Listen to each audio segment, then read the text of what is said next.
Ginger. That's what you need. A mouthful of the good stuff and you'll see the back of any seasickness. Thank you for your support, John. Don't suppose you actually brought any ginger? No, I don't get seasick. Terrific. Don't worry, Sherry. We've almost arrived at Cordona. I can see land through the porthole. So much for docking by tea time. The captain seemed more interested in his maids than in his maps. Oh, is Sherlock grumpy? Cheer up. We're back where we grew up. It's exciting. What's changed? What's the same? Ugh. I'm starting to question whether the weeks-long journey was worth it. Travelling all this way, enduring this indignity simply to visit a grave. Even if it is my mother's.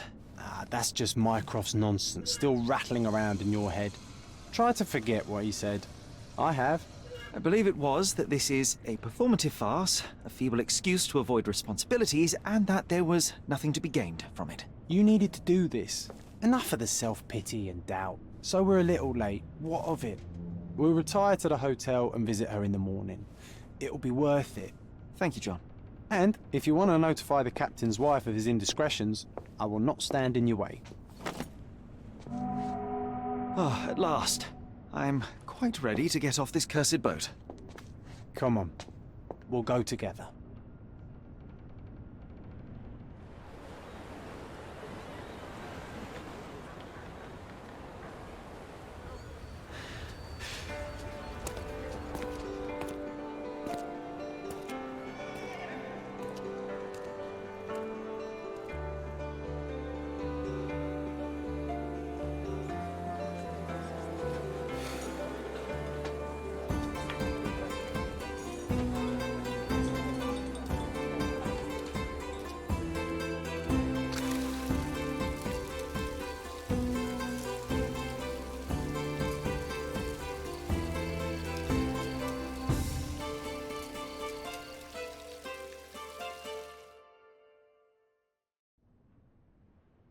Hey, Sherry, come on, catch up. Yes, yes.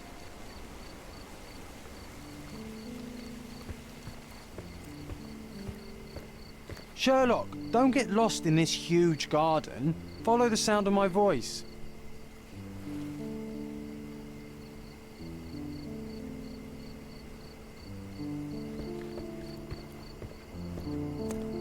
Welcome to Il Palazzo de Lusso, sir. If you need something, sir, please inquire at reception. Welcome to Il Palazzo di Lusso, sir. We just need your signature. There you are. Ah, Mr. Holmes. Yes, we have room 221 prepared for you. I see it was reserved for 2 people. Would you like a second key? Oh, no, I think we'll stick together. Very good. Rooms are upstairs, sir. Welcome to Cordona. Hurry up, Sherlock. I want to see our room. I hope there's a balcony with a view.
I apologize, sir, but your room is not yet ready. Perhaps, in the meantime, you would like to relax in the foyer? Tonight, the restaurant is offering a complimentary marlin ceviche to all our guests. Let's check what they have on offer.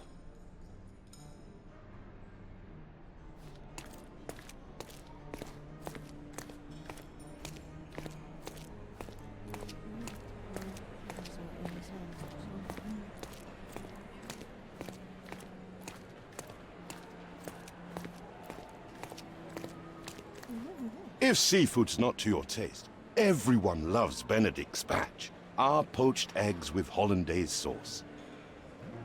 Hey, Sherry. Just our luck.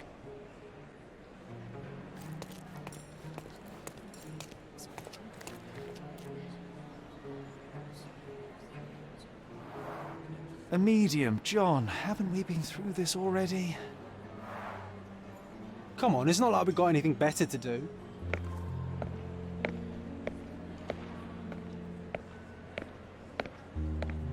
Excuse me, sir, but I believe Mr. Galich is conducting a séance at the moment.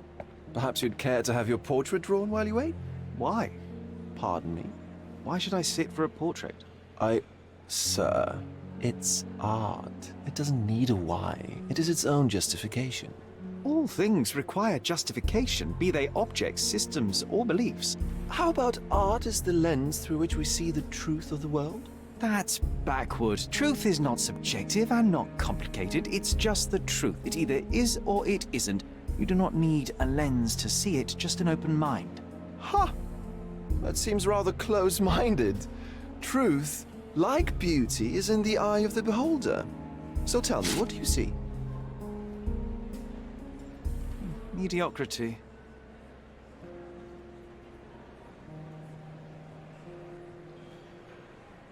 Come now, Sherry. What did he do to deserve that? The servant mentioned ceviche at the bar, Sherry. You should grab us some, and I'll find us a table. I'm starving.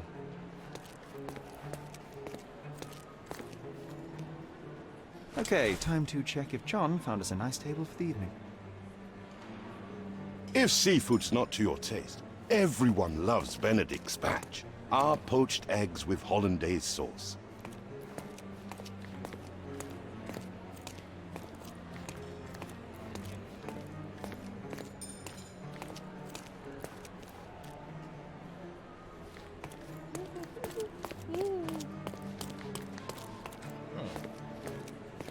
Sherry, I'm over here with my new Ursine companion.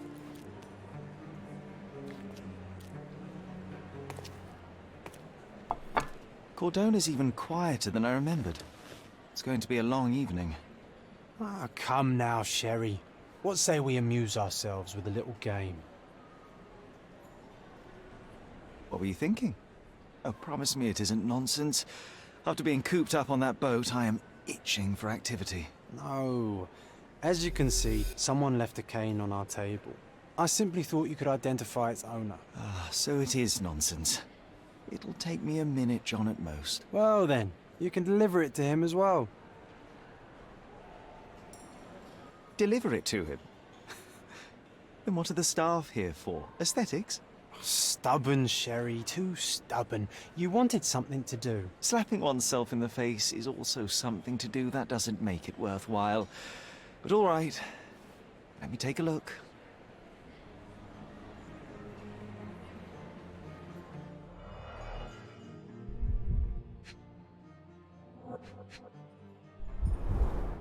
The hand grip is a head of a golden Javanese statue, probably stolen from a temple. The dents suggest it has been used as a bludgeon.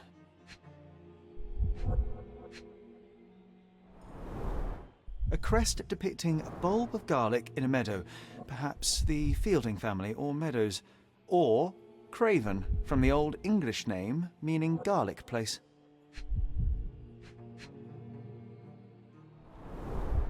The cane is made of ebony, it's worn uncared for, and bears the scars of numerous hits. This cane is an expensive and ostentatious weapon. Its owner must be vain, volatile, and of noble English blood. Take it with you, Sherry. Let's return it to its owner. All right, I hope you noted down your observations in your casebook. But how are you going to find this nobleman? The cane itself is not enough. I may have to ask other guests if they saw who was here.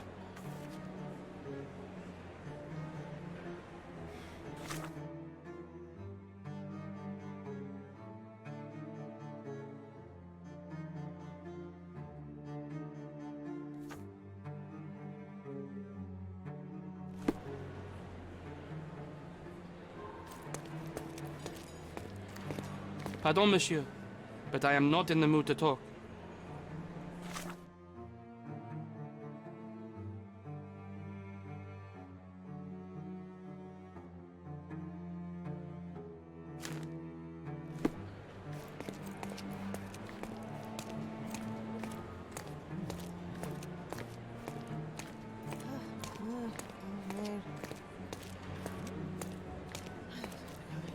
Do you know anything about this?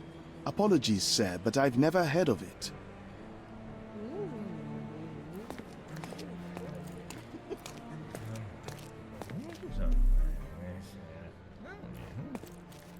Are you able to help me? I can't help you, friend. Time to check your who, what, and what, Sherry. Who are you asking? About what? And dressed as what?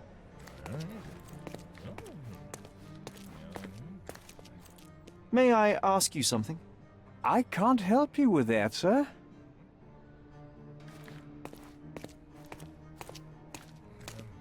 Someone left their cane at my table. I suspect he will want it back. My apologies, sir, but I wouldn't know how to identify its owner. So the simplest option ended in failure. That's irritating. No, what is irritating is you trying to break the rules of my game, Sherry. Don't be so lazy.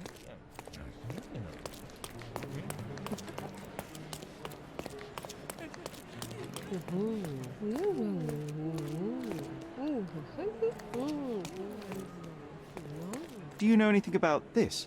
Of course, sir. I'll tell you everything I know.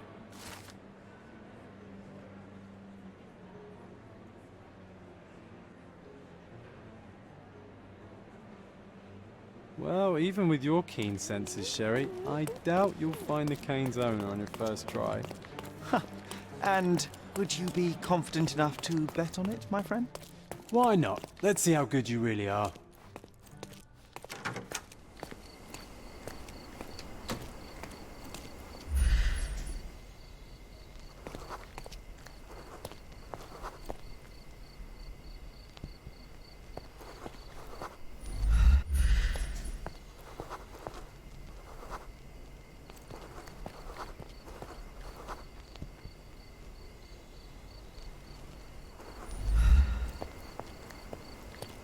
Help me, please.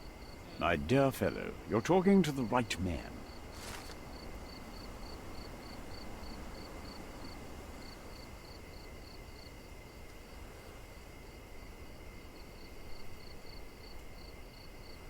Hey, Sherry, don't we now have the perfect excuse to visit the seance?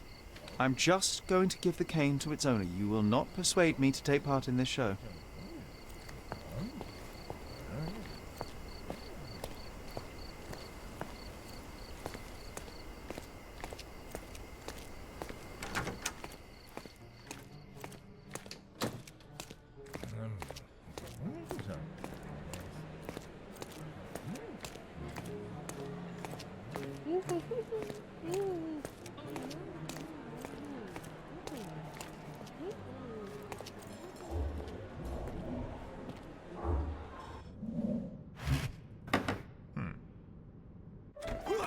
This hotel, this island, it's full of thieves. First my cane, now the diamond. Take your hands off me! Do you even know who I am?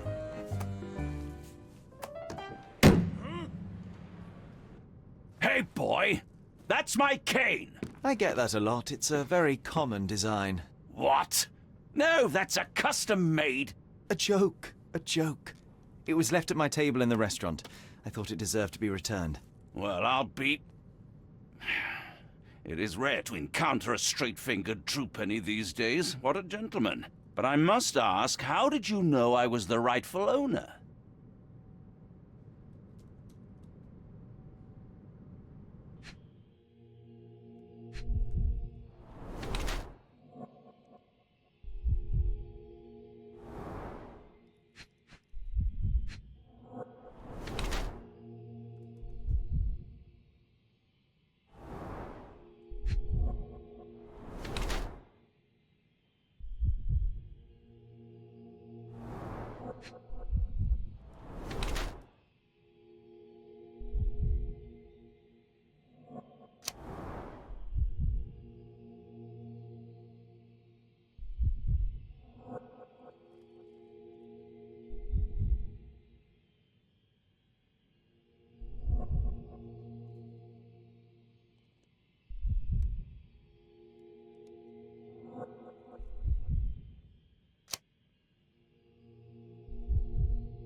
Simple deduction. Your cane told me everything I needed to know. I was after a strong, middle-aged man with a keen interest in adventure, noble blood, and affection for strong drink. And if one were to go further, one may even be able to extrapolate your name from your heraldic symbol, Lord Craven. Marvelous. Simply marvelous. That's me, Lord Andrew Craven. You are the real medium. You hear that, Emma? Well, you found my cane. Perhaps you can locate my diamond, too. Yes, you should do it. It will be child's play for you, Mr. Holmes. And if a child can do it, then I'm sure the local police can suffice. The police? Why bother? I know this harlequin stole it. The only question is, where is it hidden? Fine. Give me my stick and I'll resolve the matter myself. This thief almost confessed after a single punch. I suspect a beating may result in answers of questionable veracity. Fine. I shall spare you and he the trouble if you first answer me this.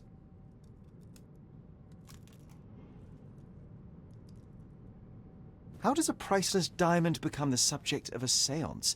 It is an unusual accoutrement. Emma wished to speak with its former owners. My grandfather told us it belonged to a Rajah, an Indian king. So you were summoning long-dead Indian royalty, and, pray tell, you were expecting him to converse in English? To be frank, Mr. Holmes, I don't believe in ghosts. But Emma was fascinated by the idea of meeting a real king, even a dead one. Well, a crown is a crown. Can you describe the stone itself? A yellow diamond, not less than 100 carats, and perfectly egg-shaped. There is not another like it. You insist the medium robbed you during the séance. But what occurred exactly? Ah! It was a dirty trick. We were sitting here in the dark, chanting and holding hands, as expected. Then something began to appear from the medium, like a cloud or a bubble. The swindler called it ectoplasm. Ah, yes. Common in the spiritualist trade, and quite the spectacle. Indeed, perhaps too much. My beloved Emma screamed in horror, and I stood to defend her, attacking that cursed ghost. How brave. But my hand hit nothing. The medium jumped away from me, and Emma fainted. I lit the candle, and the diamond was gone.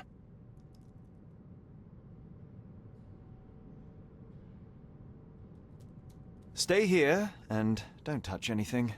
I'm going to investigate further. Don't fret, I'll be keeping a close eye on this thief.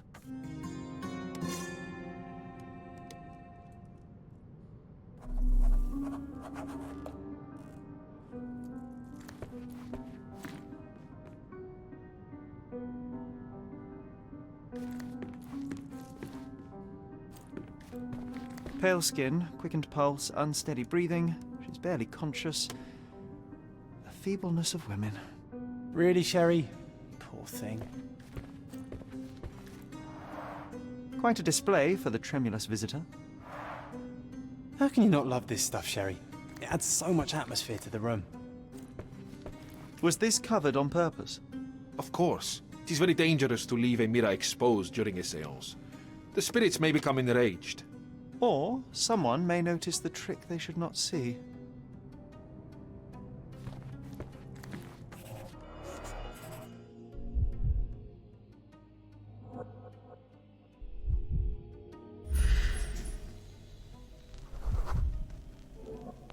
The diamond was placed on the table so that all participants could reach it.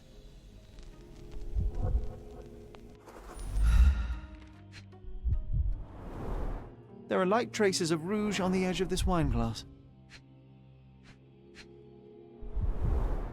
Half a glass of Balblair scotch and the remains of a Paul Aranaga cigar.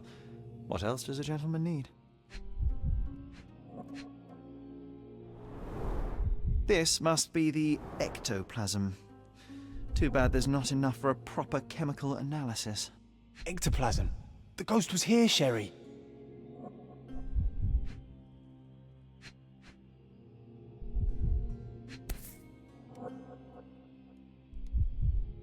This brooch is old and cheap, but the moth design has its charms.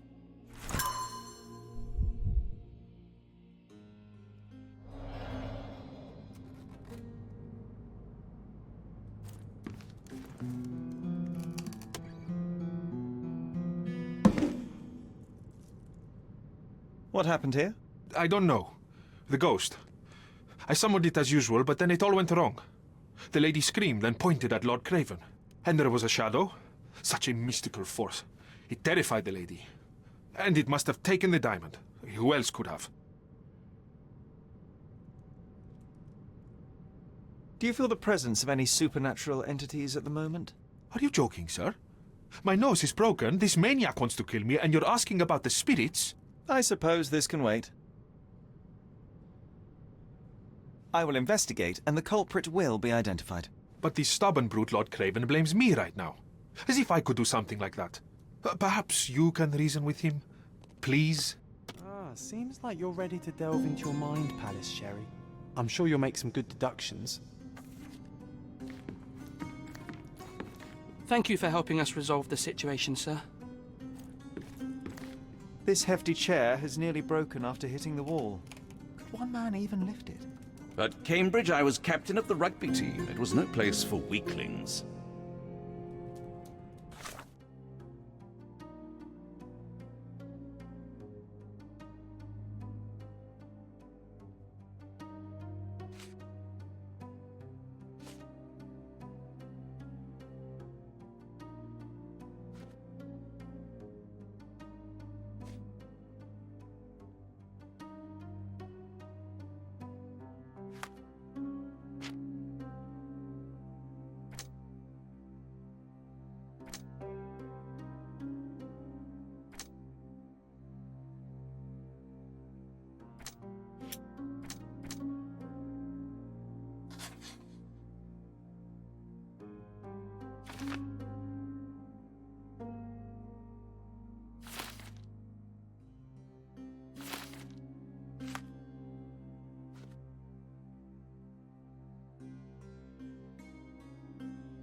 It seems there may have been an unexpected visitor outside the window.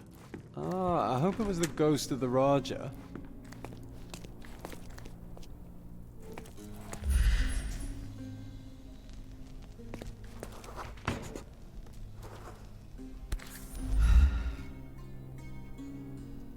This looks recent. A shoe with a broken heel will surely leave scratches. All right, John. Do you think a ghost could leave this footprint? I'm reserving judgment. Use your keen eye to follow the trail.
Size 4 with a broken heel. Rose D'Amour. All the maids in the hotel wear this exact shoe. So, definitely not the ghost of a Raja? Unless... No, what a shame. Our witness was a nosy maid. Searching the entire hotel could be difficult. Perhaps the other maids can help us find her.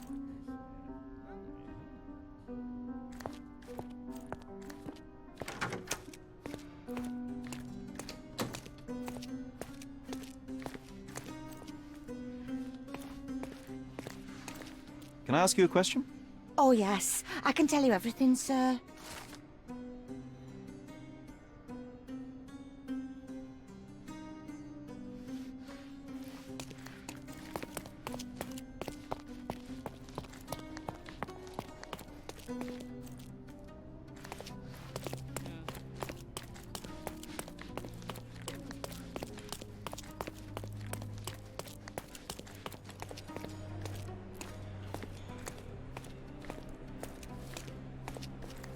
This painting looks authentic, but it's just a talented imitation.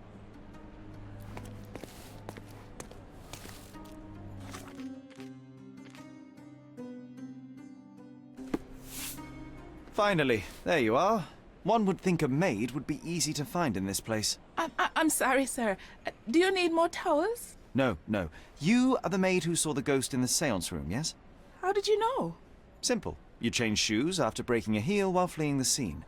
I'm sorry, sir, but if I may ask, who are you? I'm a novelist documenting the supernatural and those who witness it. Now, should you take a starring role in the tale, I will need your name. Oh my. A book? And you want to include me? I'm Lucia. Lucia Saletta. Something went wrong during the seance, Lucia, but no one will tell me what happened. You would be a valuable interview if you were there. I was. And I saw everything with my own eyes. Describe what happened during the seance. A lady and two gentlemen were sitting at a table, touching their hands to something. The medium started to whisper and chant, and a ghost appeared. A ghost? You're confident? It was unearthly, sir. It grew from the medium's chest. A glowing cloud or a bubble.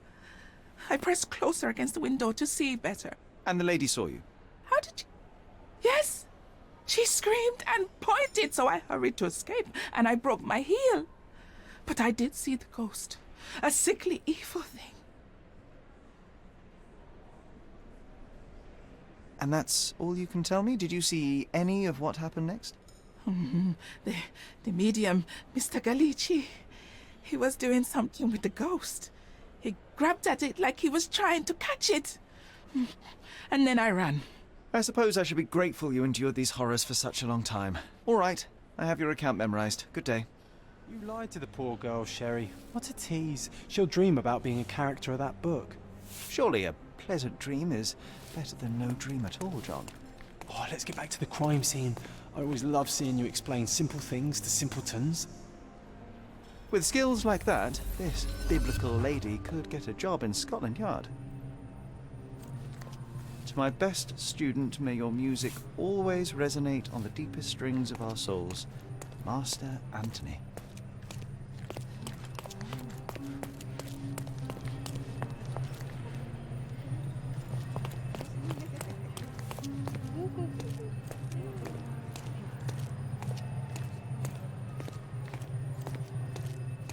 Lady Craven retired to her room to rest.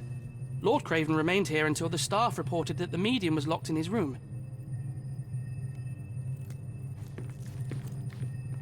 Oh, I love the ambience. Nice and creepy.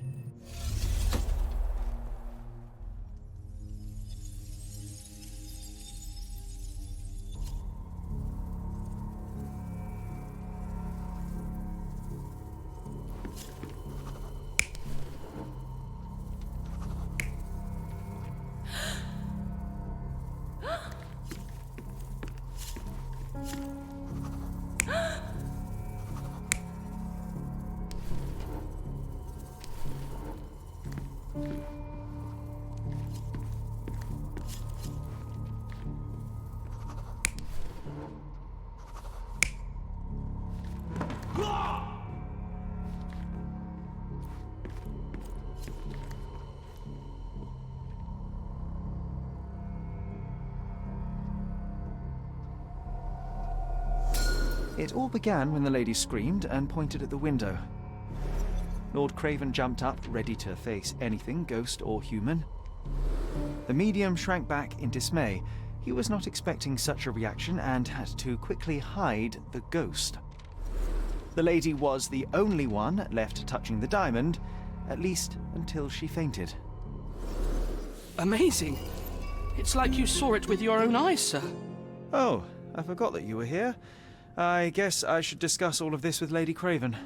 The Cravens are upstairs in room 226. It is one of our finest suites.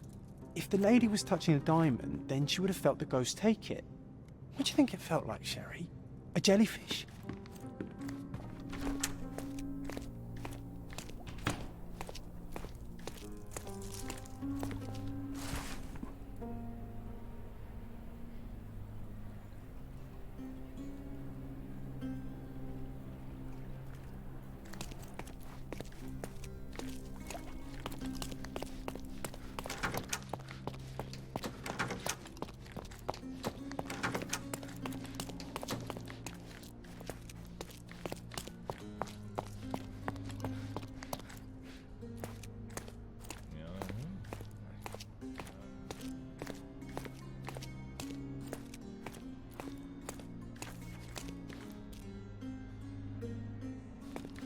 Lady Craven is not who she seems.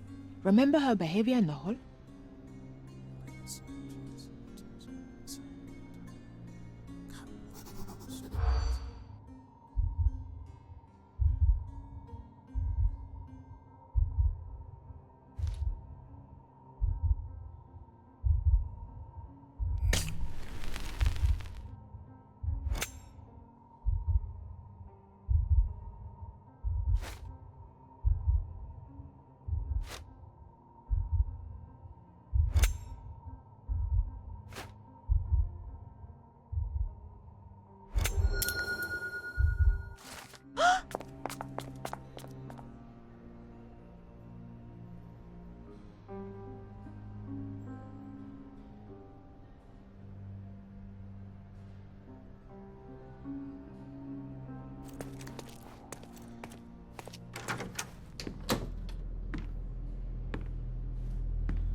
You're here, at last. I didn't do that. I swear, I found her this way. Well, I did have some questions for her, but it seems I've arrived too late.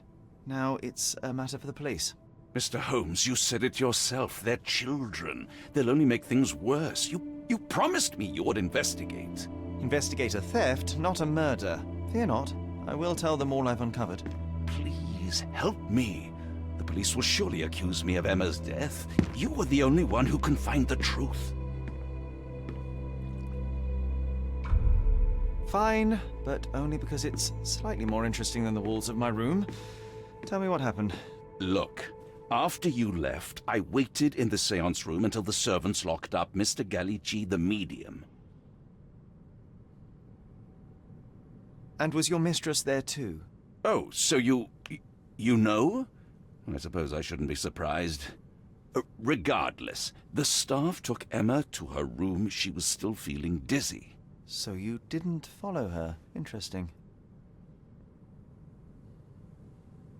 Is Mr. Galici still being held? And where did the servants secure him? He's in room 225. But that pigeon-livered man at the reception desk refused to give me the key. Well, I will have to visit reception myself then. Perhaps he will listen to reason. Where did you go instead? To the bar. It had been almost an hour. I see. And how long did you stay? I partook of a well-earned whiskey or two before retiring upstairs. Ask anyone there. Now we arrive at the tragedy at hand. So what transpired after your detour to the bar? I headed up to my room to find Emma on the bed. I didn't pay her much attention at first.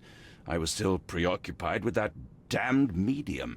But when I realized she was silent, I drew closer and discovered she was dead. What's more, the diamond lay right there beside her. Oh, well, that is splendid news. Splendid? The return of the diamond will be cold comfort if I live out my days in a jail cell. You must help me. Let me see what I can find. Barely an hour has passed and you already have yourself a murder mystery, Sherlock. Why am I not surprised?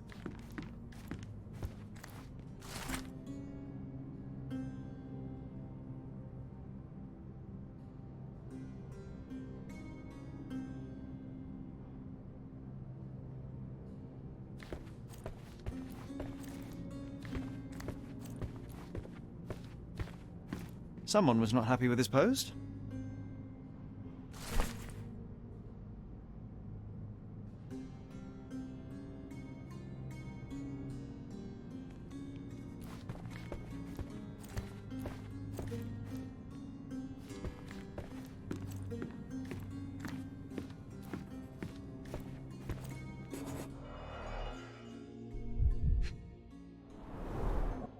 Fard Rouge Calomel Mascara, a real altar of beauty for the travelling temptress.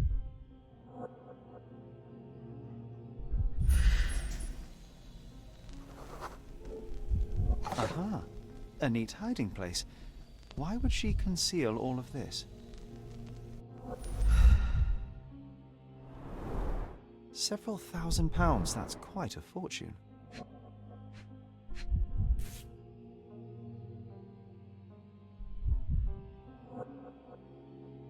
Virtus audacta sapit. Courage tastes bold. A unique family motto.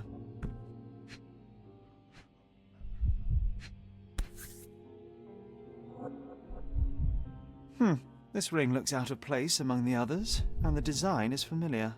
The mystery deepens. A victim with a checkered past and poor taste.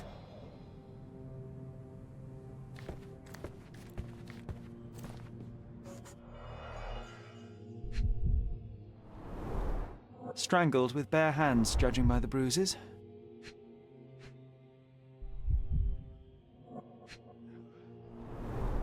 Everything was tipped out of the bed as if it was searched.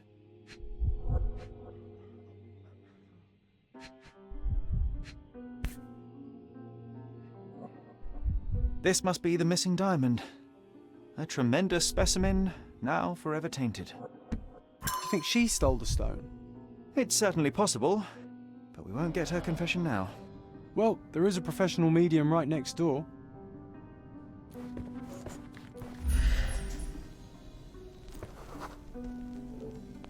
A remarkably simple lock.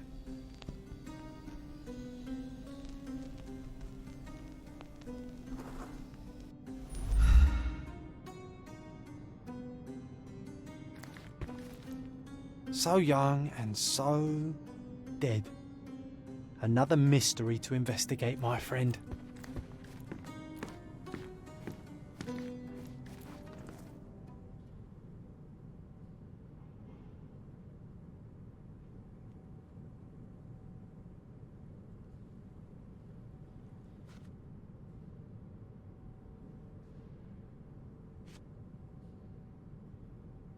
I found these jewels secreted away. Are you familiar with them? Ah, it cannot be so. That deceptive wagtail. How could she do this? That sounds like a yes. These items were supposedly stolen from us during our trip. I must have spent hours reporting it all to the police. And it turns out she had them all along. The trollop. I'd kill her myself, was she not dead already?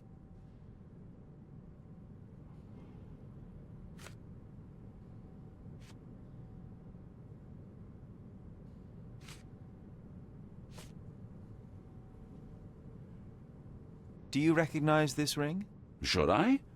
It's a third-rate piece if ever I've seen one. I'd never buy something like this. Did you ever see Miss Emma wearing it? No. And why should she? I gave her enough jewelry that she could wear a superior ring every day of the week. Do something about it, Holmes. I did not do it. You know that.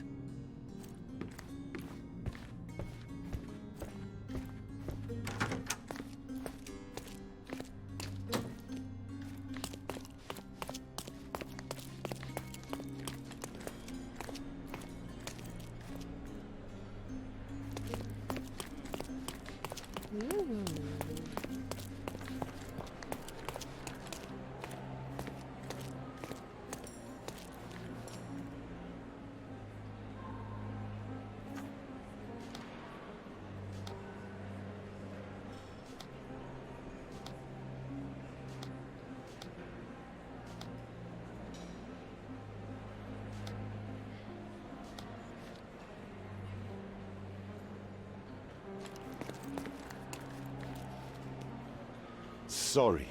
Maybe a guest noticed him.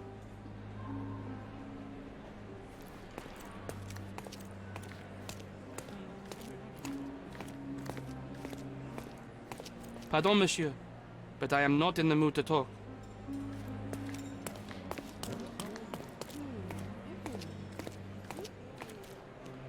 Can I ask you a question?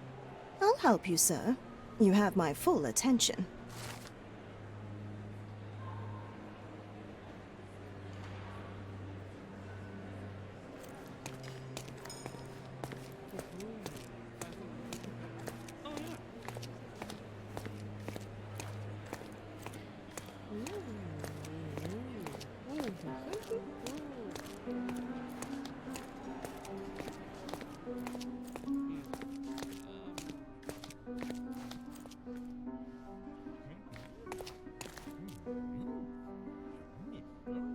Give me the key to Luca Galici's room.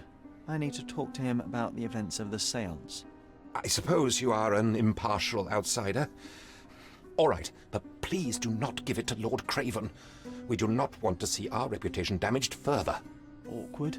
They still don't know what a nasty surprise awaits upstairs. Hush. No need to cause another ruckus. The last thing we want is the police to come meddling.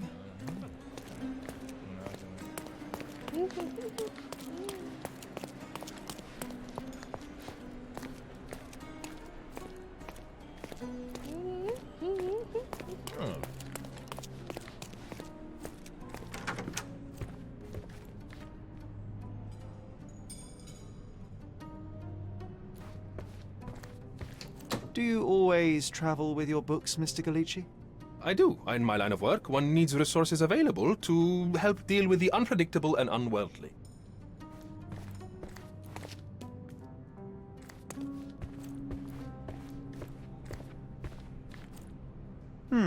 Someone is making the most of his stay.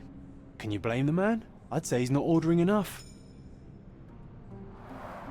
Tools and accessories for masterful prestidigitation. Or weapons and defences against visitors from the great beyond.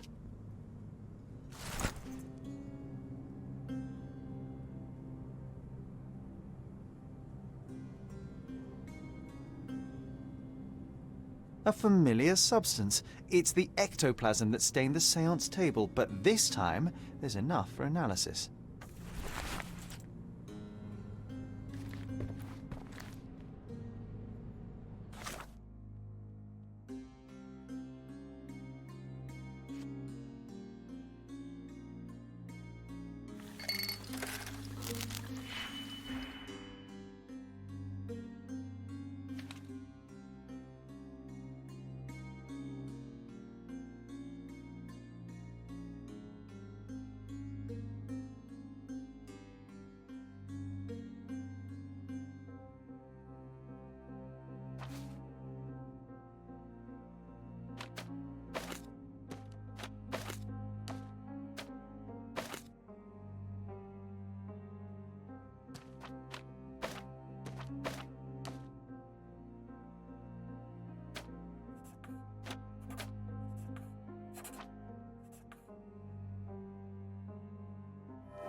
My faith in this medium has burst, just like a rubber balloon. I'm afraid I can wait no longer to hear your account of the seance, Mr. Galici. So please, tell me what you saw. Lady Craven wanted to meet the spirit of the Raja. My conjuration was successful. Perhaps even too successful. I am sure the spirit was the only one who could have taken the diamond. Lord Craven needs to leave me alone. Do you think the police will believe you? Of course. I didn't take anything. And spiritual phenomena are beyond their control. Or should I summon the ghost again so they may attempt to handcuff it? I think I would prefer to begin my investigation in the physical realm.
I have shocking news that changes your situation entirely. Oh, no, wait. What am I thinking? The spirits will have told you this already. I'm not in the necessary state for summoning. The spirits preferred clarity of mind and soul. Please, tell me. Lady Craven died in the very next room while you were in here. Did you not hear anything? What? How? In fact, I did hear noises. That Craven is a very loud man, but I never thought he would do that to his wife. Well, you claim to be a medium. Perhaps you could ask her spirit why. What? No, it's too dangerous. Oh well, at least I can make the dead talk. Those scratches on your hands look rather painful. What happened to you? It was those savage servants.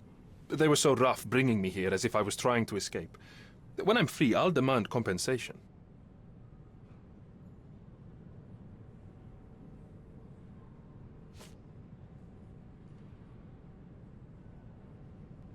Do you realize just how dangerous it is to hold phosphorus in the mouth? I beg your pardon? I'll bet it makes your rubber balloons glow impressively in the dark, but you'll regret it when the hypertension and vomiting sets in. You mock my talents, sir. You shouldn't be so flippant about things beyond your earthly understanding. How ignorant one must be to compare a spirit's ectoplasm with balloons. It was merely a word of caution. We both know how match factory workers look after several years on the job.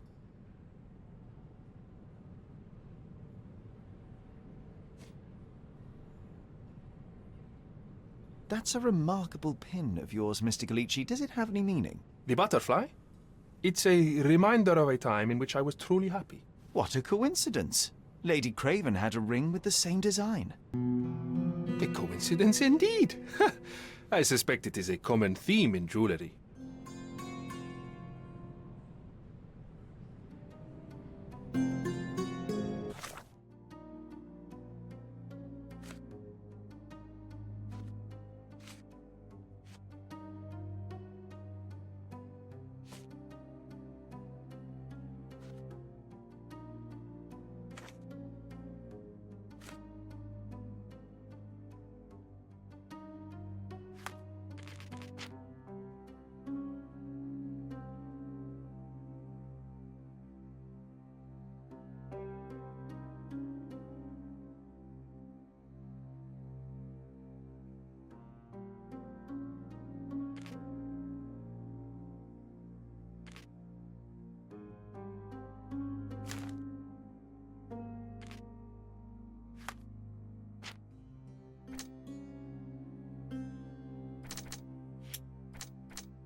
Luca Gallici, I know you murdered Lady Craven, and I can prove it.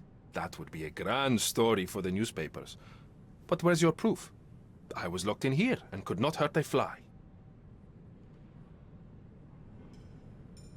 Your wrists are bloodied, and there's no way a servant's manhandling could cause such an injury. It was Lady Craven as you strangled her. You are fantasizing, Mr. Holmes.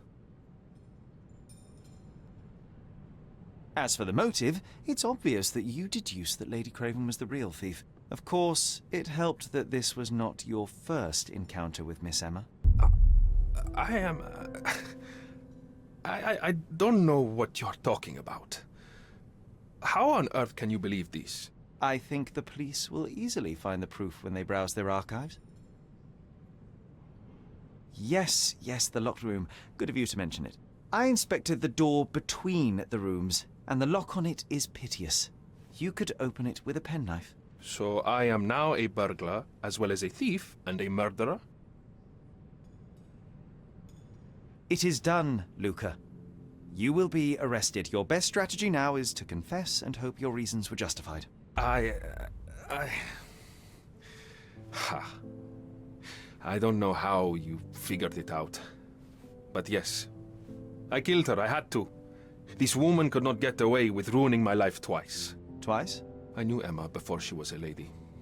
I mean, She pretended to be noble back then too, but only so our gang, the Moths, could steal from those snobs. She betrayed us, stole all our money and disappeared, leaving us to rot in jail. I was young. I spent 3 years in that hell. And tonight, she tried to set you up again. Did she recognize you? She didn't. I came to her afterwards, pleading that she drop this farce, but she laughed in my face. I just remembered my time in the clink, all I suffered while she indulged. And I grabbed her throat.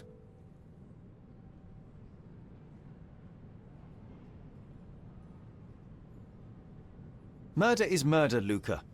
You could have told Lord Craven the truth and seen Miss Emma's downfall, but you could not restrain yourself. He would never believe me. We will never know. Still, perhaps a jury will be more easily swayed. If not, you'll get to see your friends in jail again soon.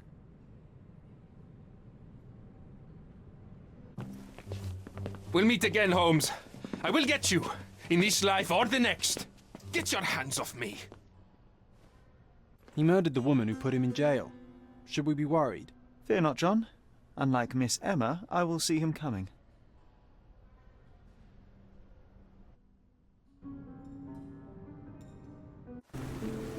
That was too much fun, Sherry. I'm buzzing. Buzzing. Wasn't it fun? A woman died, John. I was too slow to the truth, too hesitant to intervene. How can you... Oh, lighten up. Those people made their choices. If you swan about with a diamond in your pocket, that's what happens. Wealth is a weakness. So we must blame those who covet it. With enough money on the line, Sherlock, a man will do just about anything. Even murder. And then we get to solve it. I suspect you perhaps cannot grasp the true horrors of mortality, John. Oi, I am aware of my perilous existence, thank you very much. I must admit, even if the outcome of the adventure was imperfect, there was some pleasure to be had in the puzzle. Well, Cordona seems more depraved and decadent than we thought. I bet you'll get another chance. A bet, you say? A figure of speech. Just a figure of speech. Damn. Well, take one last look at the view, then we must be off. It's time to do what we came here for.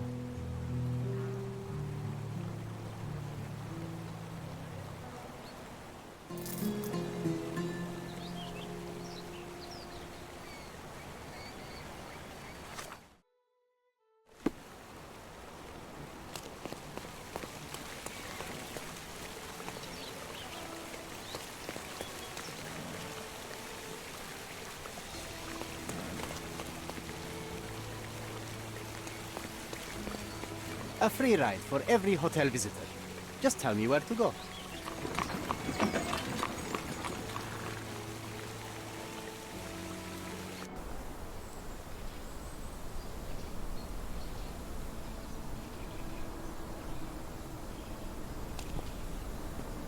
Is everything all right?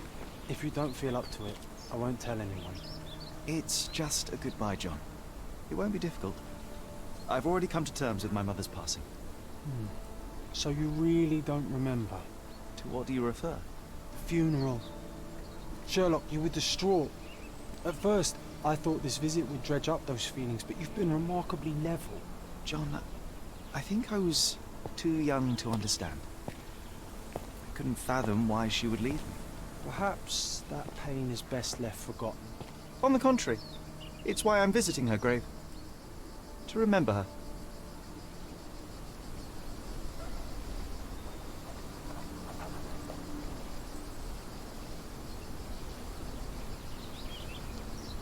I thought you wanted to remember, Sherry. Concentrate, and I'm sure it will come back to you.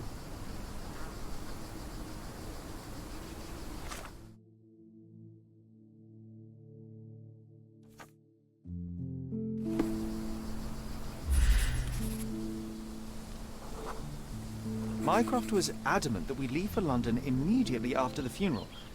He never told me why, but I saw how unsettled he was by the long requiem.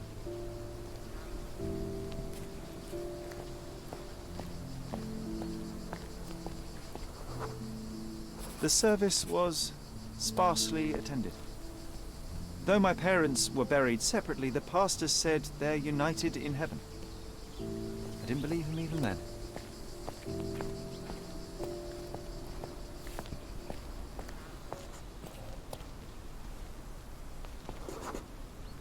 wanted to see her one last time before the coffin was interred and say how I loved her. The chance never came. I feel rather faint. You're fine, you're fine. It's over now. You remembered everything. It will get easier soon.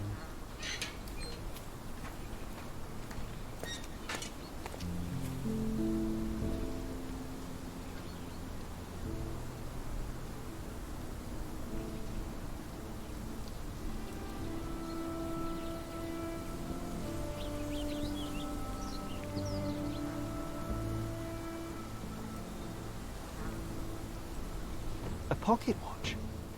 It seems familiar, John. Why is it here?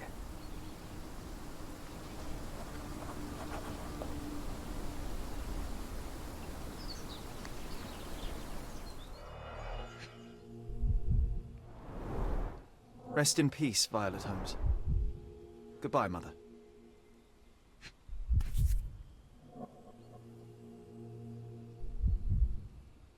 This watch was a gift. My mother's initials are engraved on it. The piece is in good condition. It must have been placed here only recently.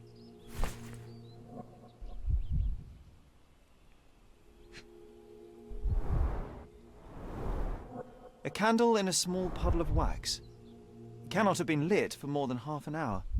Is this really how you want to spend this time? This is my mother's pocket watch, John.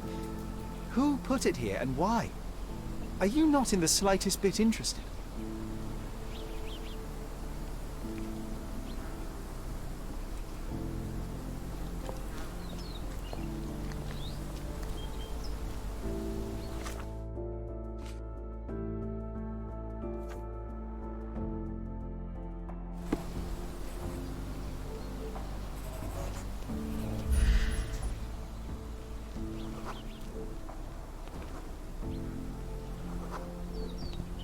A man in fashionable shoes stood near the tomb. The size of the prints suggests he is approximately 5.5 feet tall.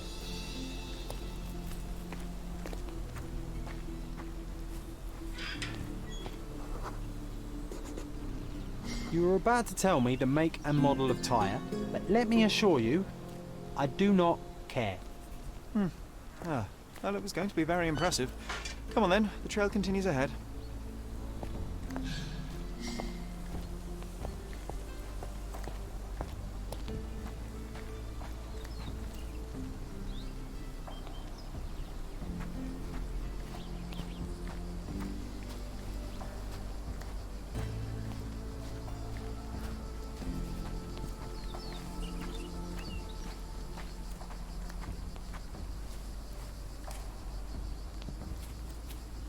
He mustn't be far away to leave it unattended. A portable easel was kept there.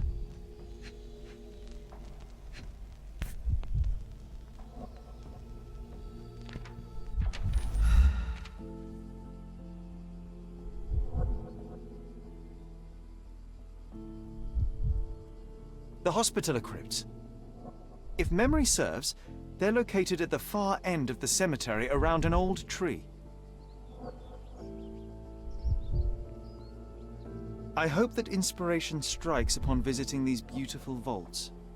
At the very least, you'll enjoy the view. Yours, Mercurio.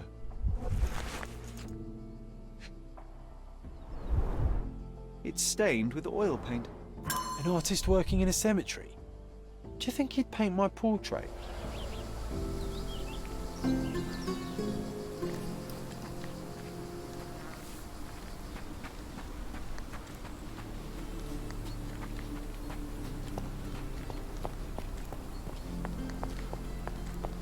Oh, it's that ridiculous artist from the hotel.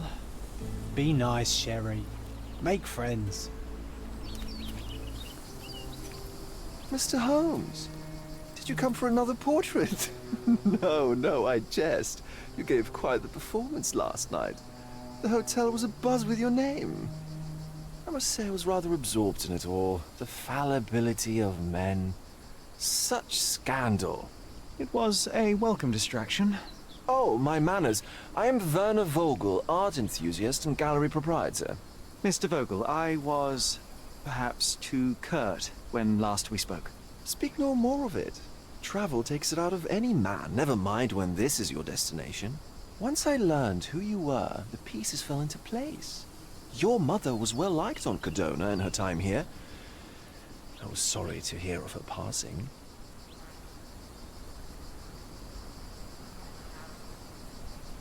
How did you come to possess my mother's pocket watch? Oh my! It is quite something to witness those powers of deduction firsthand. Yes, I left you her timepiece. After her death, there was an estate sale. All of Cordona's elite picking of her remains. I couldn't let such a lovely thing go to those vultures. When I learned your name, I could no longer keep the watch in good conscience. It is yours by right, and I knew you'd find it here. Thank you. I'd forgotten all about it, but the moment I saw it, I knew it was hers. Amazing what the young mind forgets and the older can recall.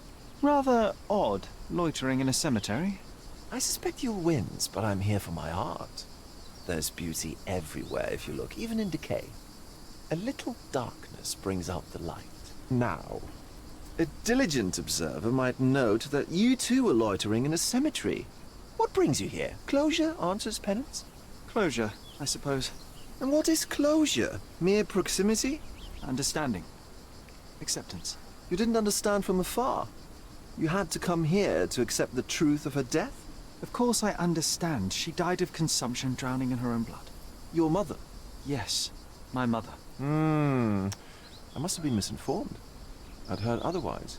Otherwise than consumption? No, you'd know better than I. I'd heard talk of a police investigation, but Cordona is a notorious gossip. And what does it matter? She's passed on either way. She has. Well, I shall intrude no longer. I'll leave you to your closure. Do stop by the gallery if your travels permit. Farewell.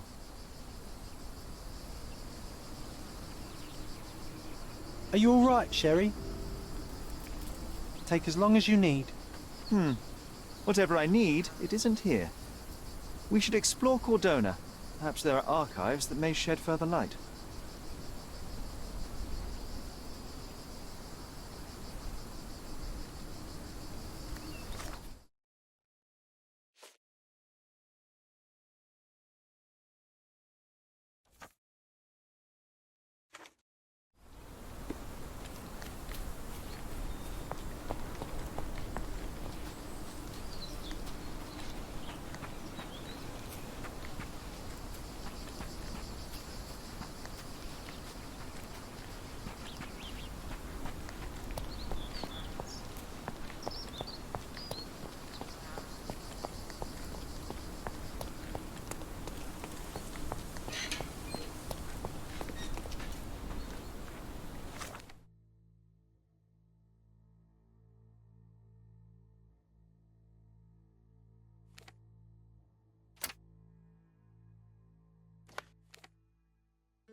Extra! Look at what you've done! Criminal Luca Gallici, posing as a medium, confesses to the strangulation of a noblewoman.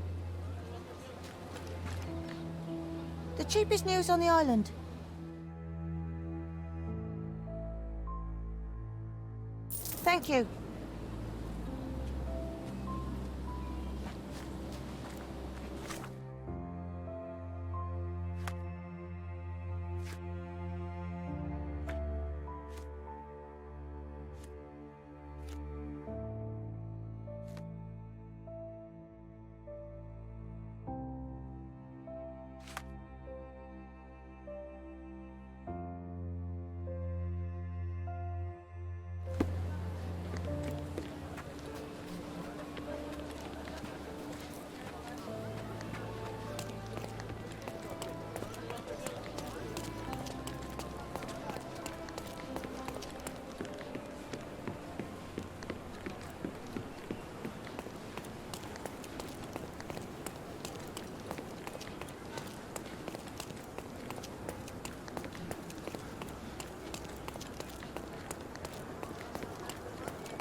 Stark do this, Stark do that.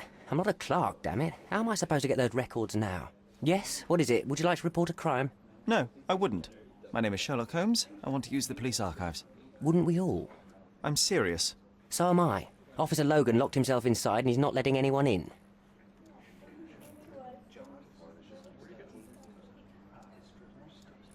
But why the archives? Won't that stall everyone's work? You bet it will. He's looking up all the thieves in Cordona over the past decade. Say one thing for Logan. He's persistent.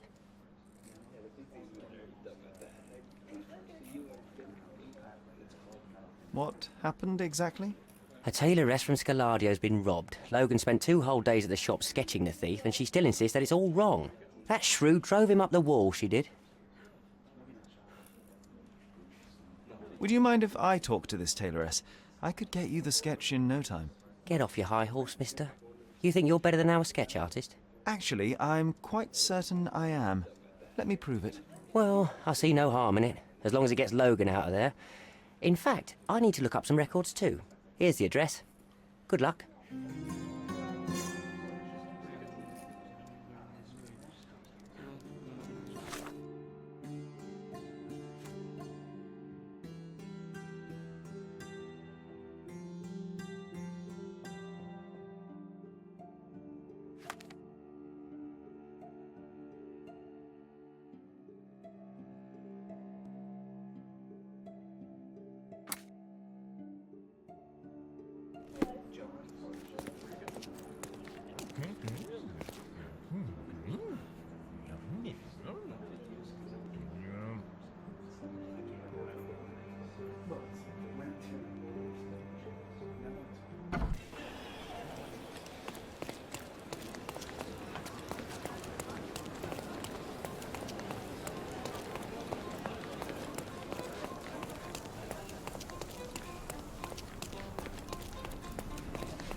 I'm pleased to meet you, ma'am. My name is Sherlock Holmes. I'm here to sketch the thief for the police investigation. Oh, another one. I hope you'll be more patient than the previous sketches, signore. I suggest we do it differently. You have a great many clothes here, haven't you? Why, of course, but they're not for sale. I only do tailoring and mending. No matter. I'll attempt to disguise myself as the thief, and you'll tell me if I get it right. As you wish, Signor Holmes. Can you describe the thief for me? He was all ugly and beat-up looking. An utter rascal if ever I'd seen one. He gave me a nasty look from behind his glasses and then made himself scarce. And that's it? Could you be more specific? He was a total villain, I told you. How much more specific do you want me to be? All right, never mind. Where can I find the clothes? They're in my workshop at the back. Be careful, won't you?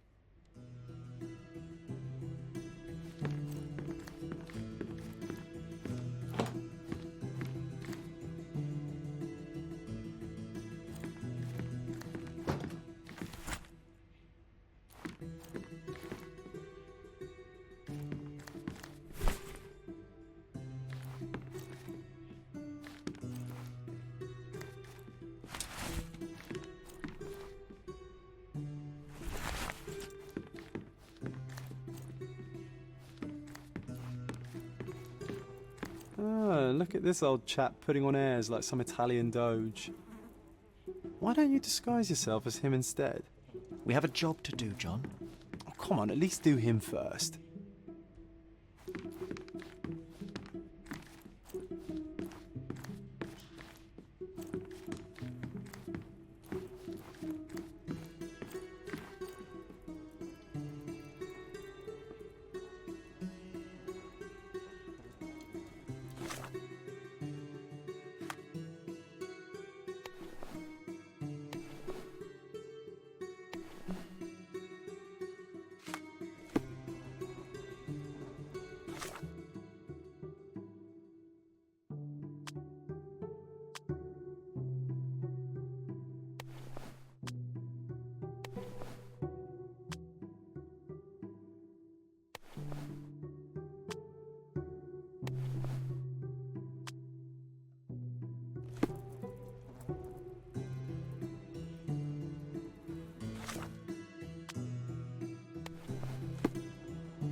Uncle Giovanni?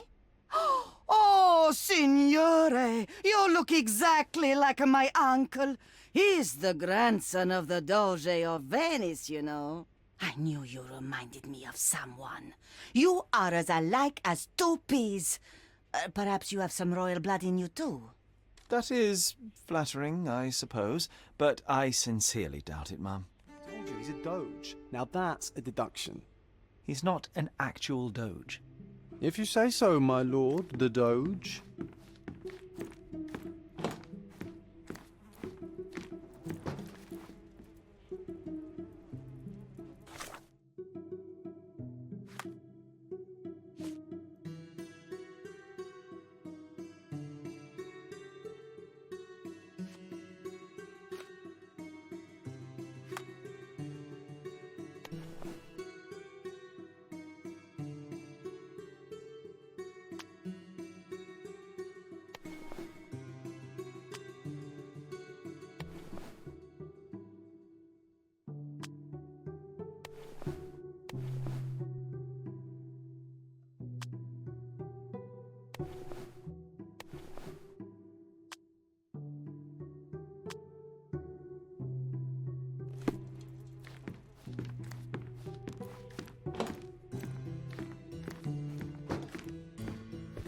He was wearing a hat. Didn't I tell you about the hat? It didn't go well with his suit. That man had no dress sense at all. Well, what did it look like? Oh, just a regular hat, you know, black.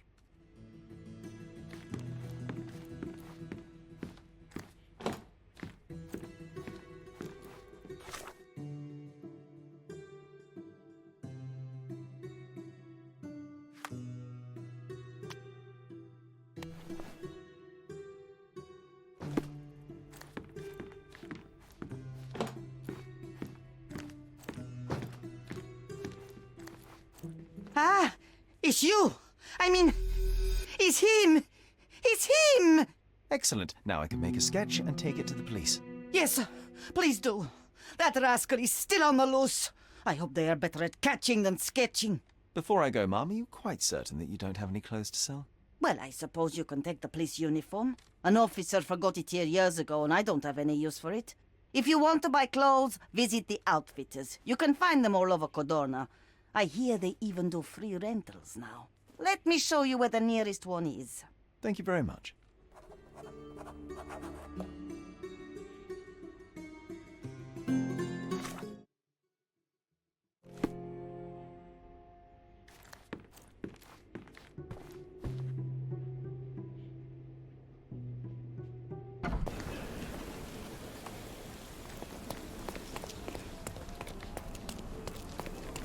Hello.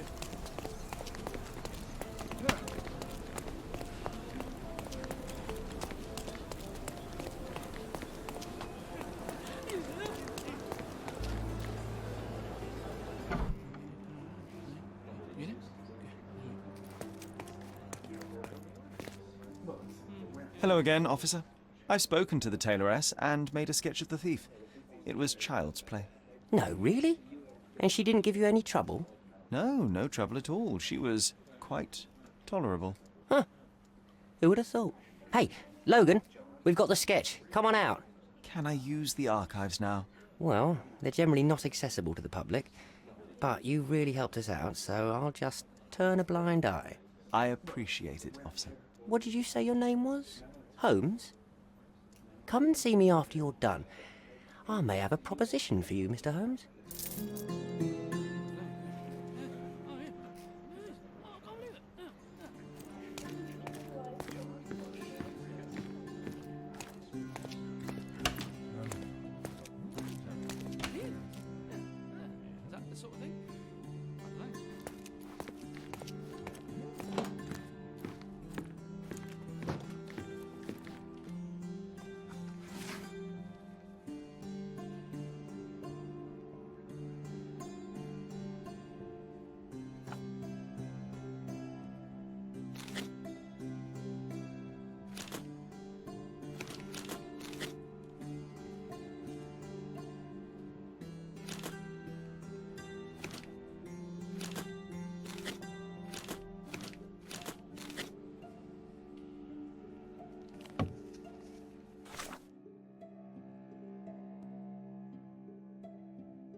John, I just recalled that we were living here on Cordona in a manor. And there was a policeman. Really? What else do you remember? What happened to our mother? The memory was vague, a mere flash. I have to find our house. Absolutely. Let's do it.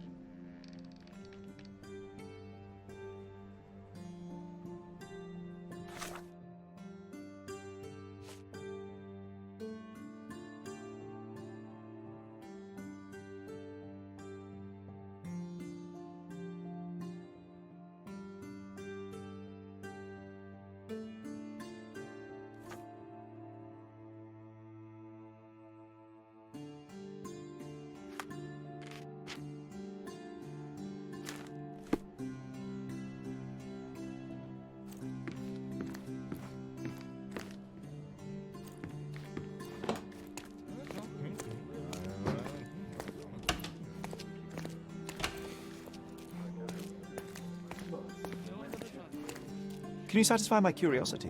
Nothing I can tell you, sir, but others might know more.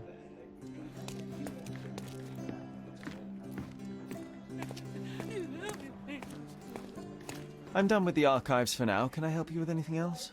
As a matter of fact, you can. The thing is, our chief inspector has vanished, as if we weren't undermanned enough as it is. Wait, what do you mean, vanished? Gone missing on a case. Shady business, but that's besides the point. See that board?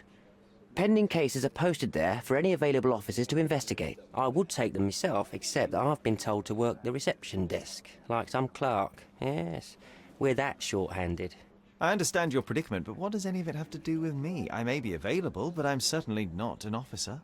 Oh, don't worry about it. Consider yourself a temporary one-man independent police force. That's a bit of a mouthful. There's just one small, minor basic formality. You'll need to complete our physical training course. Easy. Well, I'm not one to balk at a spot of exercise. What must I do? That's the spirit. Sergeant Ermy will show you the ropes. Follow me.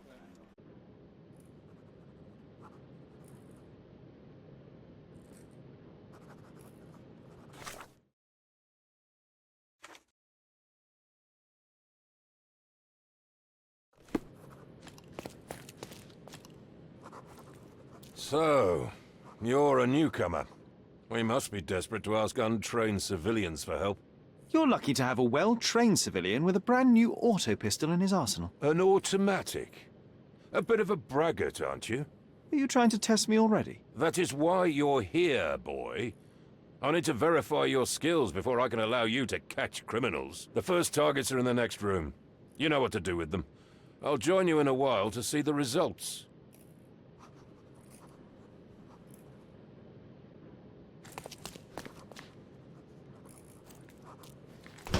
Concentrate, Sherry.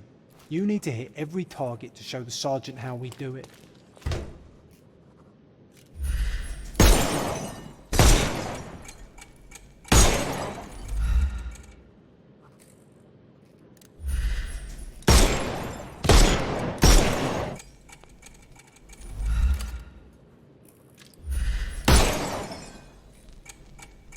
Hey! Proceed to the next room. Meanwhile, I'll fill out the paperwork. Come on, Sherry. It's just like in childhood.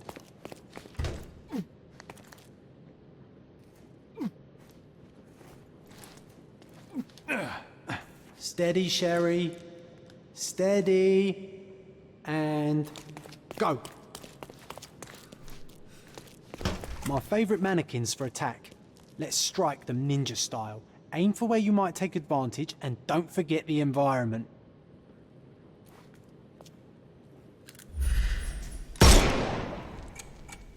I could do this all day. Please don't, Sherry. We don't have that much time. Let's move on. Our enemies might be stronger than us, but we rely on our wits. Shoot off their armour.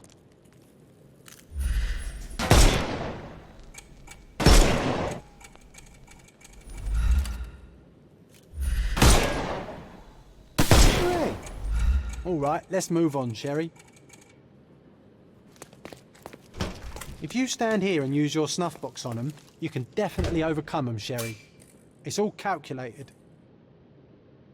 Look at that helmet of his. You won't be able to get the powder past it. Helpful advice, John. I would never have guessed. Good job, new boy. Well, I'm almost finished with the paperwork. Let's talk about your results. Well, I must say your results aren't as bad as I feared. Perhaps you're not completely hopeless, but true combat is quite different from shooting stationary targets. I'll handle it just as easily. Well, that's what we're going to find out. Now, we'll test you against our men. Your task is to detain them, not to kill them. So don't go shooting anyone in the eye. That goes for in the field as well. Even though you'll be working with the police department, that doesn't mean you have a license to kill. Here, take these. They are blank rounds. So, are you ready? Always ready. Then let's get cracking. Worried? Not at all. I can hit them all with one shot. Good luck, Sherry, and remember, the surroundings are your playground.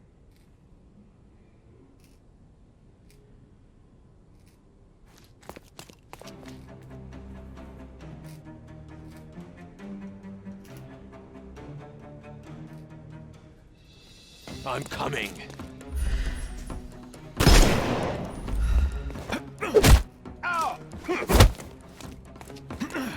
I couldn't miss the party.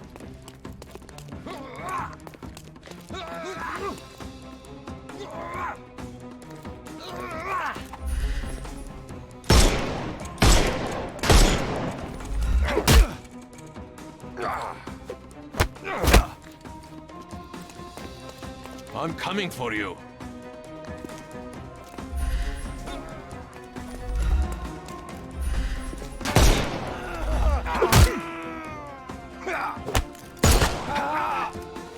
No more crime for you until next month.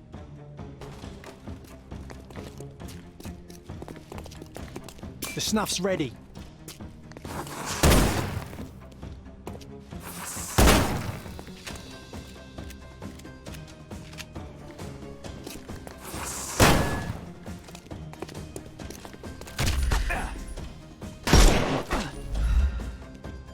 Terribly sorry. Too simple. Give him the pepper snuff.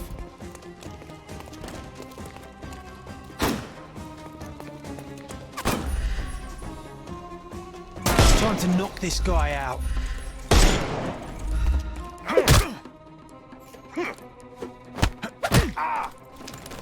Don't cry, you'll... The snuff's ready.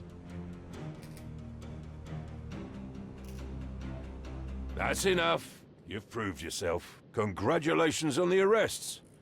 I can't believe you did so well with the close combat. I did tell you that I'm well trained. Well, do the same on the street, and you'll be well rewarded for every arrest you make. Here is your certificate. You are now an authorized crime scene consultant. Well, it's now your duty to make this city a safer place. Cordona won't ever forget it, but at the same time, it will never remember. I'll tell Stark all the necessary details about your successful certification. Congratulations. Now you're a certified crime scene consultant. Congratulations. Thank you, my friend. Now, shall we head for Stonewood Manor? Don't know. You have the whole island to investigate. It's all up to you.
Could you help me?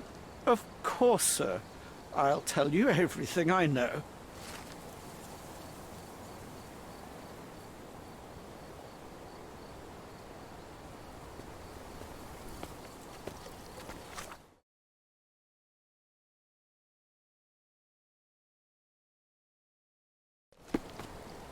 Look who's here.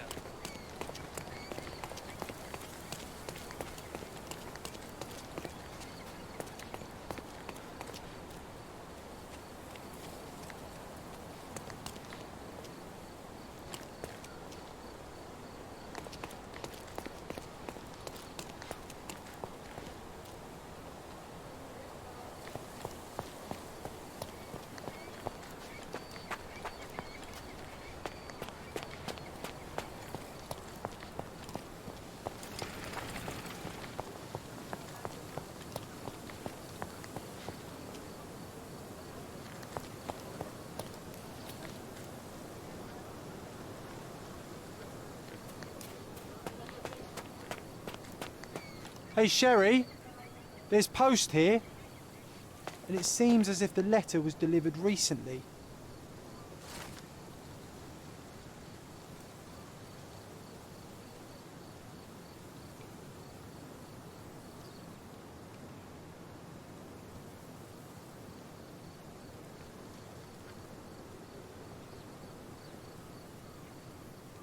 After reading that, I am even less eager to return home than before.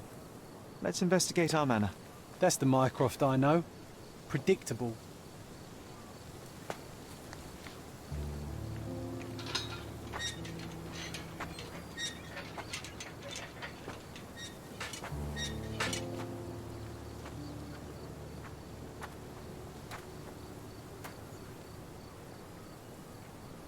There she is. Our old manor. It's smaller than I remember. You were a couple of feet shorter back then, Sherry.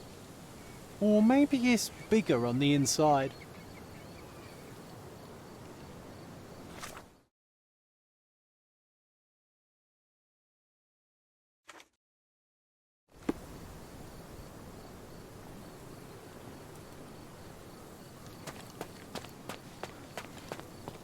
Look at the ash all over the door. I don't recall hearing of a fire. We don't have to stay here. You can afford another night or two at the hotel. It's stuck. Oh well, let's just head back. They probably haven't even stripped our room yet. Come on. Must be locked. Move aside. Let me have a go. Seems fine to me, Sherry. This barrier, perhaps it's mental, not physical. Or perhaps the rest of us are simply constrained by reality, John. I wonder if there's a key secreted somewhere in the garden. Take a look around, Sherlock. I'm sure you'll discover something.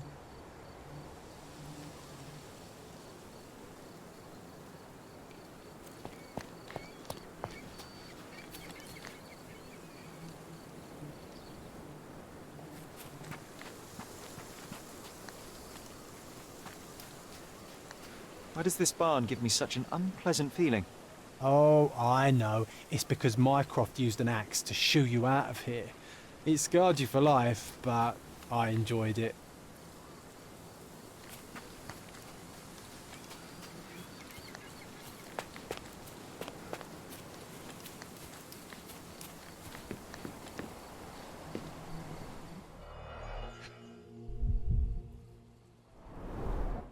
I did not expect these to still be here. It was enjoyable to practice using real handcuffs to make an arrest.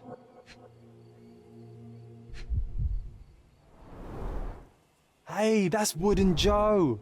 He was always the best at playing criminals. And this must be the reason our suspect was apprehended. Wood and glass. Oh, very precious.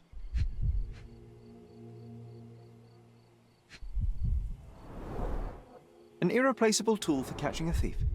Funny. Wooden Joe reminds me of the trouble we once got in with the police. Do you remember, John? Somewhat. Maybe we can recall more details.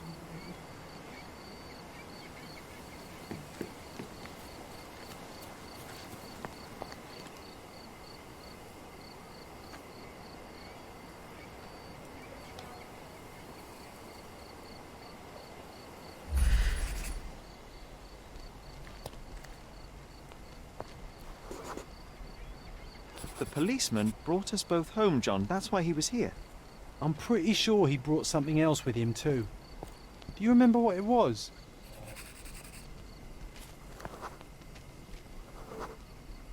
I bet it was our reward. No, we were not so lucky. It was a set of lockpicks that we had used to sneak into someone's house. That's why we were arrested. Did someone come out to investigate all the commotion?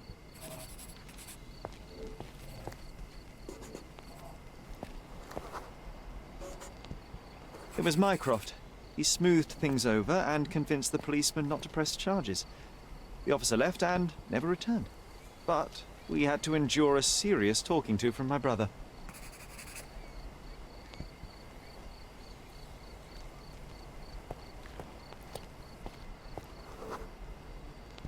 Mycroft wasn't happy about the fact that we were arrested. It felt like he lectured us for hours. Did we give him something afterwards, Sherry?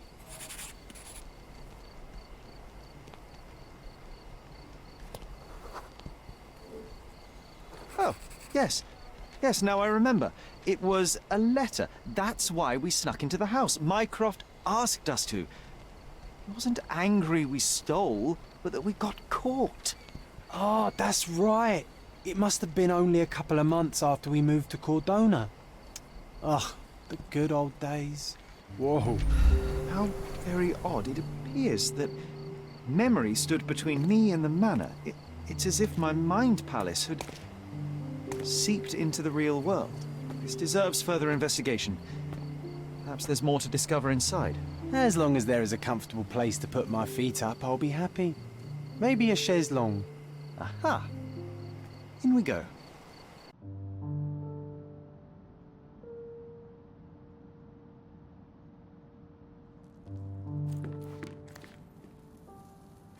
Home sweet home, Sherry.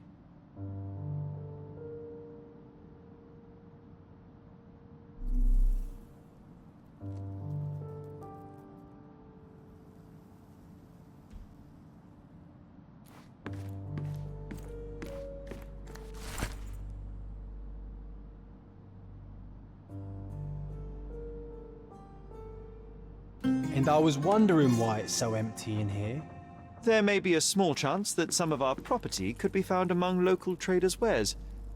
It is worth a look, wouldn't you say?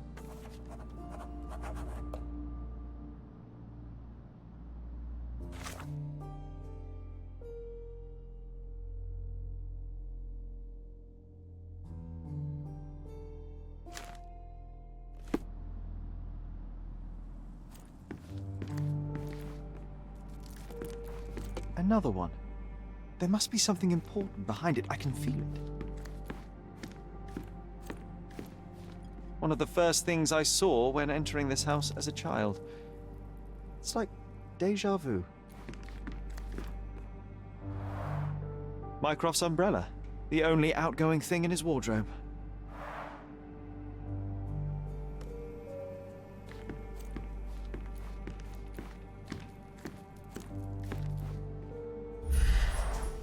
I remember how angry Mycroft was about these marks. He called it a frivolous, childish endeavor.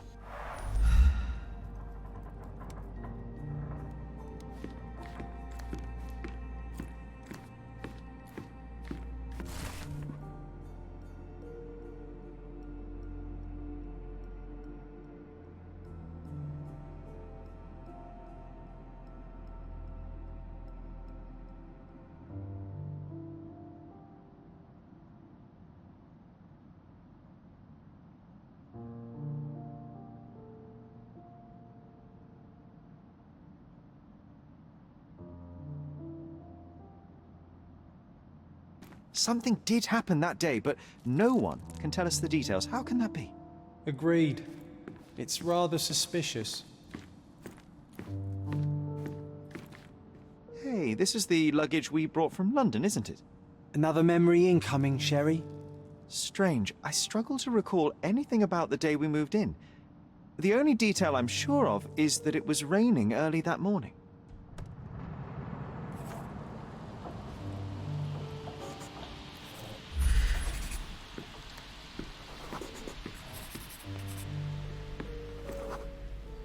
There was always a hat on our stand, but I'm sure it did not belong to Mycroft.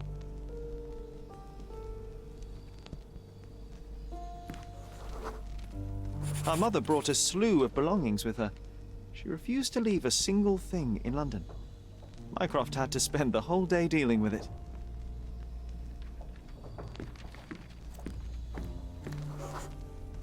This trip was a challenge for our mother. I tried to help her. Do you feel it? Is it the air shimmering, or is it my imagination?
Your neighbors will be told that Mrs. Holmes is suffering from tuberculosis.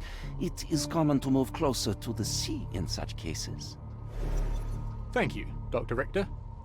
No, Sherlock, step away from her. Upstairs, go to your room. Lean on me, Mother. Take your time. Actually, I never heard her coughing. I remember now.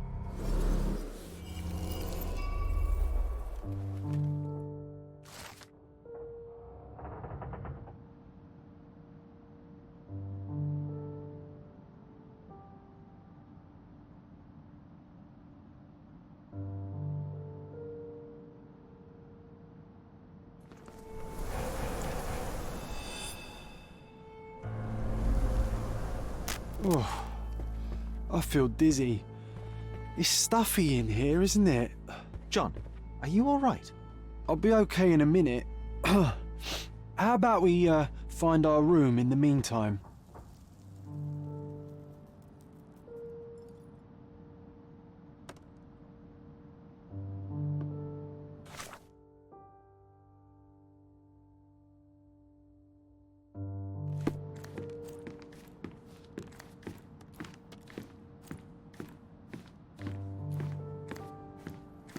I think our family portrait used to hang here.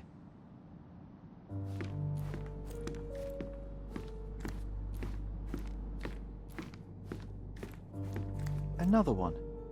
There must be something important behind it. I can feel it.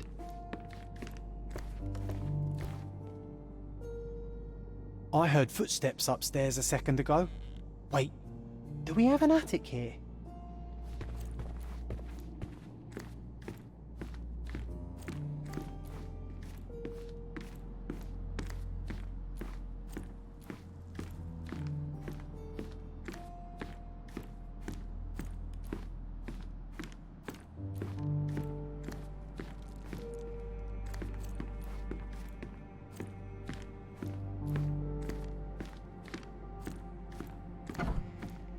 Look at this. It's like traveling 10 years into the past with a single step. Oddly satisfying. Coal dust from Miner's End, sandy dirt from the old city. We scoured the island top to bottom for these soil samples.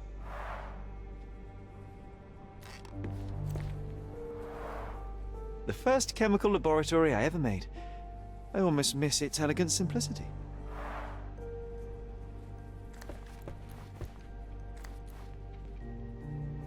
Look at this, John. Remember how desperately I wanted to learn the violin? I never had a proper opportunity. Such a shame. I always hated the rule about being silent in this place.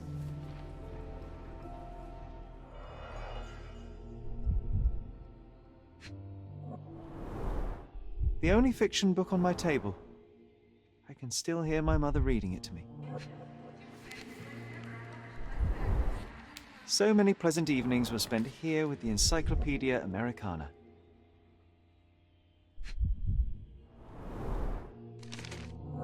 Interesting. What's that over there?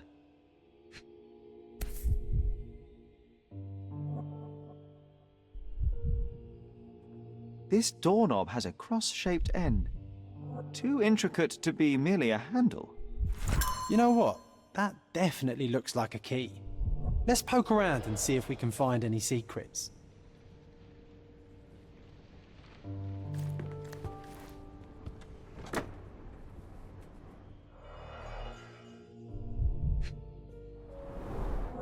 Cannot believe all my toys are still here.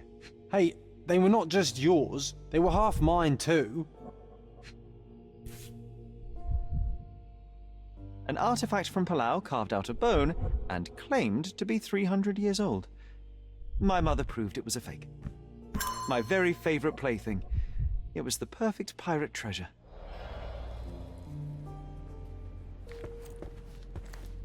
Oh, it reminds me of our neighbour. He had the same balloon in his yard, only bigger. Do you remember? Yes. We visited him several times while living here.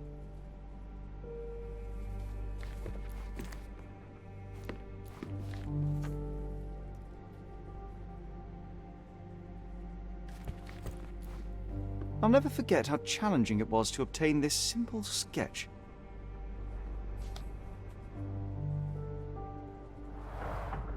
Oh, these must be the notes of my earliest observations.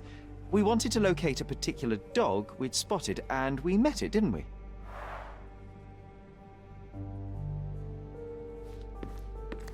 Need to repeat this one day, but with bullets.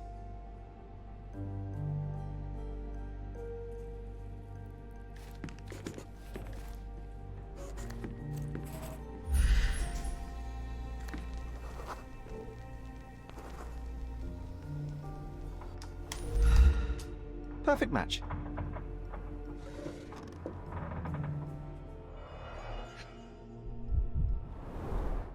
My small archive of crime clippings. Maybe I should pick up this habit again. Made of cherry wood, Father's favorite. Still has a faint odor of tobacco, one of the few things on this island that smell like home.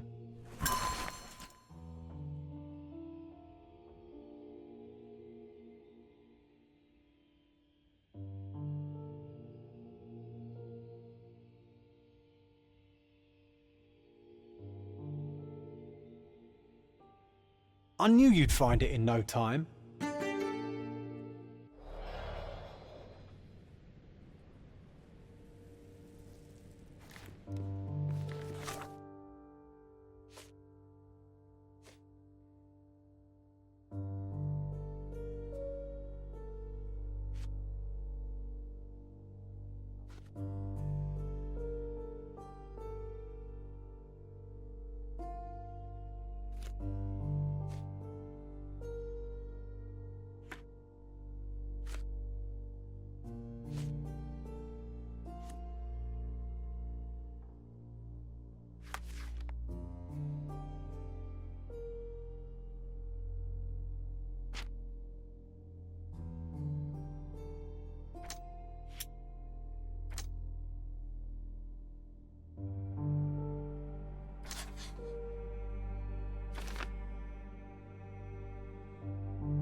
Wasn't that neighbour missing a finger?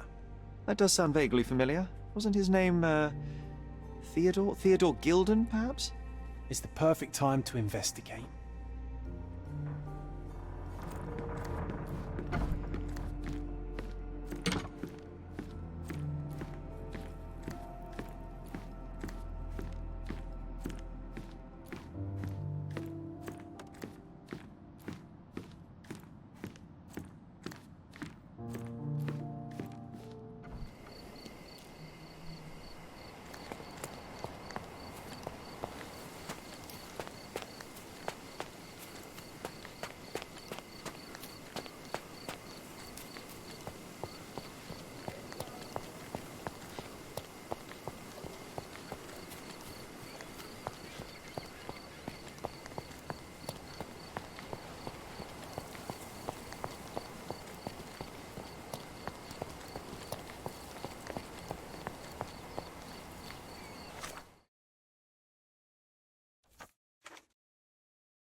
That wretch Goliath would murder us all. Mark my words.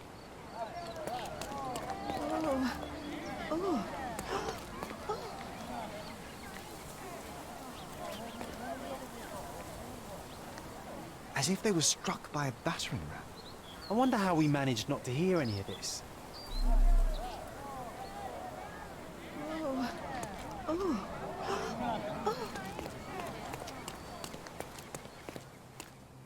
Destruction and trampled ground.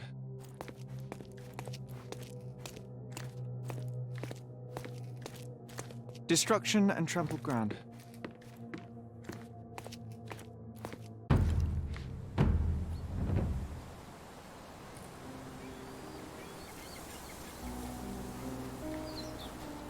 He was certainly under pressure.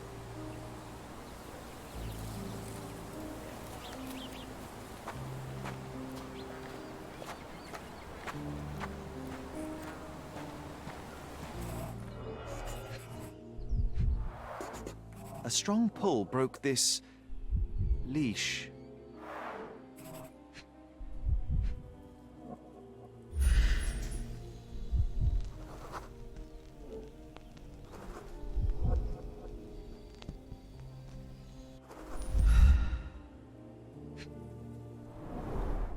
A pool of blood and saliva, possibly as a result of impact.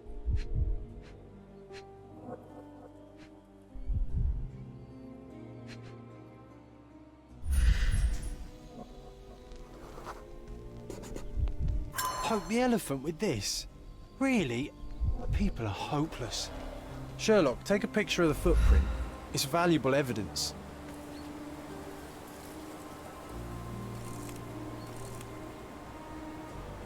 This photograph can help us find the old article about the elephants. The front page was fascinating. It was hard to believe as a child. True. A royal suite for a favourite pet. Plenty of food to satisfy even the most fastidious.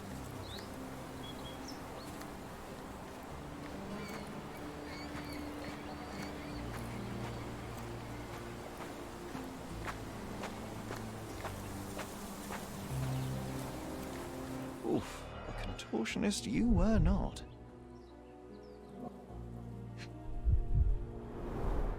Disjointed vertebrae. Difficult to say if it was a way to start or finish him off. A belt from a dressing gown. Curious. A kneecap reduced to splinters.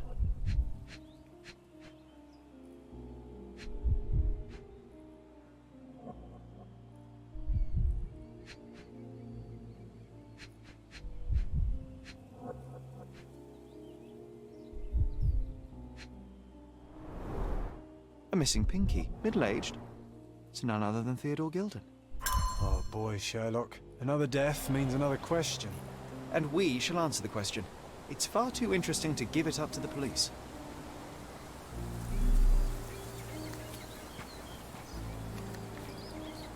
An amount of attention that most can only dream of.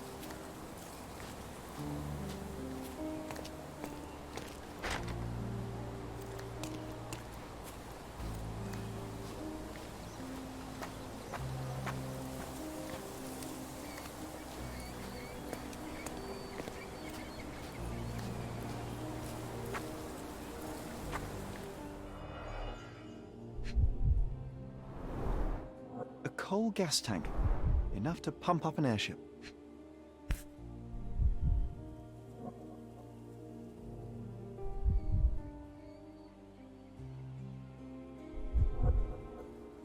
A sailor's knife, useful for cutting wet and thick ropes.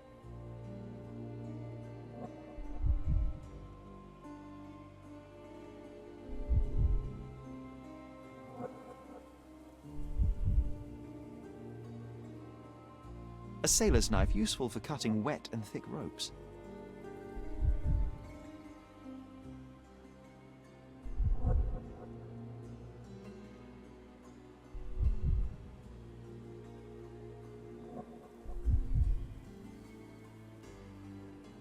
It's seen a lot of use. The blade is worn from grinding.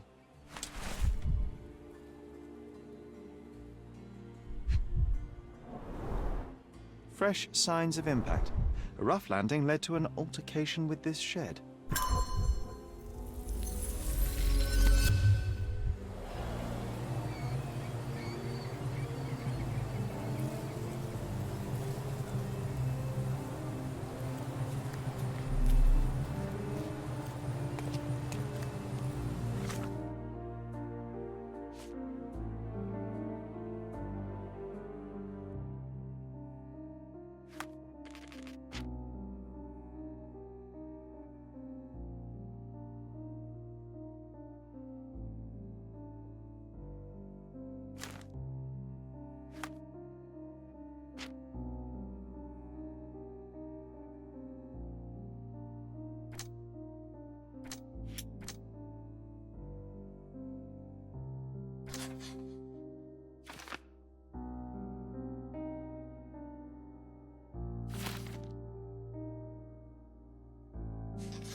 In a fit of rage, the elephant broke the chain and threw its victim on the ground with a fierce power. Escaping the scene, it pulled the body with it, but dropped it at the gate. At least some of this was witnessed by a third party who was hurled against the shed. The elephant can't have gone too far. I can still track it. I suppose you find it. Then what? Push it all the way back to the manor?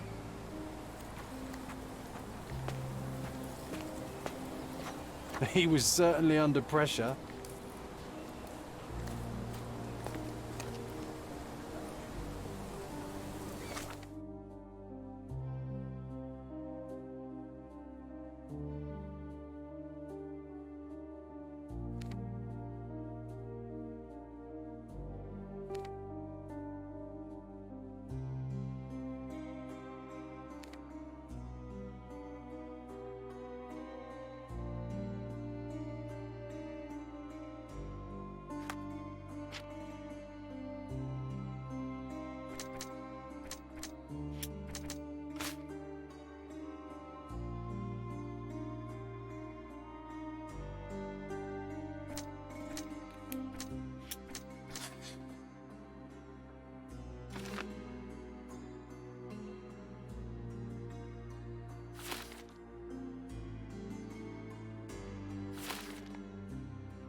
He's even putting up posters, poor man.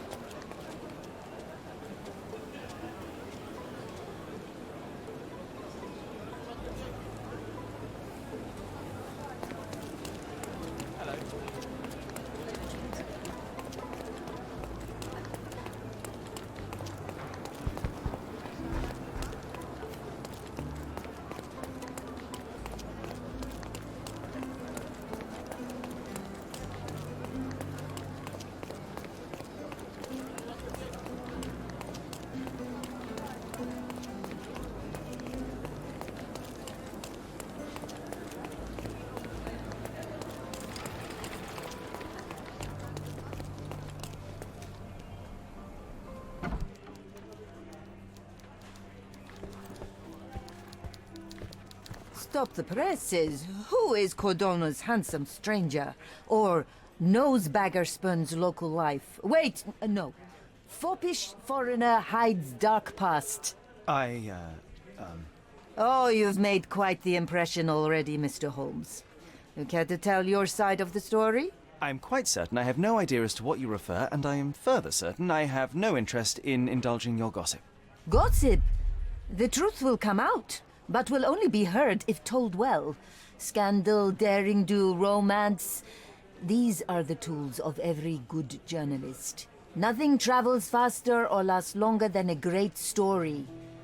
Young man, your tale will be told with or without you. My readers demand it. You already knew my name and seem aware of my doings here in Cordona. I presume this newspaper is your little endeavor? Yasmin Sertel, editor-in-chief of the Cordona Chronicle. Advocate of the free press, voice of the people, scourge of the silk stocking. Charmed, I'm sure. As an advocate of the free press, I trust you'll permit me to consult your archives? There are gaps in my knowledge of Cordona. Oh, so my work does have merit. Well, I think we can strike a bargain. I shall provide you access, and you let me keep writing about your exploits. So be it. Brooding bachelor builds bridges. Now that's character development. I guess I owe you my gratitude. What can I say? I've always enjoyed working with the Holmes. They whisper such interesting things.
That's the article. Feeling old already?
Who's it? Excuse me, just one question. I'll help you, sir. You have my full attention.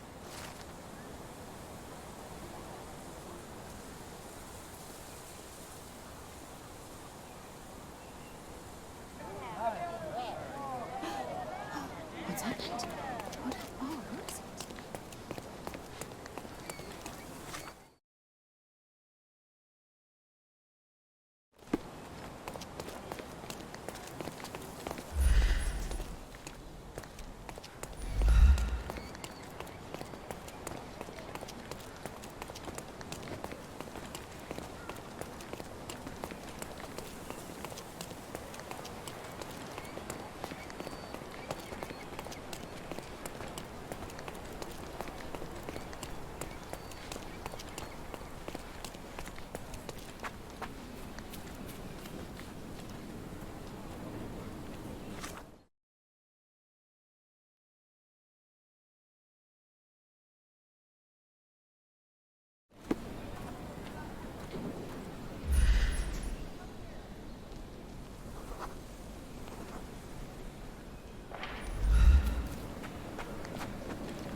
The elephant barged into this cart of olive oil. What if we're lucky and he slipped and fell somewhere along the way?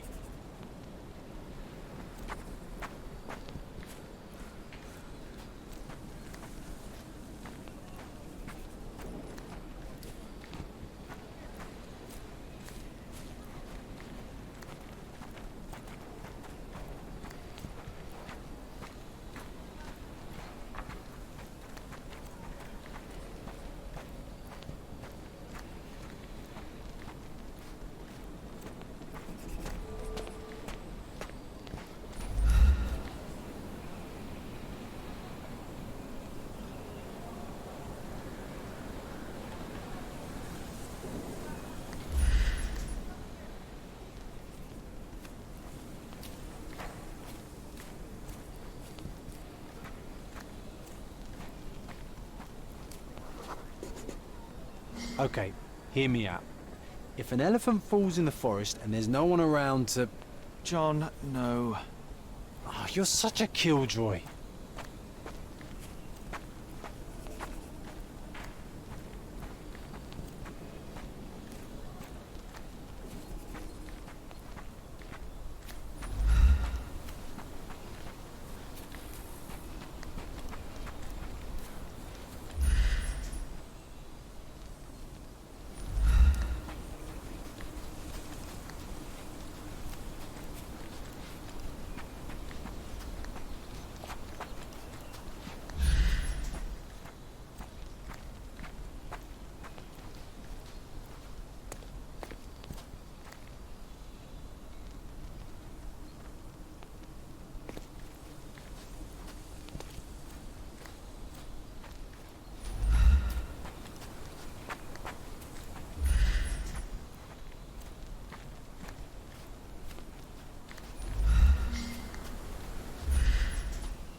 strange. It was hung with care.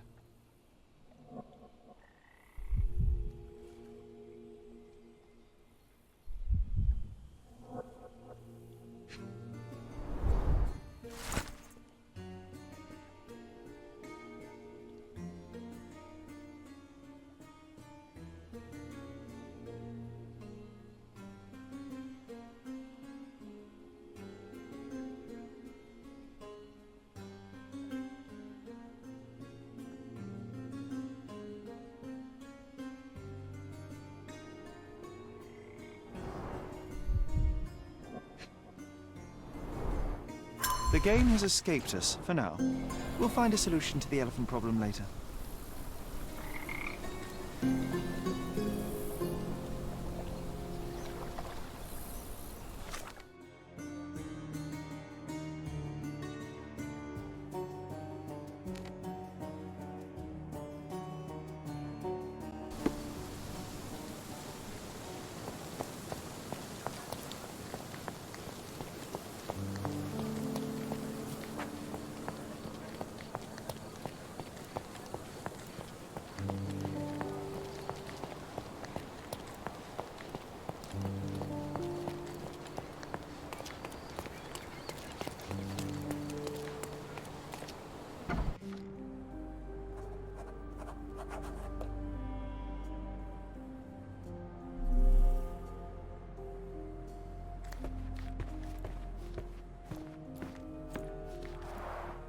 This young lady has a childish interest for her age.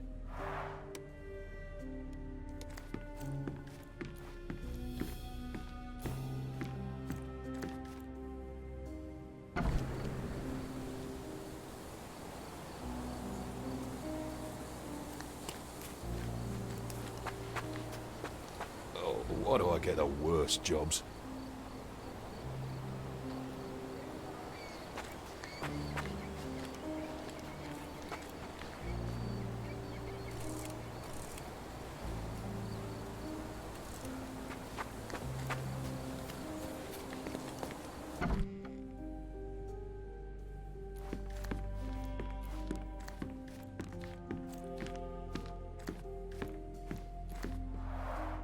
I can always recognize the spirit of a true artist.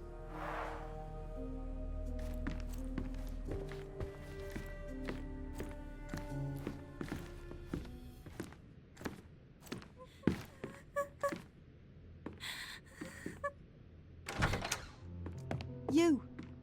Who are you? My name is Sherlock Holmes. Theodore Gilden was... Did you kill him? Did you kill the elephant? It's not in the yard anymore. It escaped into the forest. You can't let it go. What if it returns? I highly doubt that, Miss... Imogen Gilden. Please, I beg of you, find that dreadful beast that killed my father. I suppose we do need to learn what happened.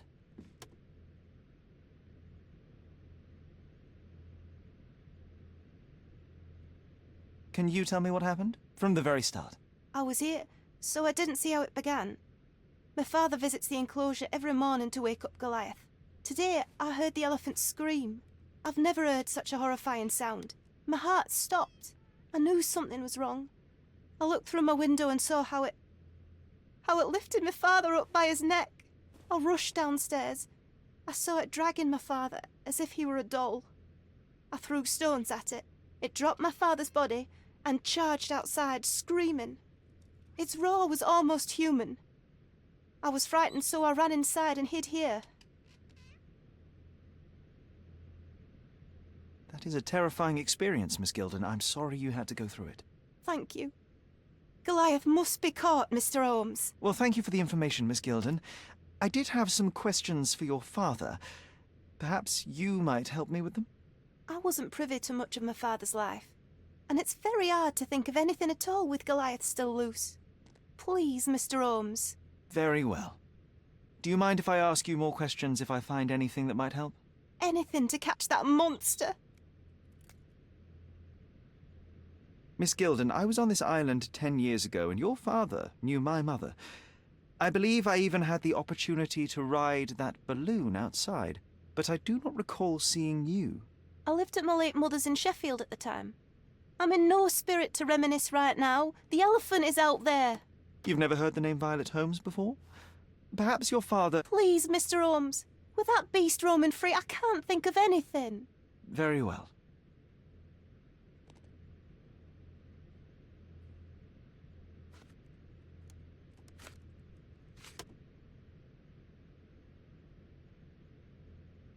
Did you observe anyone else in the yard? Any of your servants, perhaps?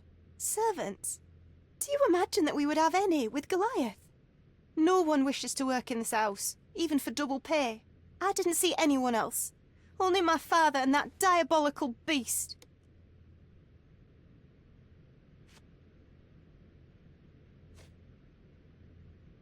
Had Goliath been aggressive before? It's dangerous, but it was never aggressive near my father. My father would do anything for Goliath. All the elephant had to do was clap its ears.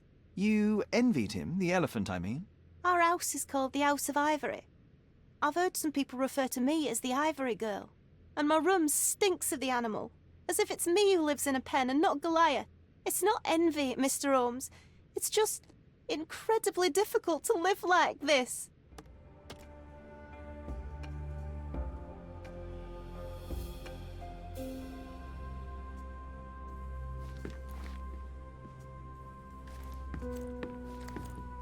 A commendable effort to barricade the windows.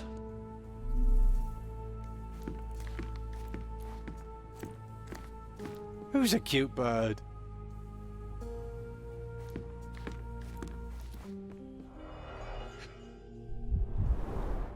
She packed as much as she could carry.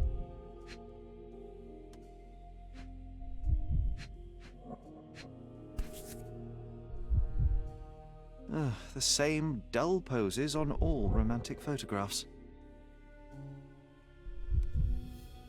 So idyllic. Enjoy your happily ever after before it stales.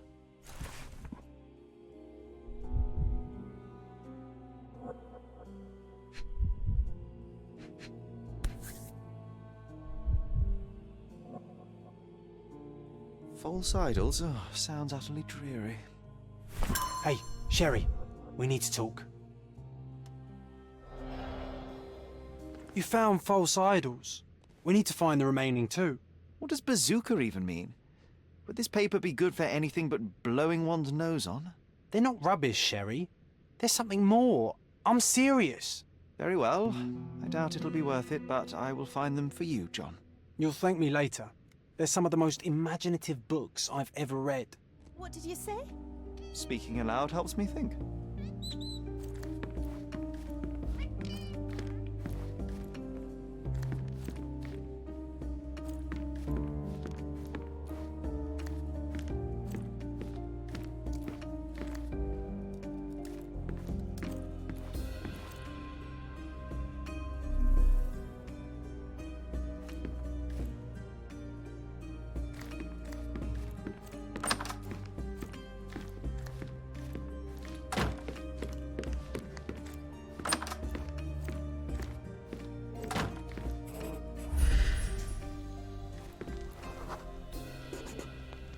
The nicest spot in the room.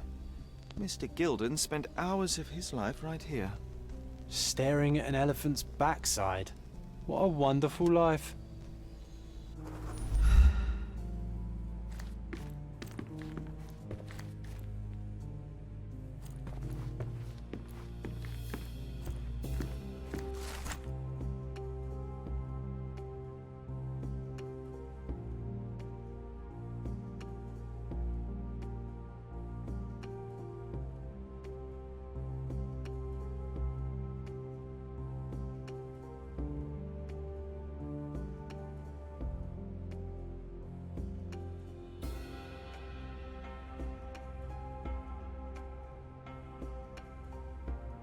His second child? An apparent son and heir, I'd say.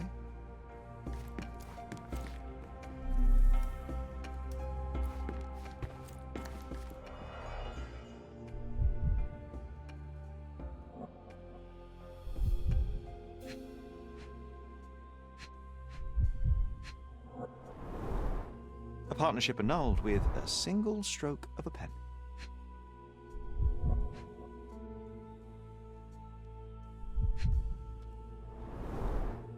catchy title.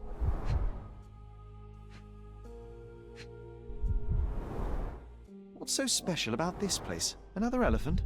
I should take a photograph of the plans. I don't want to carry them around.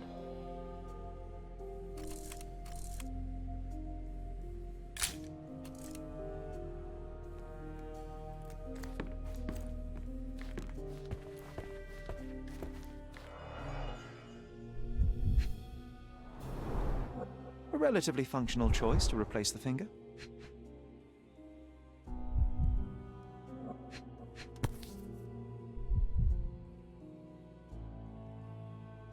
I think Miss Gilden has barely matured.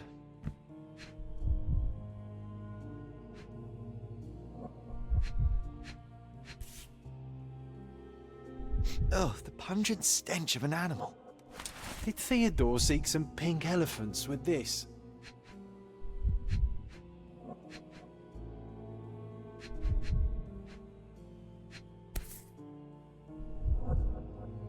I think they were closer than you and me, John. I'm hurt.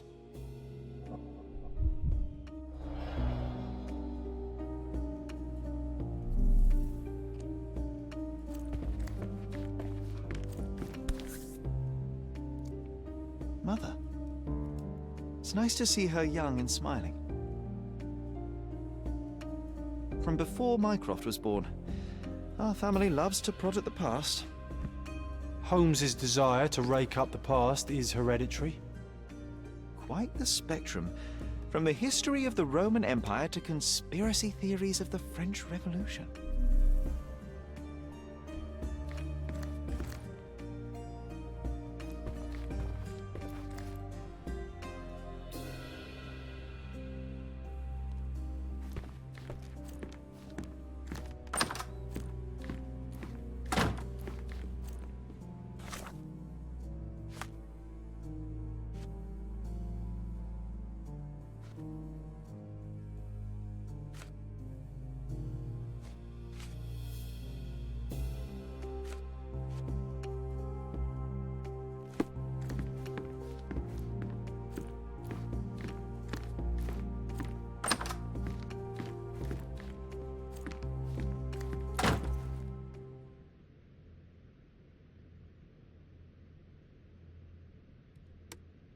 And, which part of the elephant is in here? It's quite pungent. Oh, that. It's elephant sweat. Father believed that it might replace traditional ambergris. Well, that's true entrepreneur spirit.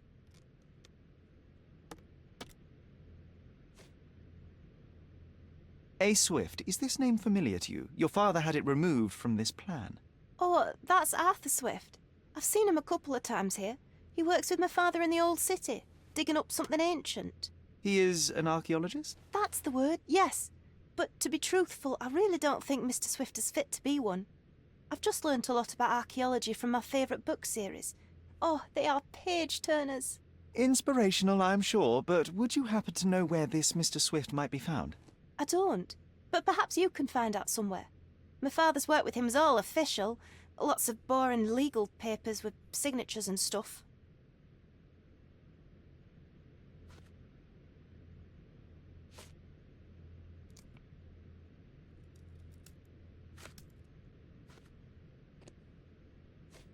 I found this. Who's this young lad next to you, your faithful knight? Paul. He's my pirate. He's not really a pirate. I just call him that. It probably sounds very silly. Your secret is safe in my hands. Does Paul work somewhere? What is his surname? His name is Paul Perks. He and his yacht Whirlpool are the champions of the Salacia Yacht Club. He sails there. I'll show you where it is on the map if you need to meet him. A yachting champion? Well, that will be a first. I prefer dry land. And so does my suit.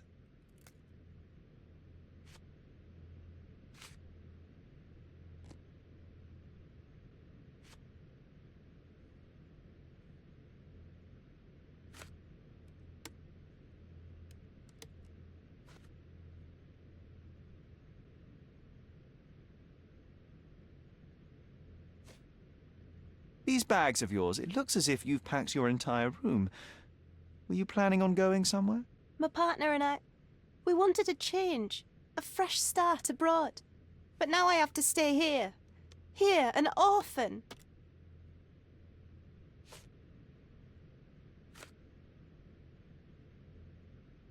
I'm afraid I can't add anything useful.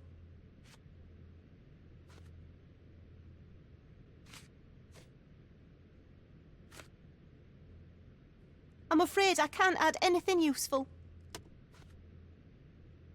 I'm afraid I can't add anything useful. How can you read something like this? It's hard to swallow, and that's not due to the hard cover. You're hardly serious. Any library without Nabe and Laura is incomplete. If you can read, then these books are an absolute must. Love and adventure. They're about life. Oh, I wasn't aware that exploding pyramids were a part of daily life on Cordona. You haven't seen life, so you might try reading about it at least.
He's even been putting out posters, poor man.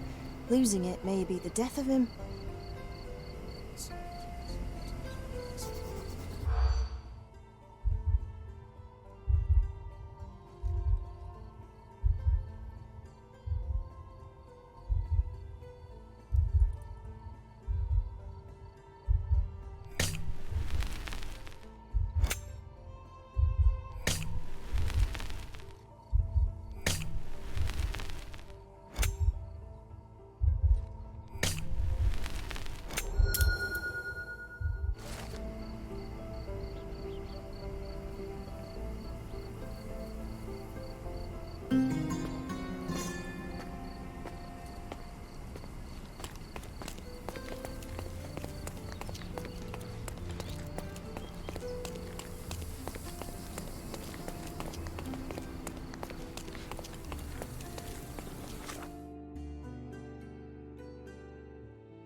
Does it look remotely familiar to you?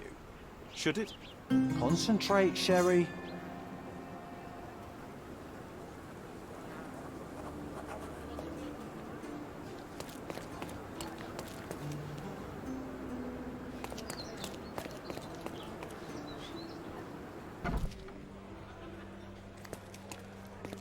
Are you lost, sir? Not at all. I'm right where I need to be. I'm Sherlock Holmes, by the way. Ursula Oni, the Chief Archivist. How can I help you exactly? I need to take a look at the history of Cordona and its islanders to retrieve some, hopefully, useful information. Your brother Mycroft told me that you were direct, and now that we've met, I can see that is true. Someone in our family has to balance the evasive nature of my brother. Well, may I use the city archives? You may, of course. But in return, perhaps dinner? That's a high price to pay for looking at your archives. I was teasing you. Pay no attention to me.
With your love for archives, you would have made the perfect bureaucrat.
Guests of Cordona, the treasures await you.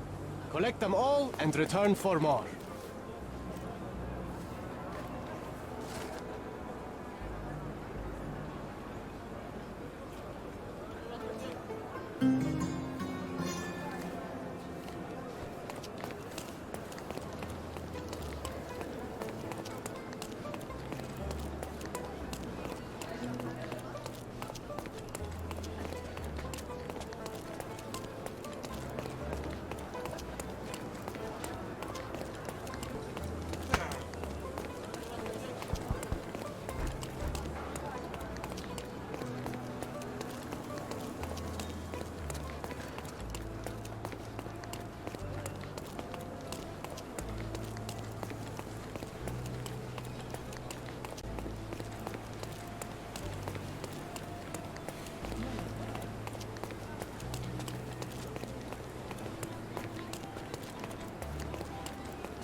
From day to night, Aiden stands there, recruiting non-rebellious workers for the dig.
I remember the monument, Cordona's legendary pirate, the Robin Hood of the place.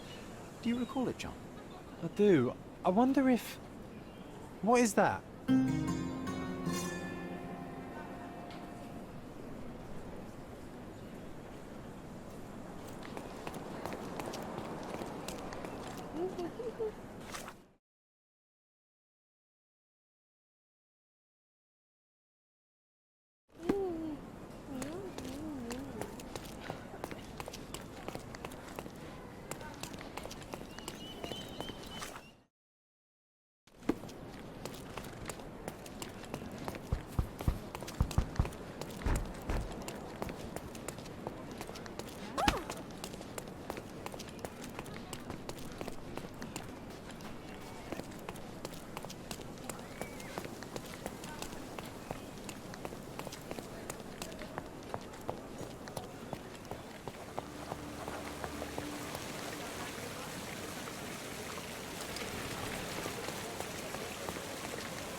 Nice to see you.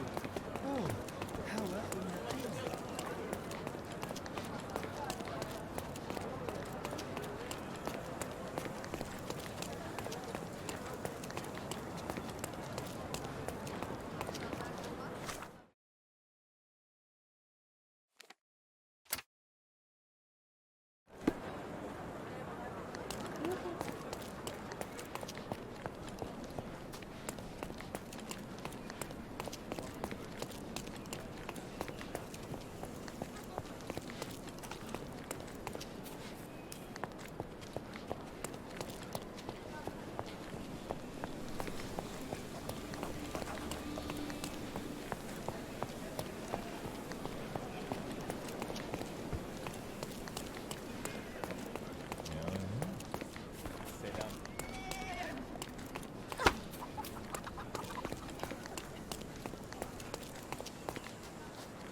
The market square.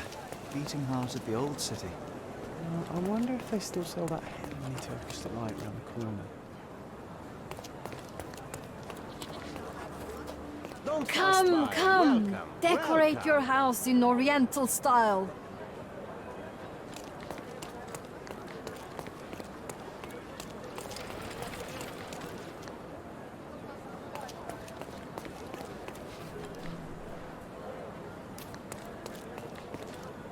Stop blocking the view.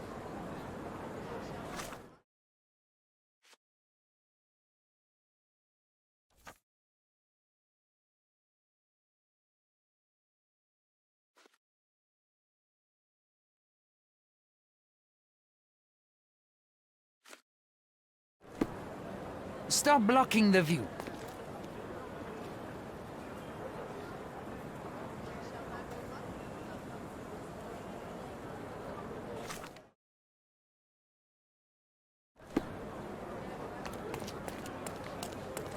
Don't miss out on the best carpets. Don't pass by. Welcome. Well, let's pick something that suits you.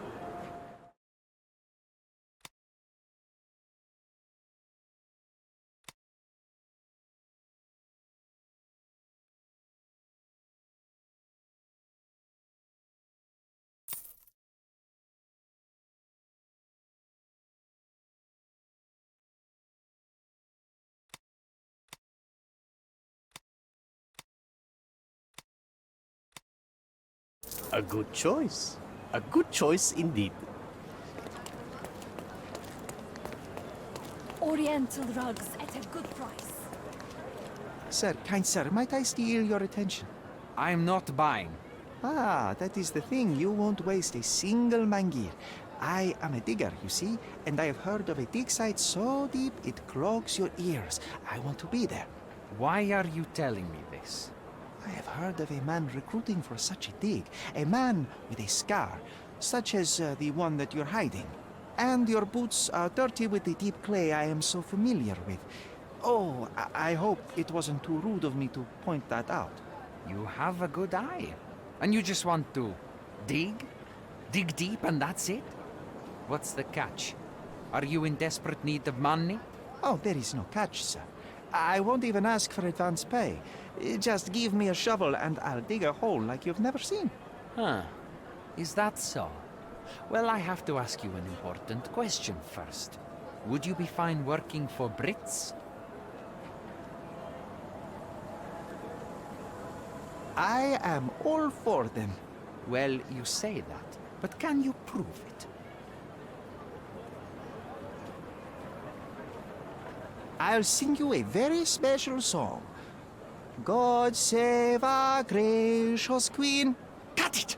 Or people here will make you their queen. I can also speak in limericks. Please don't. You might be a little bit weak in the head, but a natural born digger with a keen eye is what we need. Take this permission slip and go to this address. The guard will let you in and check with the professor once you're there.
Stop loitering and get inside.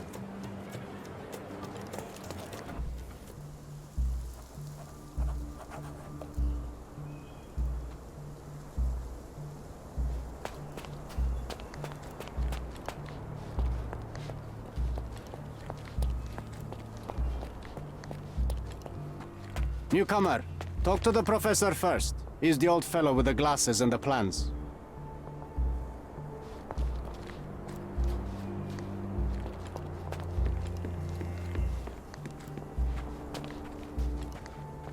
Where's the fire in your eyes? Where's the smile? I am sick and tired of seeing apathy among the new workers. Sir, believe me, I do have the spark. I want to start work straight away. It's as important to me as it is to you. Ah, that's the spirit. I'm on the verge of a great discovery.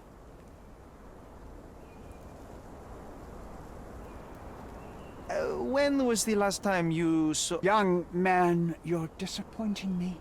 I'd like to see a bright career for you as the best digger on the island. Don't ruin it. We'll talk when you find something useful. How did you meet me? Don't ask questions. You'll have to find the answers yourself. I'm not a nanny. I'm a busy man who is changing the course of history. I am ready to work. Splendid. Do you know what I am working on?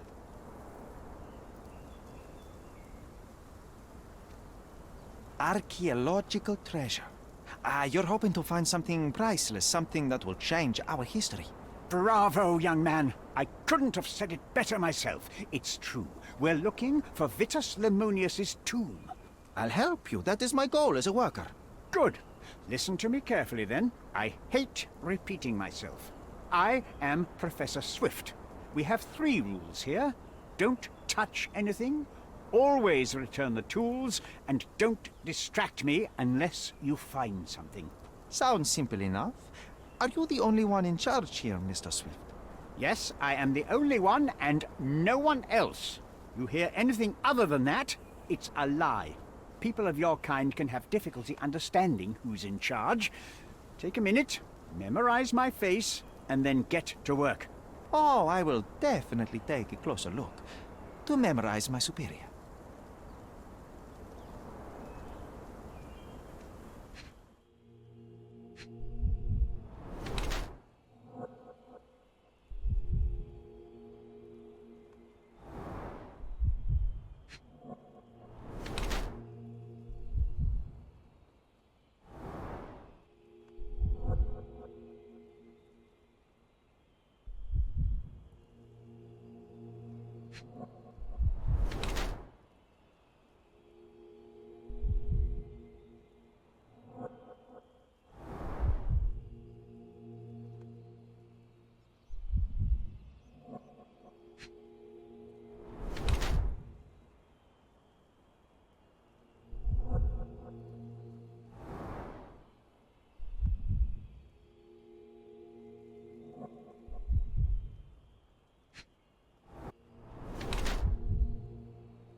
I wish I could be as passionate about something as you are, Mr. Swift.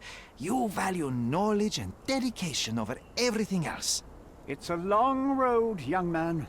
A sharp eye and attention to detail are the only stepping stones along this path. You have to sacrifice everything you love for the larger prize. Exactly. So much in life is superficial. I wish more people would understand. I never heard a truer word, lad. Folk will ignore what truly matters in life, and for what? Convenience. Bold words indeed. I doubt that many scientists would be willing to support their bragging with fieldwork. The academic world is full of restrictions. Our honorable professors are too afraid to dirty their hands. God forbid if they have a stain on their shirt. You can follow in my footsteps. You can start learning by returning to work. Show me what you can find.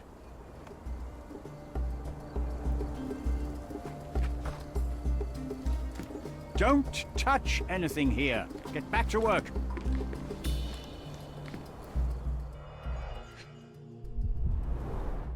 Straw dolls.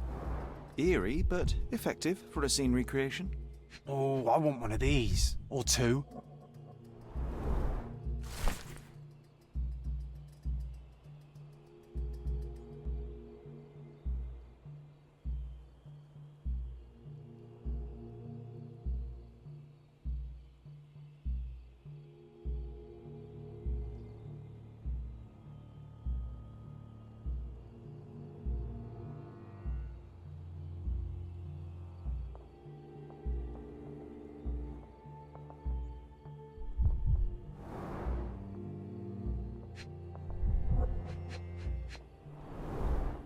Oilcloth. Won't fade and waterproof. Enough here to make 10 sails and more.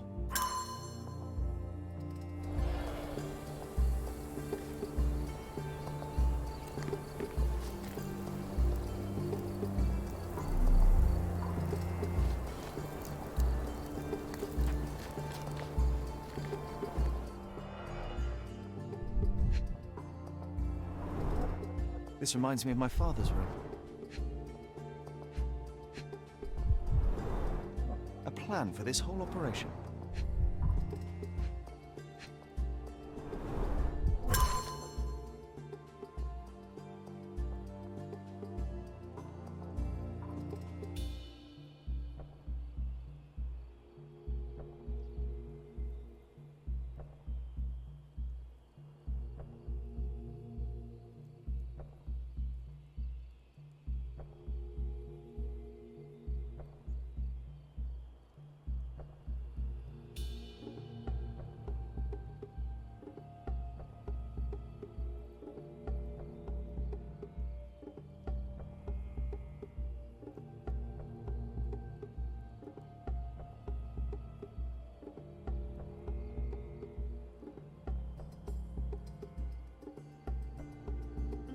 This might prove useful.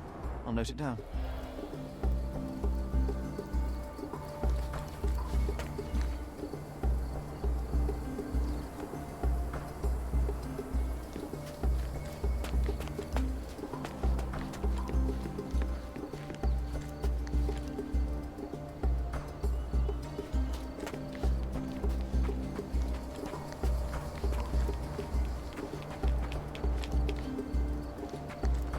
Help me, please. You and I are the economic foundation of this island. We should help each other. But I don't know what you are talking about.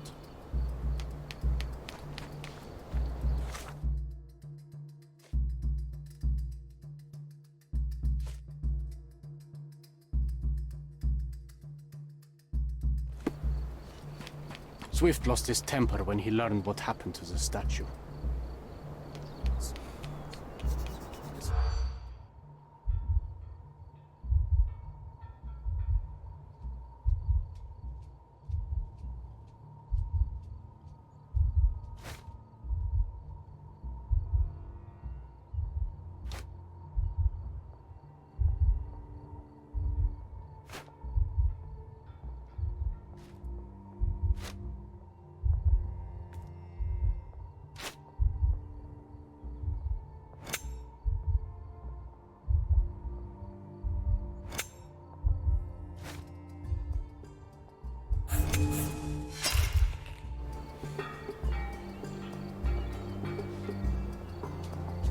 Swift lost his temper when he learned what happened to the statue.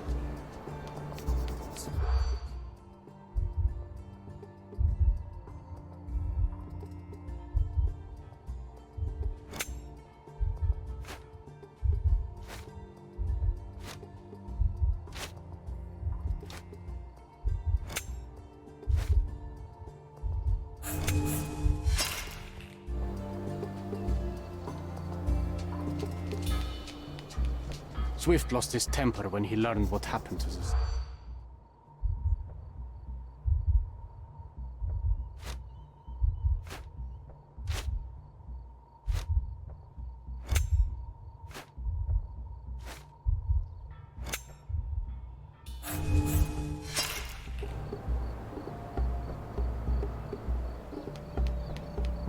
Swift lost his temper when he learned what happened to the statue.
A sickle for harvesting.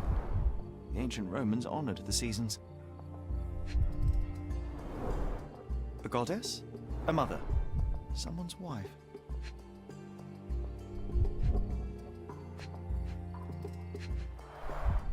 There were 4 statues here originally. I wonder what the 3 other statues look like.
Somehow the text remains legible. Let's see if I remember my Latin.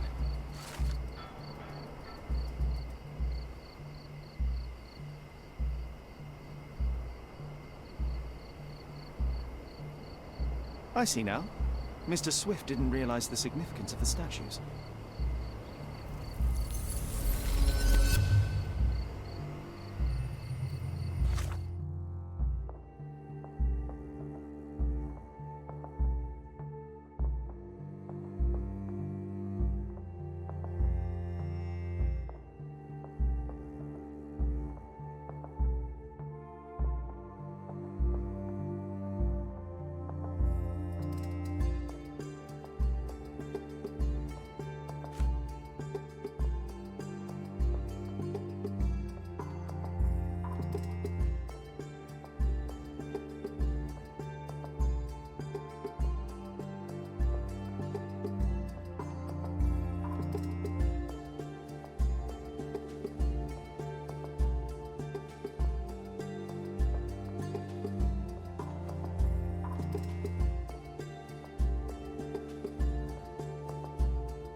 It seems everything's in place.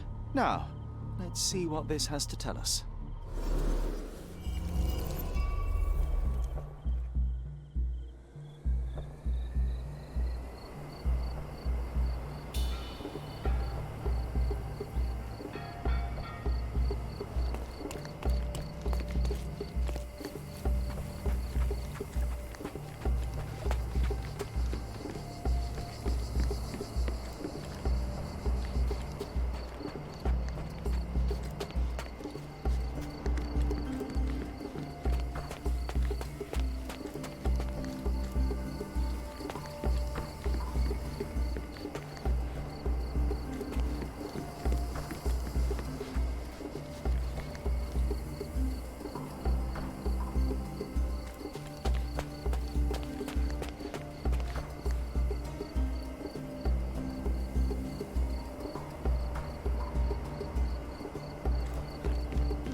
Here is your discovery, Mr. Swift. Hey, look at this.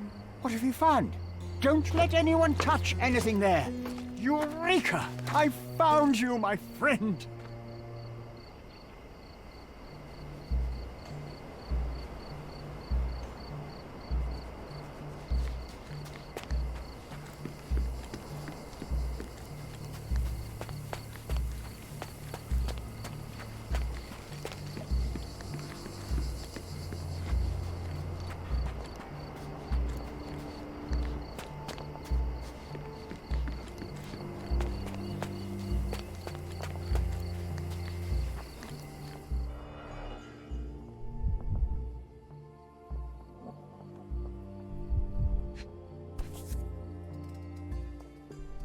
A box of darts.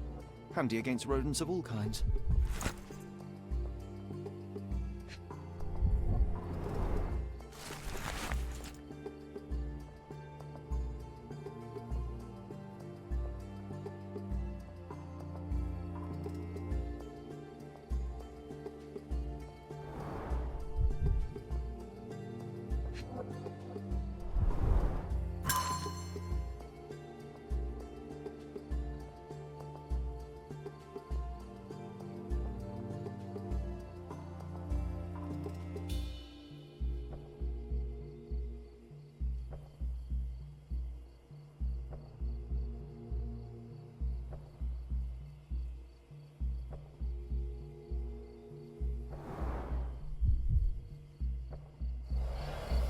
Trying to take over my research, are you? I come here to pick up my diary, and I find you snooping around. Explain yourself. Mr. Swift, if that were true, I would have been on my way to the newspaper. My name is Sherlock Holmes. I didn't have a chance to introduce myself properly. Outrageous! You deceived me, sir. What is the reason for your being here? Who sent you, Mr. Holmes? Theodore Gilden's premature death brought me here. Theodore is dead? How can that be possible? I'm thinking of all the possibilities, and I'm not crossing out anyone who might have been involved. Even his elephant. The land you're excavating belongs to Mr. Gilden, does it not? Did I hear an accusation? I have nothing to hide. You can ask me whatever nonsense you've prepared as a token of my diminishing respect towards you. Very well, Mr. Swift. I appreciate your cooperation. When was the last time you saw Mr. Gilden? A couple of days ago. We discussed the site. I believe in the tomb and its secrets. Theodore's patience was stretched, however. He was already inventing new projects. It wasn't a long conversation. I suppose that his daughter will inherit everything now, along with all of the eccentricities and problems. And not forgetting Goliath. Eccentricities and problems, Mr. Holmes. One of many. Were you at the site this morning? Affirmative. This project is taking a lot of my time, as you see. I spend more time underground than on the surface. When did you learn about Theodore's death? Just now. You just told me. And you aren't surprised, shocked? I won't tell anyone if you shed a tear or two. Weren't you partners, after all? We were. And it is a real shame. But I've seen too many deaths in my life, Mr. Holmes, for the news to truly shake me. Will you allow me to return to my research? Or are you insisting on remaining an obstacle? Oh, I haven't even started yet.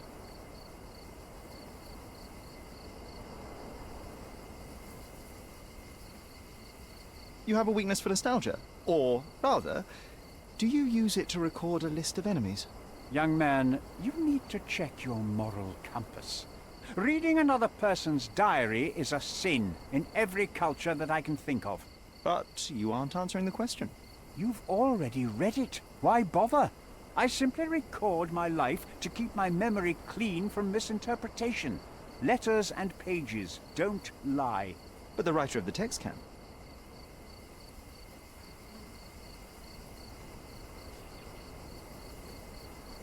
With this book, you attempted to plan an attack on the elephant? Your insinuations are out of place. Goliath is a frightening animal. All I wished to do was to understand the creature. As any scientist would do, I researched, analyzed, and drew conclusions.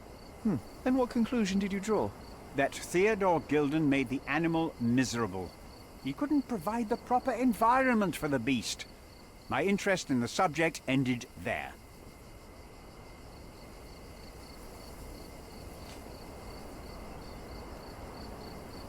What's with this box of darts? Is it for a scientific argument? A little darker than that. Rather for killing the kind of rodents that might nibble a nose or a toe in your sleep. Let's just say I have to protect myself against a larger animal, such as an elephant. Might it be enough to stop it, make it faint? If I were you, I wouldn't bank on it.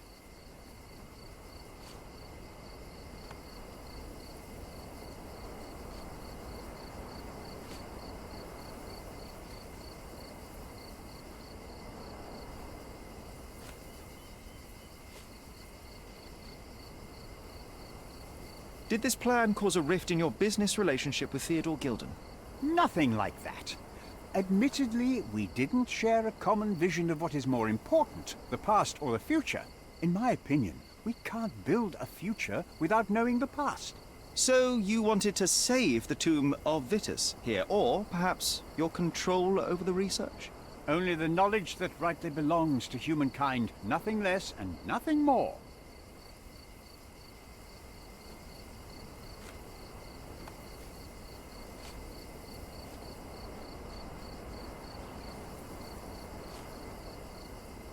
Gilden's elephant is quite an unusual addition to Cordona's fauna.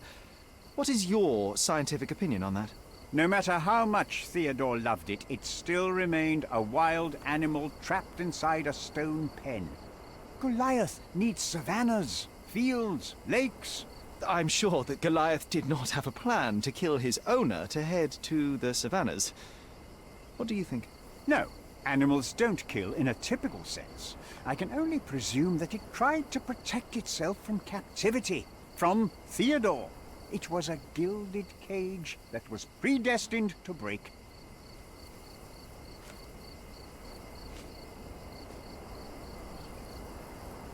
Remember one of the rules? It seems that you didn't return a tool. Is this knife yours? Do I look like a fellow who carries a knife? I don't need it. There are plenty of uses for it on the site, and outside of it. I have other people to cut ropes for me, Mr. Holmes.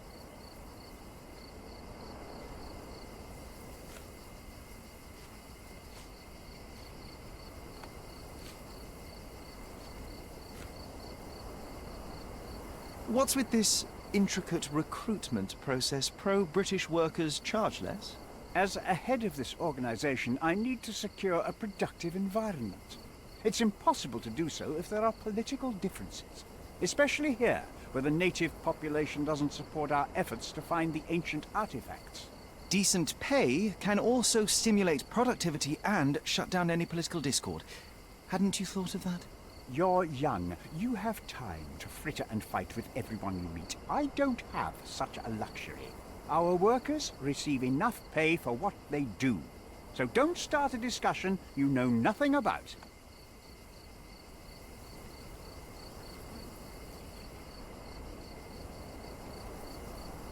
I'm a busy man. Moving on.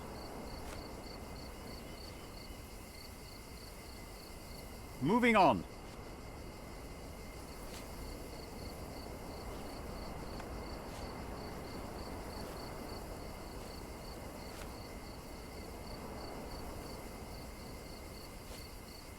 I've nothing to add. I'm a busy man. I'm a busy man. Moving on. I've nothing to add. Moving on. Have you seen this person before? The one beside Imogen Gilden? No, but he's with Imogen, so I suppose that he's a friend of hers. That girl always has her head in the clouds. I could have said Theodore was different, but that wouldn't have been entirely true. Away with the fairies, was he? That's one way of putting it. Either way, I don't know much about Imogen's life or her friends. The type of elite that pretends to be educated.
Landscapes and portraits. Find the one that your house is lacking. My goods will brighten up your house.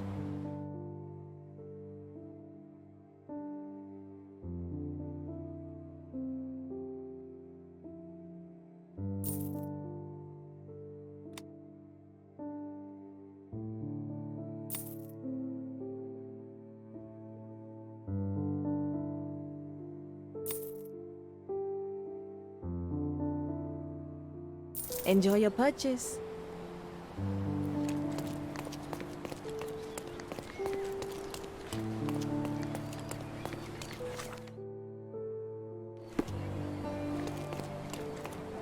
Tired of your garden view? Visit my shop and refresh it. My goods will brighten up your house.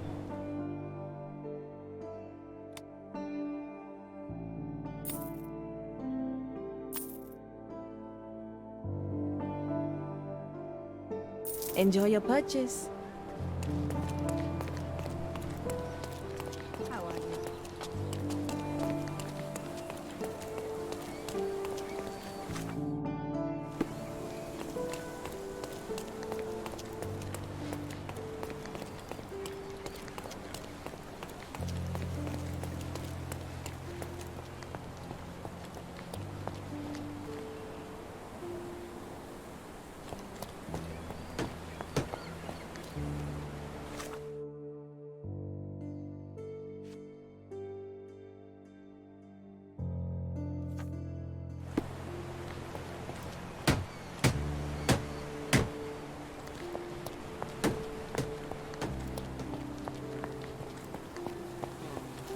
Help me, please.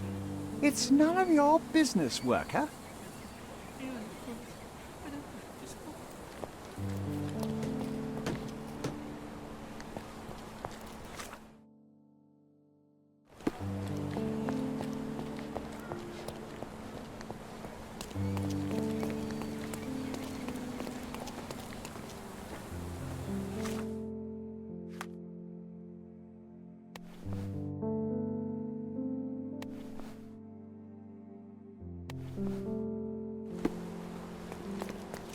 Can I ask you a question? That's a question I can answer.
Bloodied bandages. Has someone been hurt?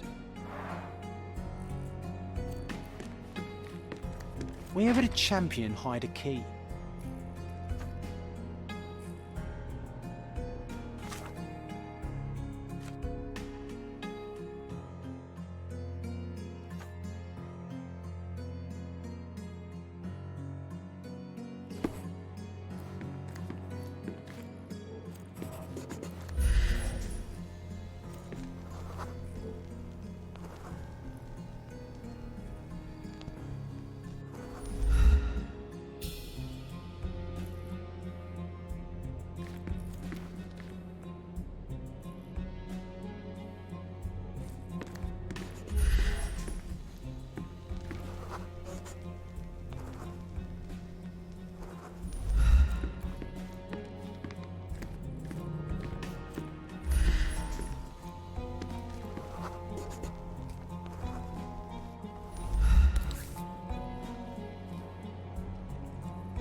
I hope Paul is more skilled at yachting than he is at hiding keys.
foghorn to navigate and warn others at sea. You should have a warning to cover your ears.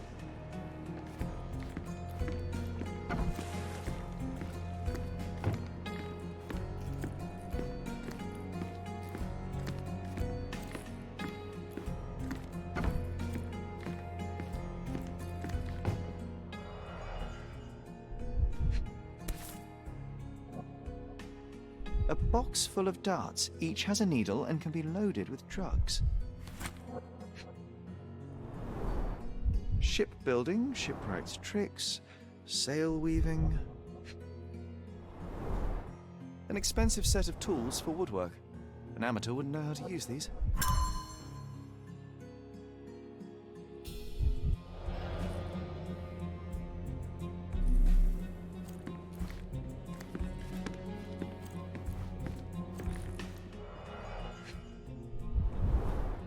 To earn big, you have to spend big.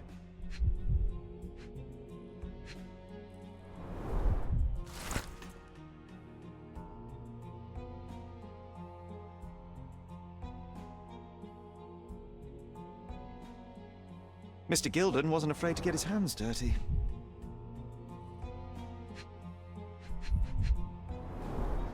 Old betting slips. Paul always bets on Whirlpool. One victory after another.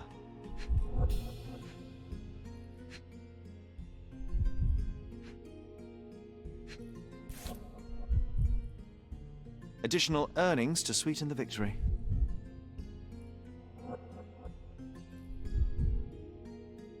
An interesting place for a message to a champion.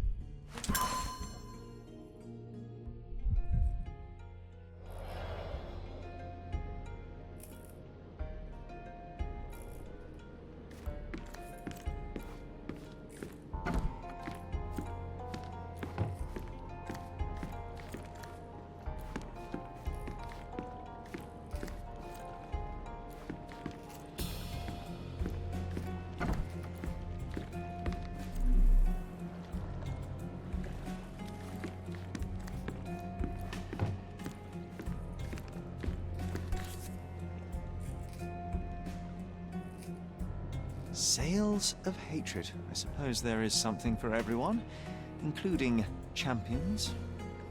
Who knew archaeology could be so exciting? Exciting is certainly a word.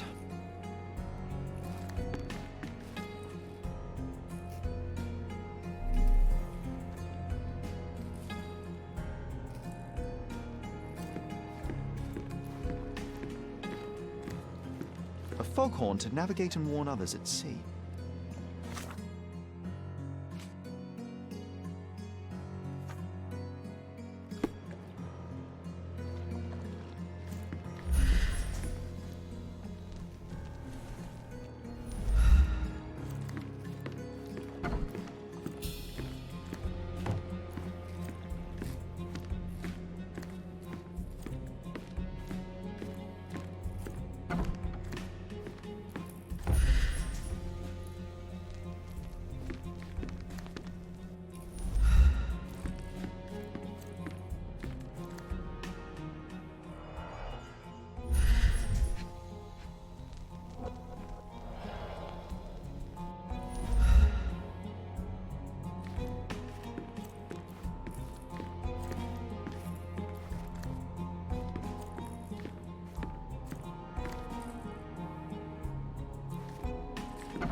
Undeniably psychotropes.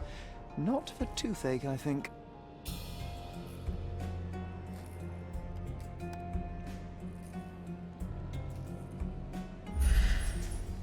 A typical tea tin. I wonder what he has for biscuits.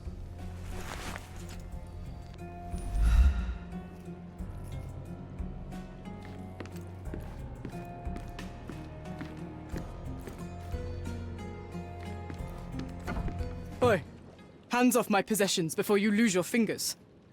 Are you illiterate? The rules are written everywhere. Ah, Mr. Perks, the cabin boy himself. Champion, you mean? I was right. You are illiterate. I think a couple of shiners might teach you. One last chance. Who are you? I'm Sherlock Holmes, a friend of our mutual acquaintance, Miss Imogen. Look, you artichoke. Imogen has no friends. Except for me. If you must try to insult people, it's better to know the meanings of the words that you're using. You fancy you could teach a sailor to swear? Go ahead. Show me how inventive you are. Stand still for a moment.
I'm impressed by how well a woman can handle a yacht and endure so many hardships on the open sea.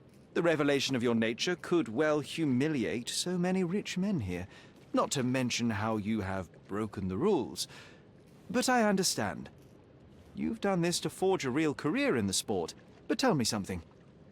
Has no one asked you why you don't grow a beard? Shh! Have you been following me? You better not be wanting to end my career, because I swear you'll regret it if I get outed. Damn you, Paul. I'm sick of... Who's this peacock? Does he know who I am? I definitely know who you are not. You're not a dictionary reader, at least. I wanted to see how you... pals interact with each other in your natural habitat.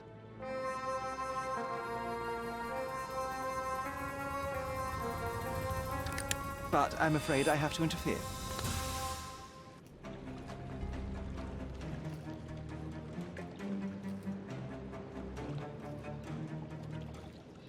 I'm coming for you.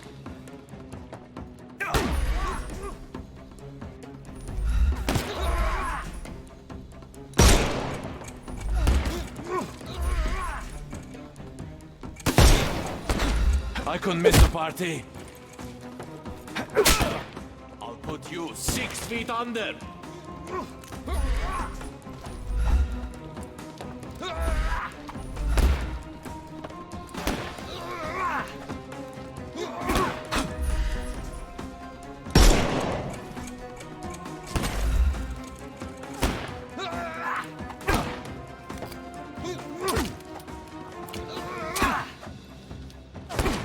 Get ready for some pain. I'm coming. The snuff's red. I couldn't miss the party.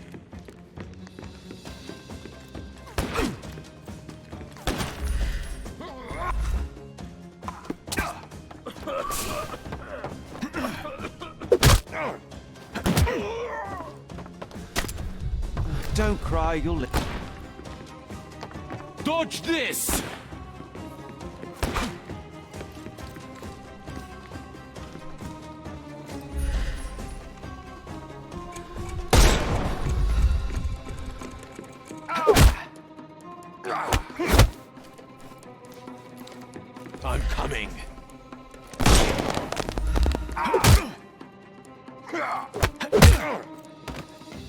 Take a rest, my friend. Give him the pepper snuff.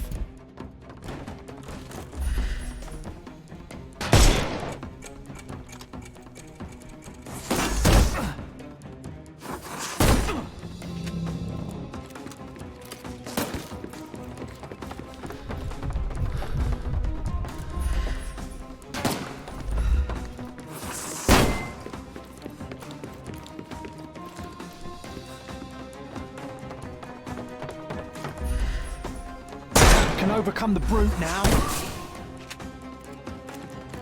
I'm coming for you. Don't bother moving. You've lost.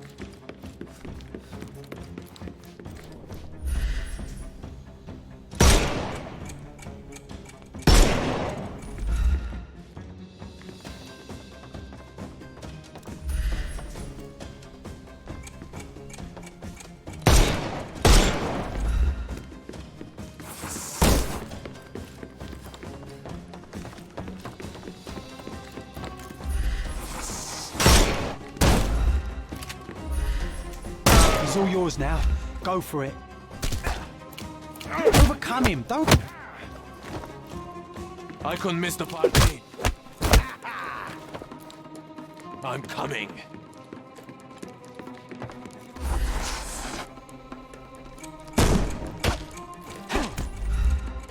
I'm gonna hurt you.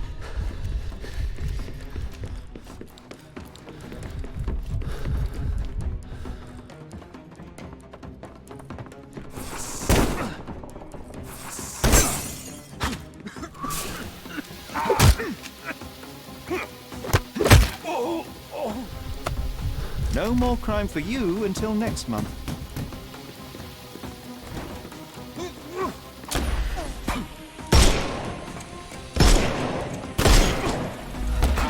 I will end you. Don't bother moving. Give him the pepper... I'll put you 6 feet under.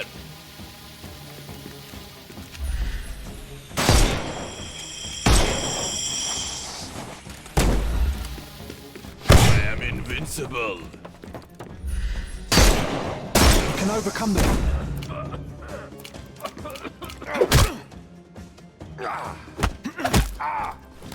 Too simple.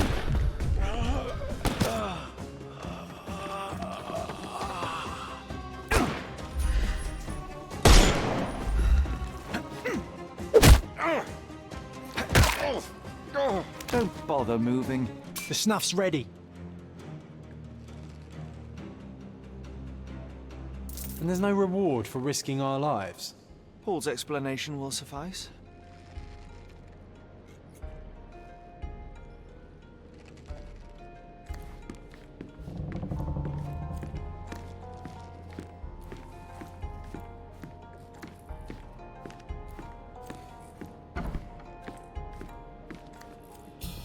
Your fellow mariners have a strange way of showing hospitality. They were not my friends. Are you sure? I would rather risk my neck for someone who's at least honest and thankful. Perhaps then don't enter someone's life and be so judgmental, pretending you're better than they are. Then give me your perspective and allow me to see through your eyes.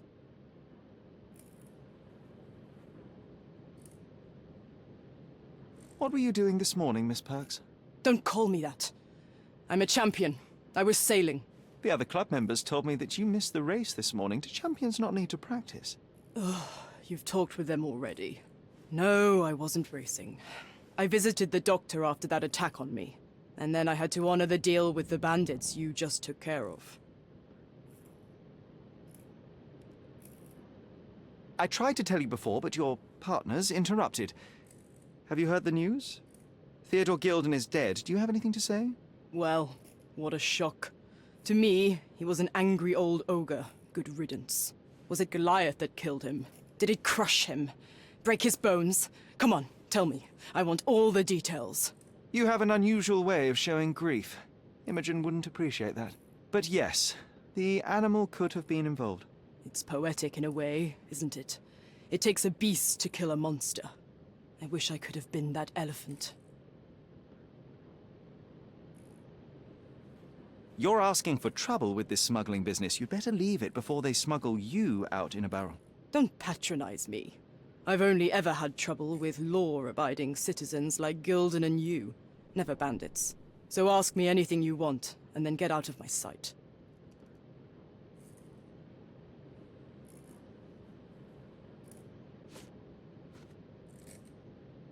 You smuggle illicit psychotropes on your yacht. Not a delivery for the hospital, I'm sure. Of course not. I've had to cut corners to earn some money. How might a person afford to pay for a yacht in an honest way? I don't know, although I'm smart. The buyers are my customers. Adults who are willing to pay for their pleasure, or weapons for jewels. Whatever they want me to deliver. Nothing criminal. Well, it's your lucky day. I'm not here because of smuggling. Have you tasted this tea yourself? I wouldn't have been a champion if I had used it. It's just a side business that keeps my career afloat. It's quite expensive to compete in yachting.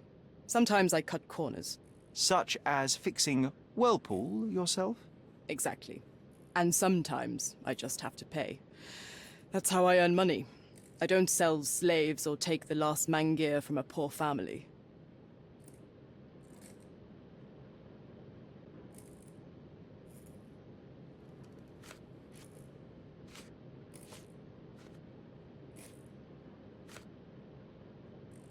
It seems as though Theodore Gilden hung a sword of Damocles over your life and career. Were these only words, or something more serious? Check my forearm. Pulled muscles and bruises. Small cuts. Nothing that you could call serious. I doubt that a man in his late 50s could wrestle you. It wasn't him. He behaved like a rat and hired brutes. His boys tried to lock my hands behind my back, but I was faster and I escaped. Was he so protective of his daughter, or was it your feminine secret that provoked him? My guess is that he was protecting his property. As he saw it, he owned Imogen, and he treated her like a piece of furniture. He didn't want his daughter to be loved by anyone. What's more painful is that Theodore didn't allow me to love his daughter. Typical. I'm not sure that your relationship with Imogen could be described as typical. Are you afraid of a woman in trousers? Now that's typical of men.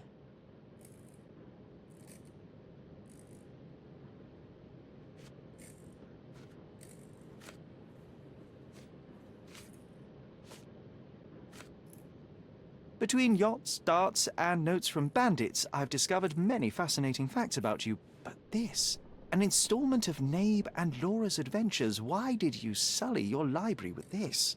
It's a gift from Imogen. I didn't buy it.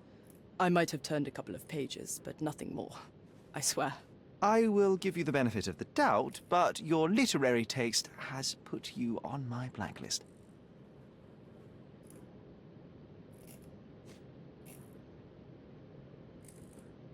Look what I found. A box full of darts.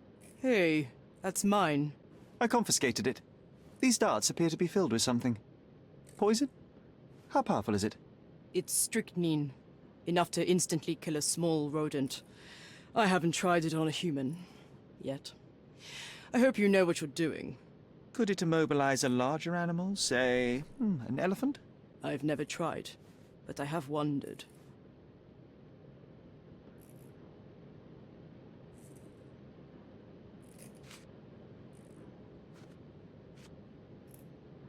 A charming picture. I've heard that champions do often pose with their trophies. Cheeky. It is a lovely trophy, though. I'm sure you will agree. What is it that you like most about her? Her naivety? Her father's money? A somewhat difficult choice. Especially now that her father is out of the equation.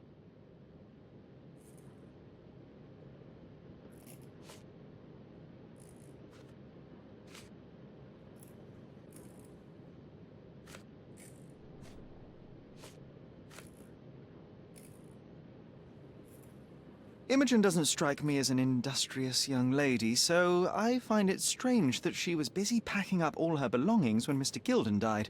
That's some favorable wind in your sails, isn't it? Is it so suspicious that a couple might embark on a trip? I wanted to thank her, so we planned to go traveling. A Theodore-free place, without elephants. The timing of it is suspicious, however. Your lady friend becomes an orphan and heir, and there's a planned trip directly afterwards. An improvised romantic dinner will never please a spoilt girl. A planned voyage might. It's not spur of the moment.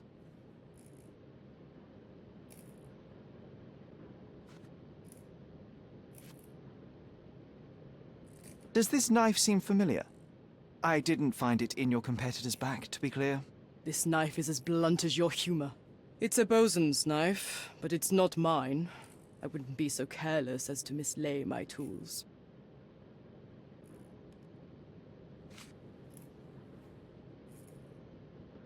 What can you tell me about the elephant?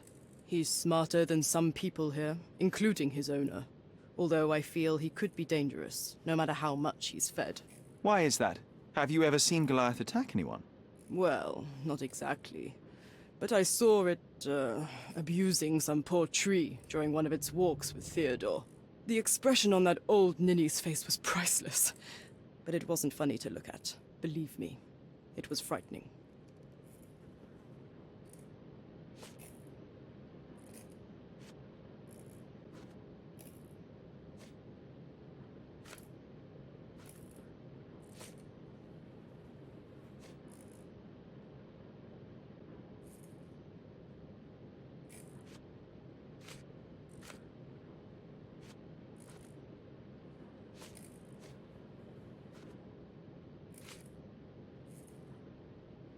A. Swift. Are you familiar with this name? The gentleman had business with Mr. Gilden.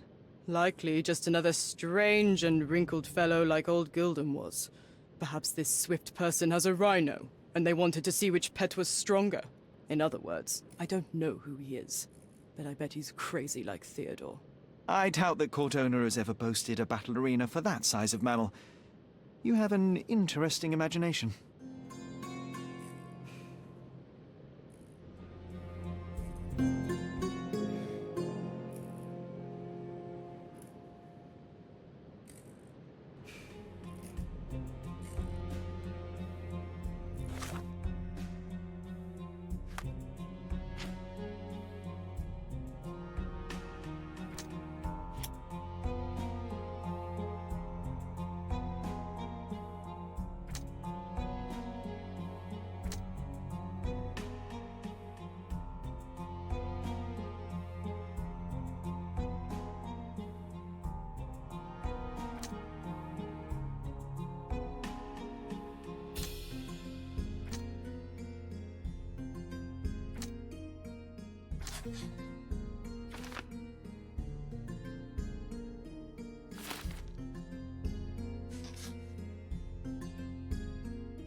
Just be quick.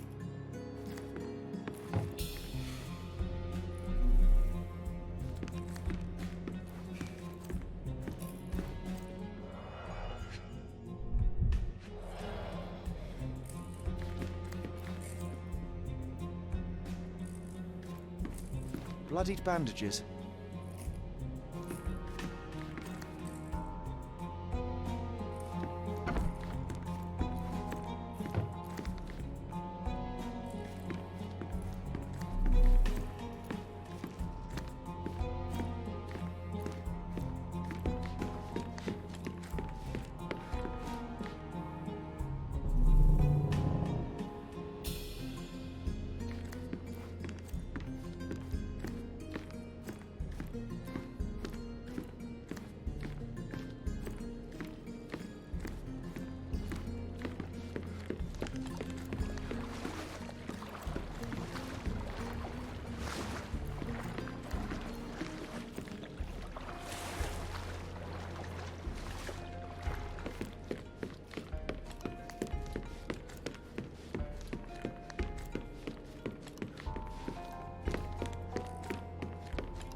Stop shirking. Get dressed properly and come inside.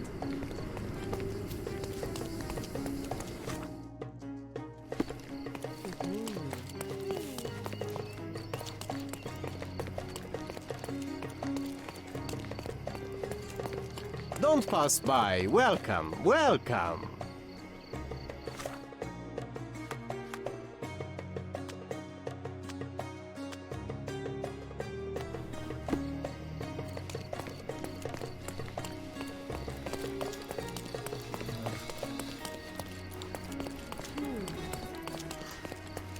Stop, Lloyd.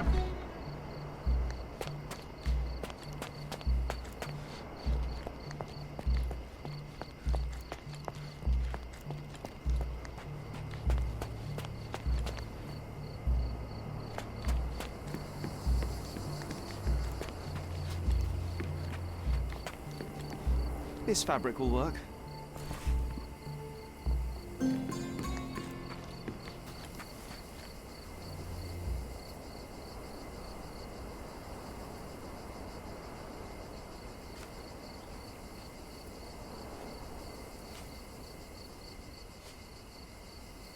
Your partner had a very specific attitude towards the things he treasured. Was this habitual for him? That would have been too much even for him. Don't get me wrong, he had a harsh temper. Like a true businessman, he was ready to burn his competitors to the ground. But threatening someone physically would have been something new even for him, am I correct? Absolutely. Besides, I had never seen him this angry. The fellow who received the letter must have been extremely alarmed.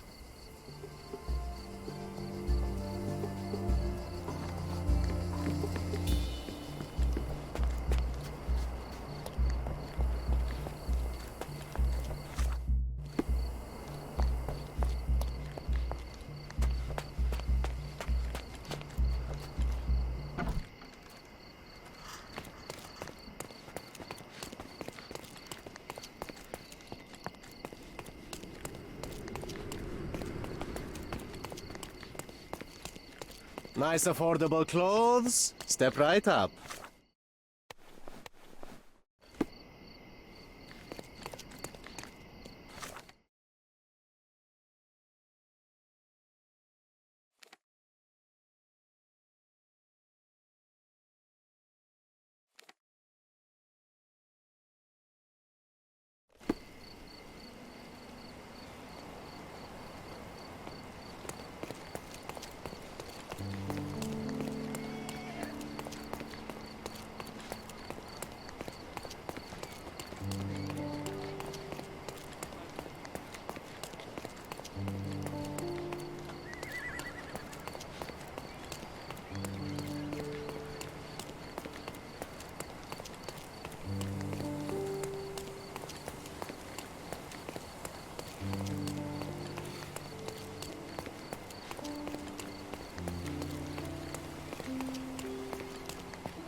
bloodied bandages.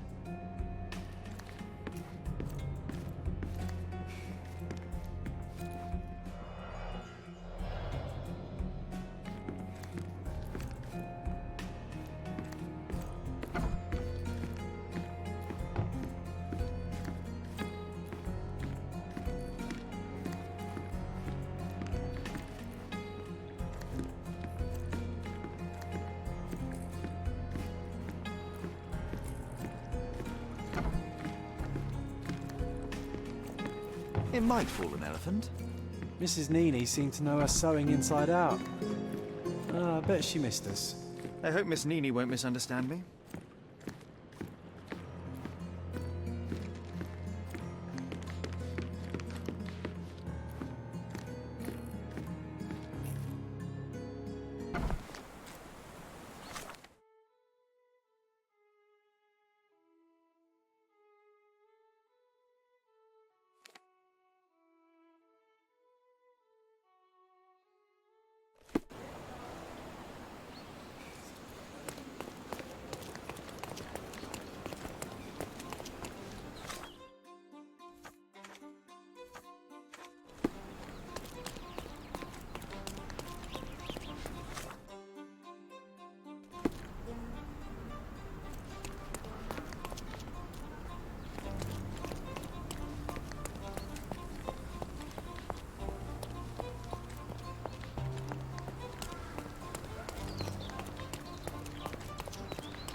Good day, madam. I've come to you with a special requirement. The tailors on the street can't help me, I'm afraid.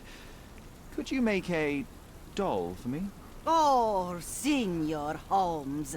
You taught the police how to do their job, and they found the thief. Of course I will help you. But what sort of doll? A child's doll, such as my great niece might play with? A little larger than your typical doll. Signore, I don't understand. Boy, girl, animal, and what color? Animal, a passionate, perhaps amorous animal. Ah, Signore, you talk in riddles. I am an old lady who's seen it all. Tell me what you need. I need a life-size elephant. I think Mrs. Nini outdid herself with this one. Is that a tail? That's a trunk, John, but I must agree with you that it's her masterpiece. Well, let's not waste any time.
The game is on.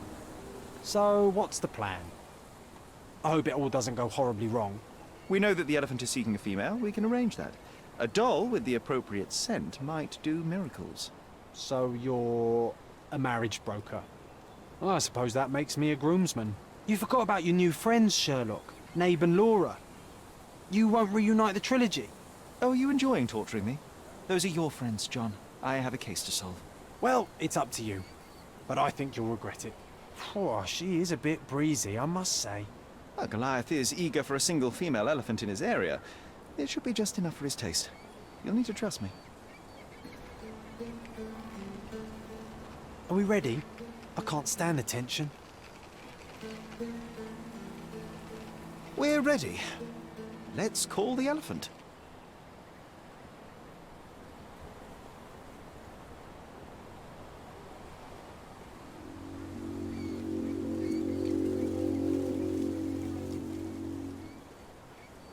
How could anyone resist?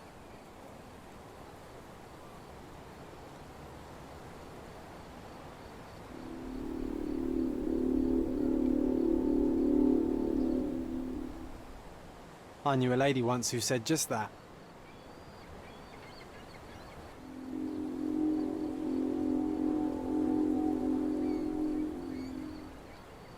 Too bad I'm not an elephant.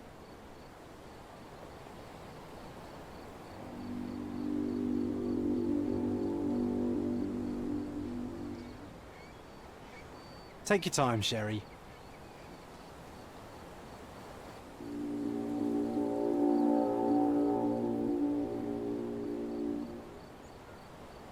That deserves a slap. And then a kiss. And here's our lovesick friend.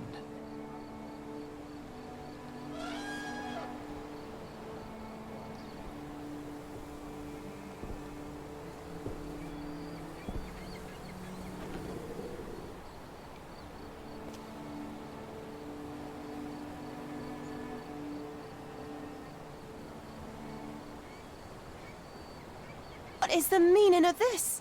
Why are you bringing it here? I won't allow you to leave it. I assure you that it is only a temporary measure. It won't be long until the elephant is gone, I promise you.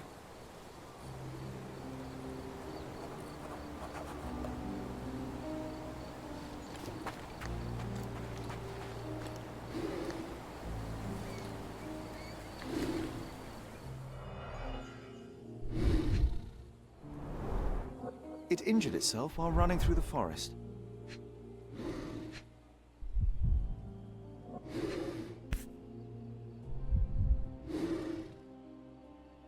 There's something in the needle. A feathered fletching. This might be promising.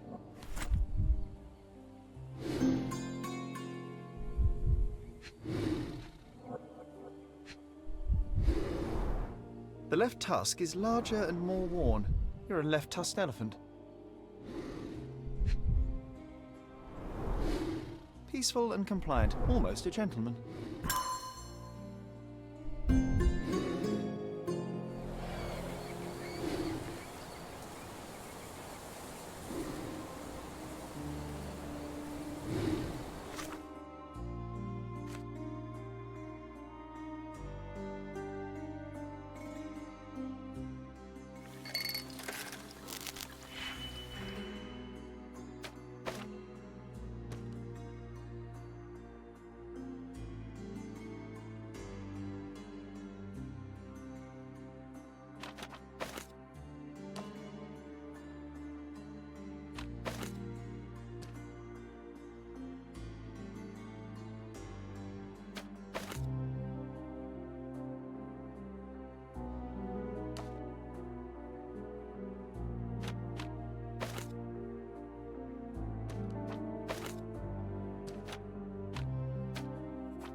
afraid I can't add anything useful. I've nothing to say about this. Are you aware that Paul smuggles drugs for a dangerous gang? Mr. Holmes, I've already told you. I call him a pirate in play. He's not an actual pirate. He's a champion and a brave gentleman, not a thug. Let us agree to disagree on that. But don't be surprised if one of his clients knocks on your door.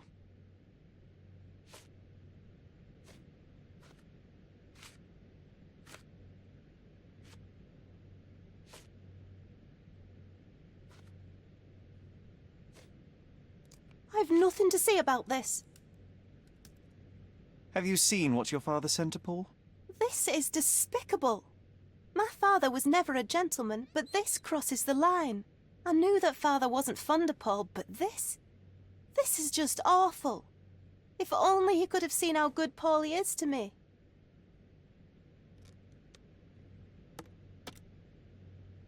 You were right about Goliath. Everyone confirmed your opinion. They all agree that the beast is vicious. The animal wielded 2 tons of rage, and Mr. Gilden regrettably didn't stand a chance. The mating season only served to amplify its temper. Oh, spare me. That's a little too much detail, thank you. What is the point of this conclusion? How do you plan to use your findings?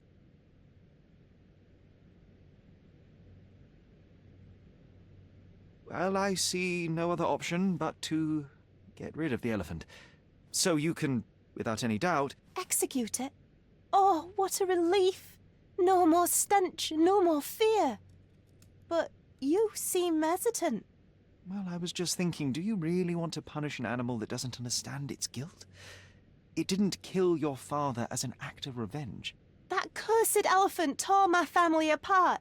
I demand retribution. I have the right to avenge my father's death. As you wish. You are now its owner. I must only tell you that such an act cannot be undone. I only wish to sleep in peace, with the knowledge that that beast can't return.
Is it over?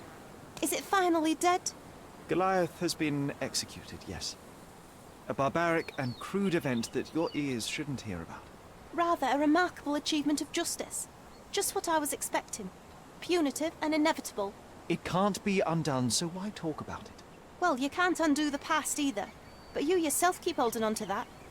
Speaking of which, I have prepared some of my father's belongings. I am more than happy to give them to you as a reward. Goodbye, Mr. Holmes. That's more than enough. Thank you, and farewell, Miss Gilden.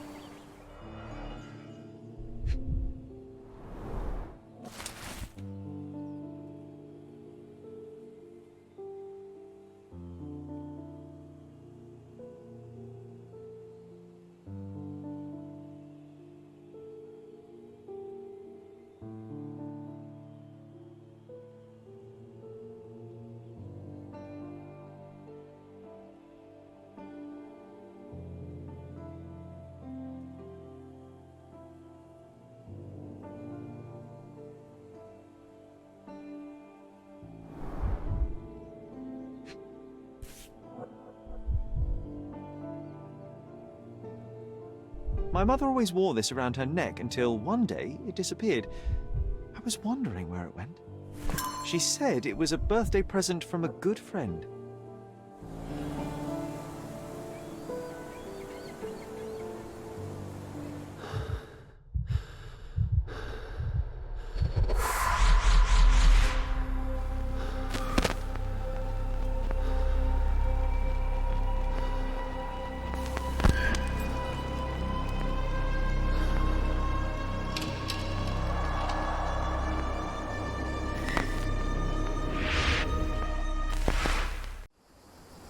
I just had another glimpse of a memory, John.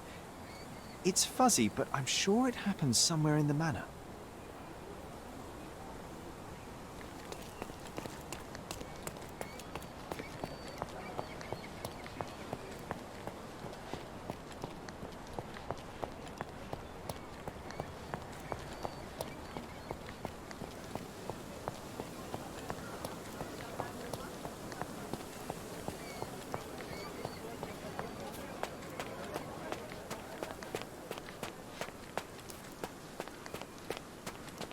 The garden's much prettier, don't you think?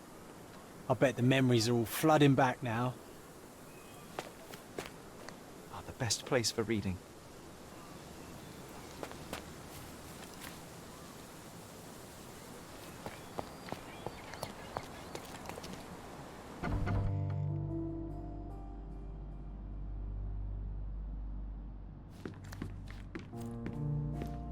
You know, I envy you, Sherry. You can talk to other people and they won't ignore you. And I envy you. You can ignore any person you're bored with. You don't miss out on much. Most men are dull, unlike yourself. Well, I'm flattered.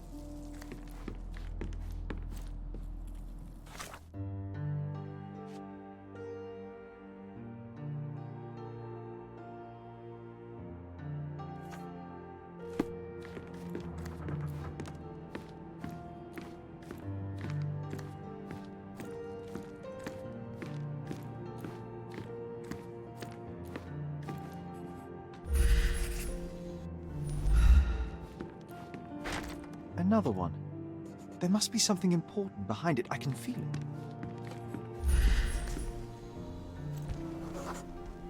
I had a surprise for my mother.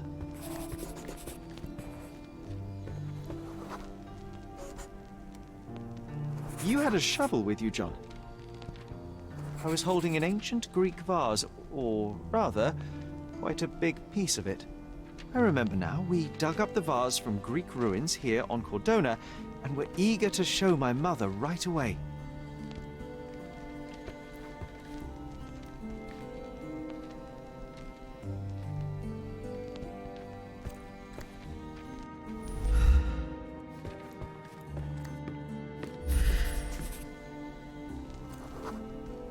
For some reason, the door was closed.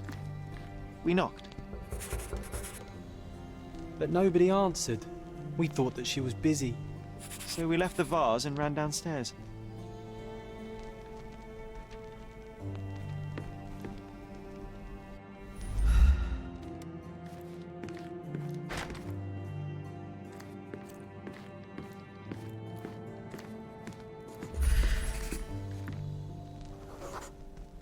I decided to gather some archaeological tools in order to take a closer look at the vase.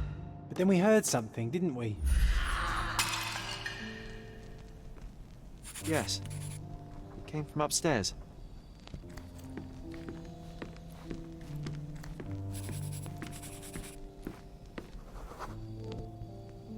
The vase was broken, shards scattered all over the floor. And your mother was standing at the door. Indeed, John. I doubt it was her. Let me concentrate. Otto Richter was standing there, furious at us. Dr. Richter told us never to disturb my mother when the door is closed. He said she had broken the vase. But we didn't believe him. I bet he smashed it.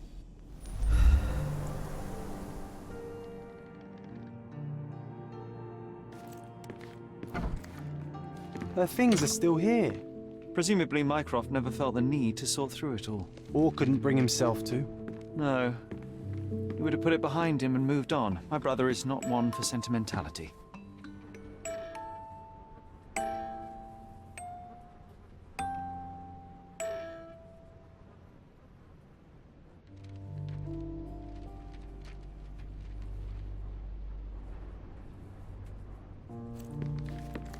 Look what I found.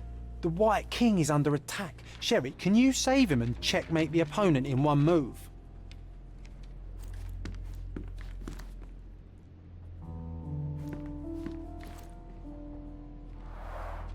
Looks like it was damaged by a blunt object.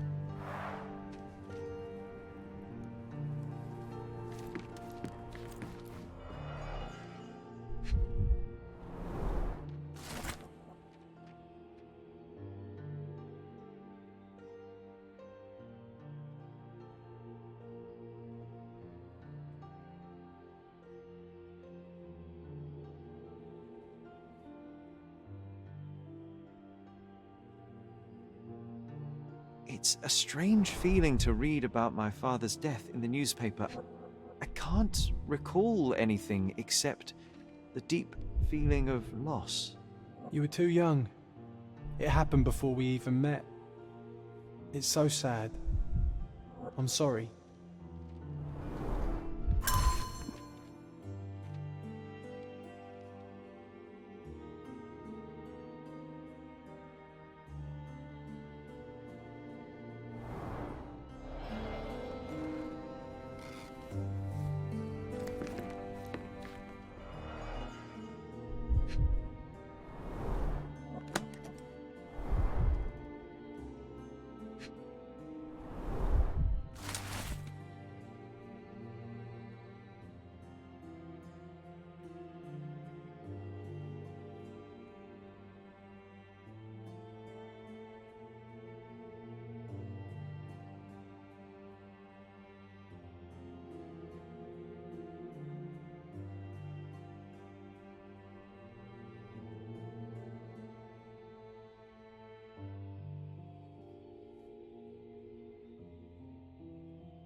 No labels. I doubt it ever had one. There appear to be residues of the bottle's contents at the bottom.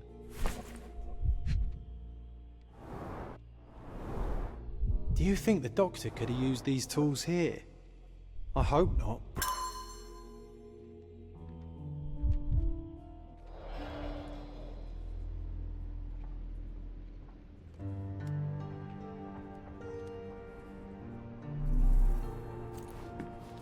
This room always reeked with an acrid medicinal stench. And here is the reason. Straps on the bed. Just doesn't look right.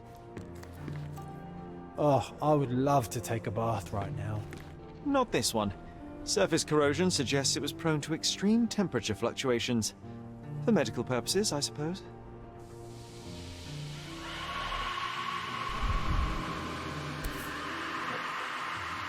Seems this was the most frequently used medication.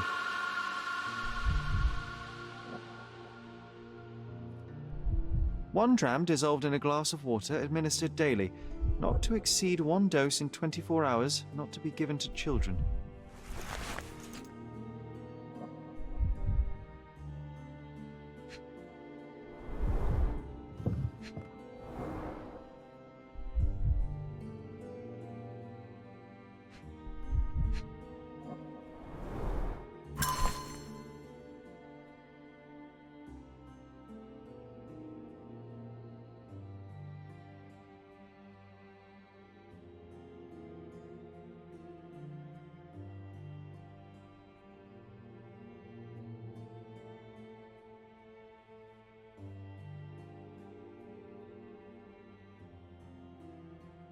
Oh, it brings back some memories.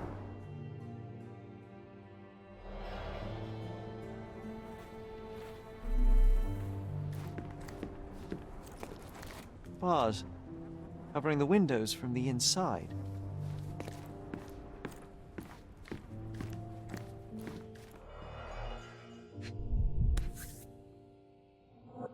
This picture was drawn by my mother.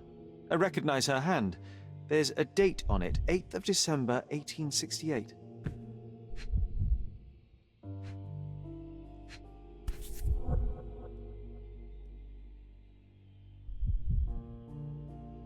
This seems a bit odd. I can recognize my mother's style, but it's far too sloppy.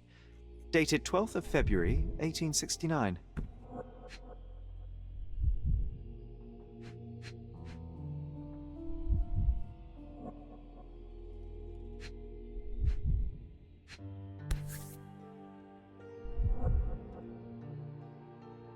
It's difficult to tell what this is meant to represent. There's no date at all.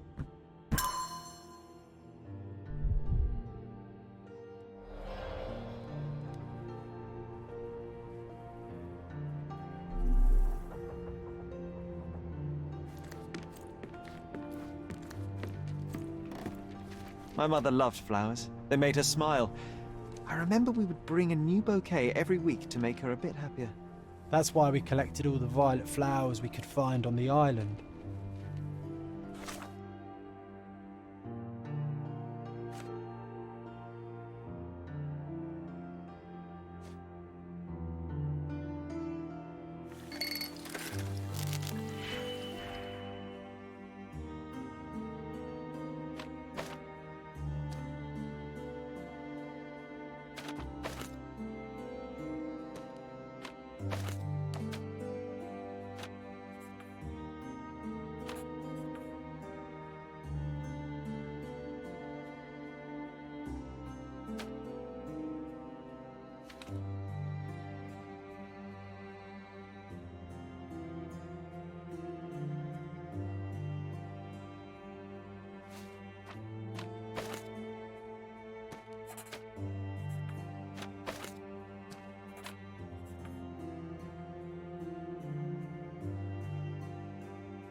Ah, nice move. You saved the king and checkmated the Black King with the rook.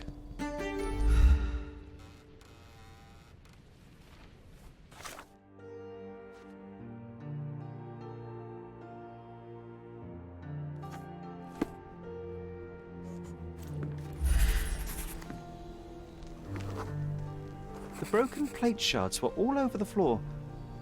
Mycroft had to change his suit as the one he was wearing was completely stained.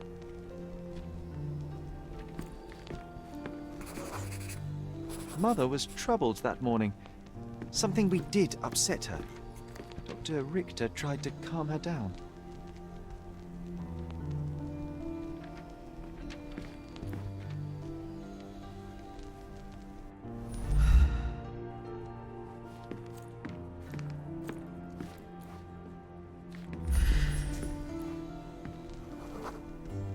We had to put the tray with Mother's morning tea down, but why?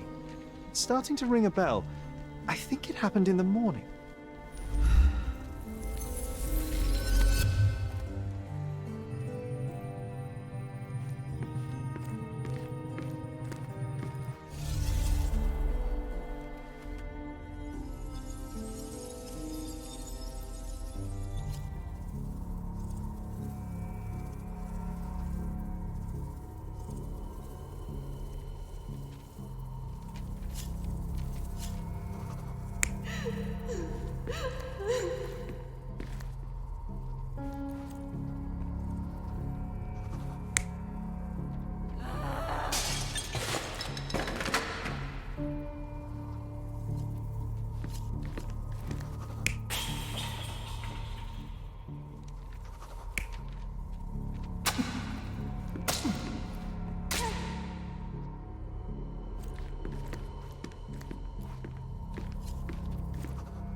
don't believe you! Liars! Get away from me! It's not true! It's not real! What? Oh. Everything will be okay, Sherry. I promise. It was the morning of the 9th of April, the day my mother died.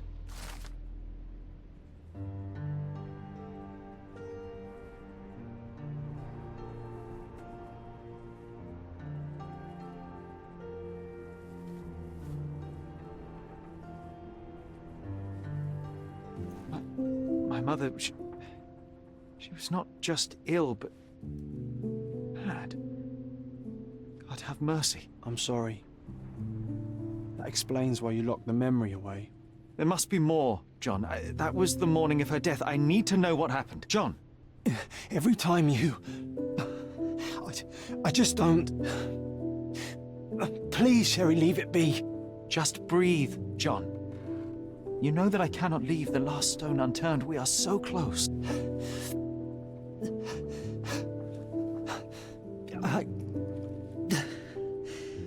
I know. But can we at least leave it for another day?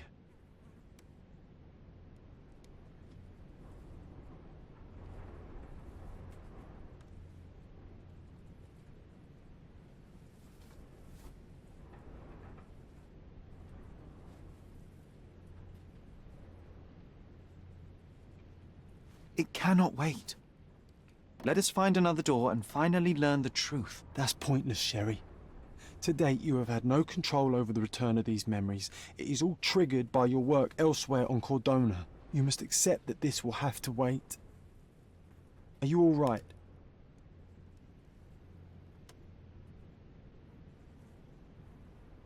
It feels wrong, sad.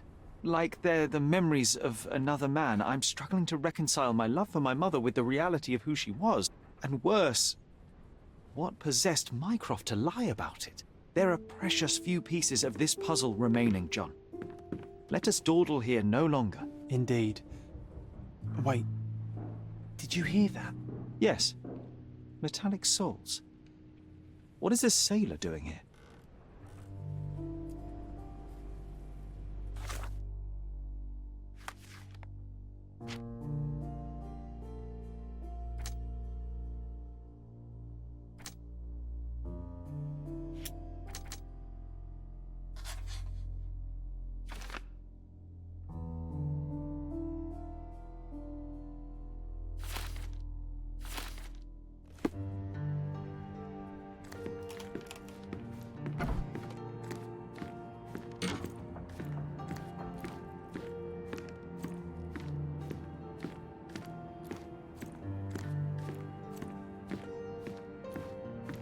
Sherlock Holmes, isn't it?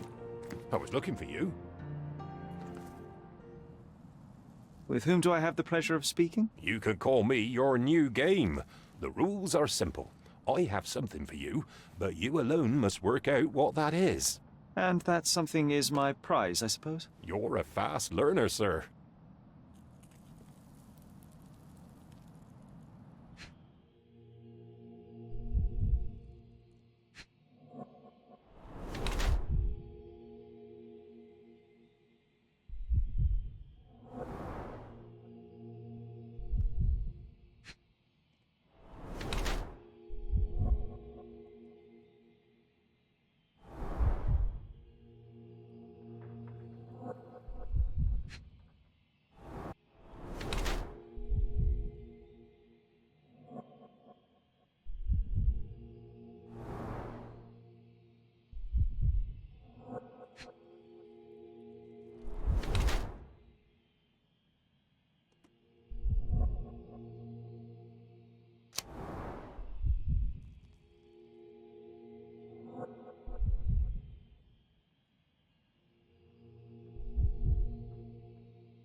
cannot believe that Mr. Vogel has somehow successfully called my attention to his gallery.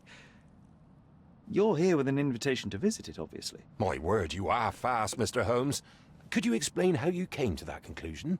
Of course. Explanations are my favourite part of any conversation. Hands without any sign of regular physical activity, in contradiction to one who would most usually wear such a uniform. The paint in your hair is pink. I don't know of any military service that paints their ships pink, unless they have launched a new fashionable fleet. A sailor with the soul of an artist? I would suggest rather a gallery employee disguised as a sailor to mislead me. How many artists on the island know where I live and of my passion for deduction? Werner Vogel is clearly at the top of the list. And you've been attempting to conceal something square-shaped within your pocket. An invitation, I suppose. An invitation to Mr. Vogel's gallery. That was remarkable, Mr. Holmes. Mr. Vogel was right about your genius. I think he may have even underestimated you. This is your invitation. Please tell Mr. Vogel that the seed has been planted. He asked me to tell you to do so, if you win this little game. Farewell.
Mr. Holmes, you came.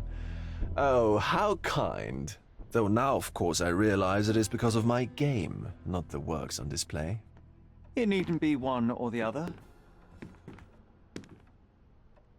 Your man's disguise was easily debunked, Mr. Vogel, but I shall admit that you planted in me the seed of curiosity. Ah, terrific! I had no doubt you'd put the pieces together. Let us call it an opening gambit before the real game begins. So, this little game of yours, what's it about? An enigma to solve. A locked area in the basement with no windows found brutally vandalized. I have no clue how it was possible.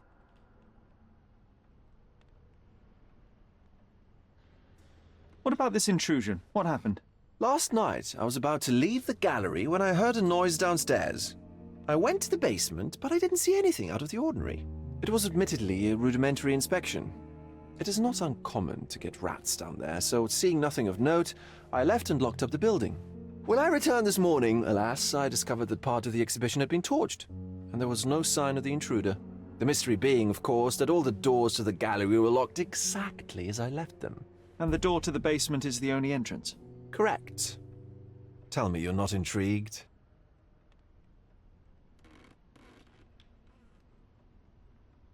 And this locked area downstairs, what exactly was it? The under gallery. It's always shut, and I'm the only one with the key. Ah, so this is your private collection, not part of the gallery. Oh, no. It's an exclusive exhibition of eccentric pieces. Only a select cadre of artists, investors, and collectors are admitted. Not everyone deserves to have their eyes opened. Well, this matter is certainly within my wheelhouse. This intrusion troubles me. Please take a look around if you're willing. The under gallery is through the door at the end. I will see what I see.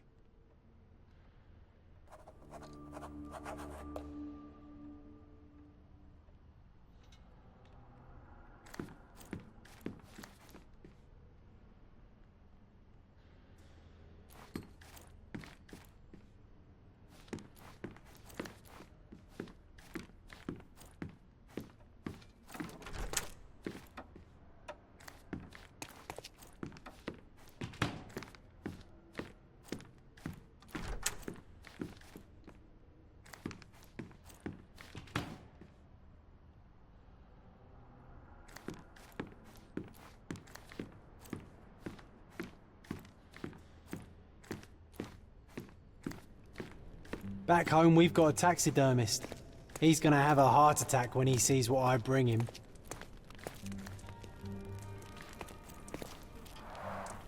A simplistic attempt at provocation.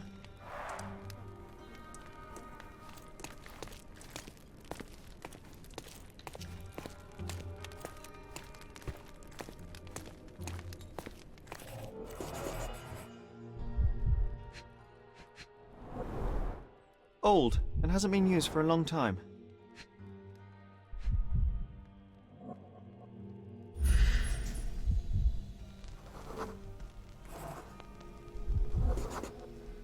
The left step's length is shorter than the right. It indicates that the walker was lame.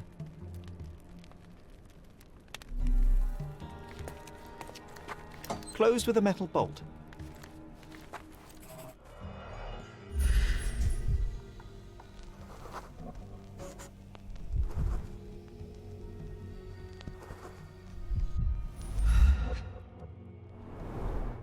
Footprints.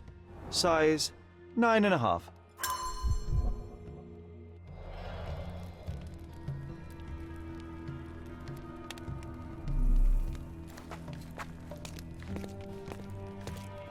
A true artist never shows an unfinished piece.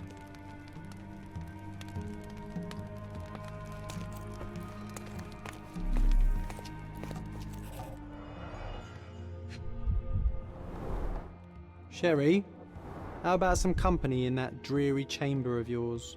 Leave my loneliness unbroken, John.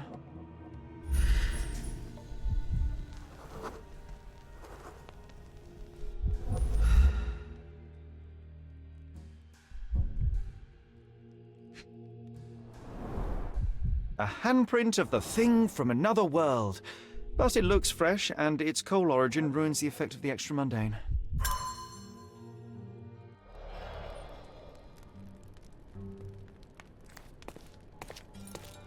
Sodden and mold-ridden. One presumes deliberately.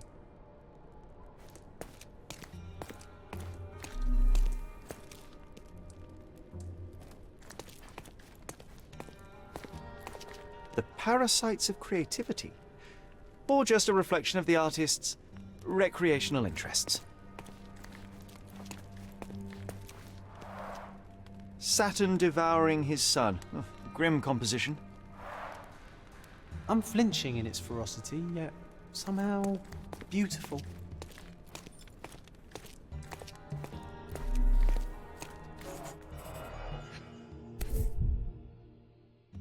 A Malpowbot. A Malpowbot. Coal fingerprints. I think we're looking for a man with a coal moustache.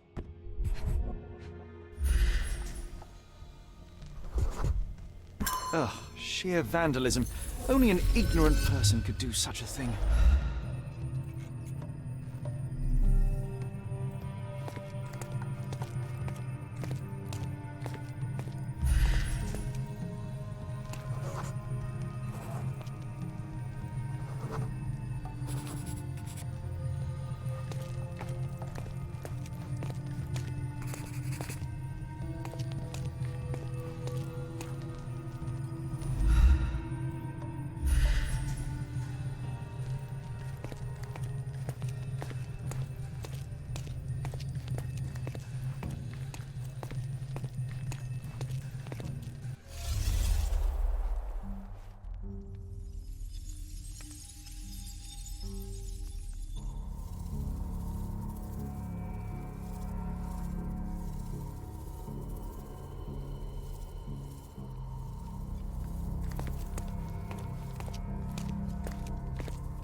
The intruder entered the basement through the coal chute.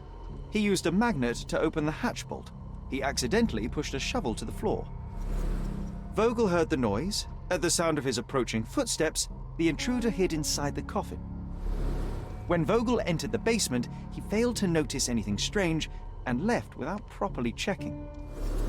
The intruder waited until Vogel had left the caravanserai before burning the paintings in Wilde's room, but the vandalism was a cover for the theft.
You sure you don't like art, Sherry?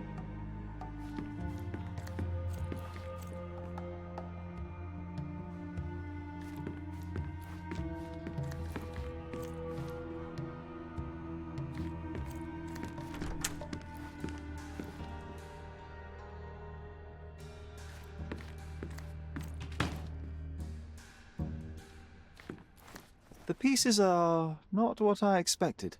What do you think my collection is about?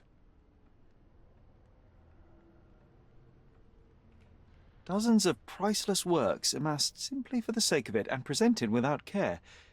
It's not about the art, it's about excess, yes? I don't know. Well, that's absurd. Of course you know. It's your gallery. There is no one answer, no singular truth, but many filtered through the subjective mind. That forgetting, embellishing, lying machine. Besides, what's wrong with a lie if it makes life more interesting? What's wrong with a lie? It corrupts the ability of others to behave freely and rationally. Men never act freely and rationally anyway. It matters not what is or isn't in the end. The only important thing is how you feel. And I simply want to feel and consume as much as I can. Don't you? Feelings are simply one's animal ancestry trying to wrest back control of the brain. I try to avoid the distraction. You try not to feel, even in a place like this? None of it moves you? To be frank, I struggle to maintain even a whit of interest in art. But Mr. Holmes, it is joy incarnate, mankind's greatest achievement. Mankind's highest achievement above all others is objective and rational thought. I see then why you dislike art, for it means whatever you want it to. Or perhaps, Mr. Vogel, I was lying. Aha. Mr. Vogel, my investigation has revealed that the intrusion was not merely vandalism, but theft. The limping visitor left your place with a canvas. That's very impressive. This thief was familiar with the gallery, and he was sporting a limp. Do any of your clients or artists come to mind? My, your attention to detail is remarkable, Mr. Holmes. I should introduce you to Bosch's works. Alas, I'm afraid I cannot suggest a culprit.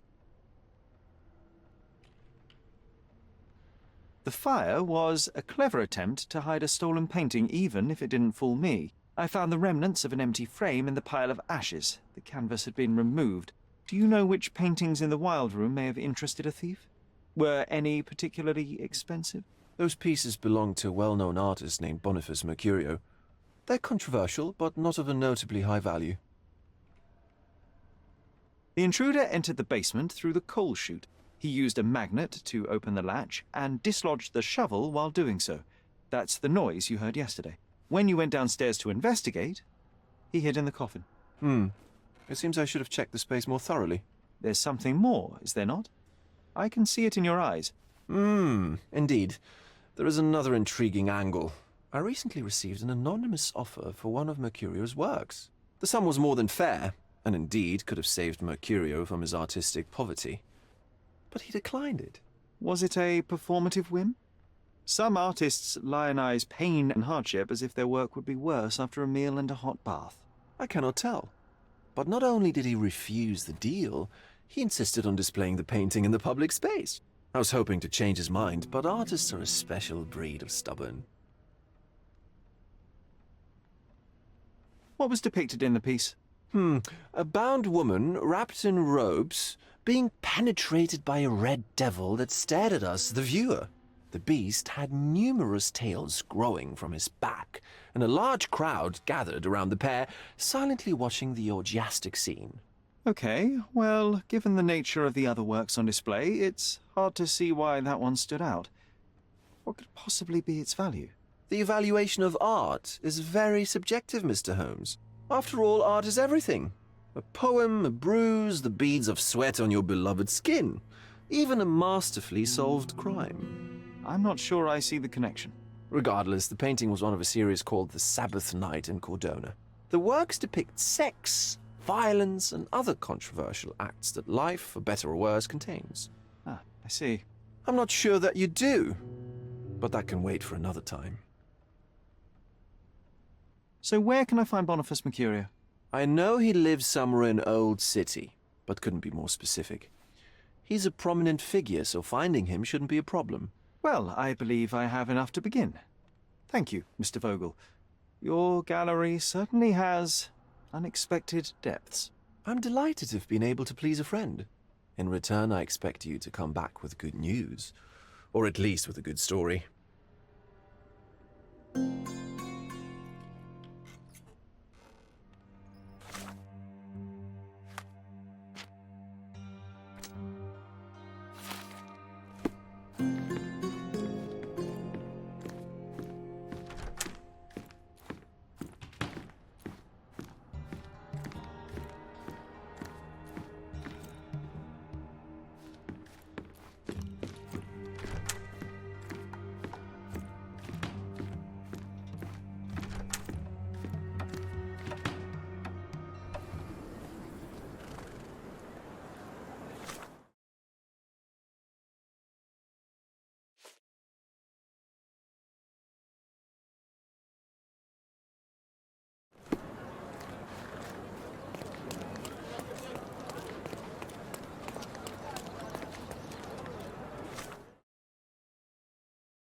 Mr. Holmes, I have something for you.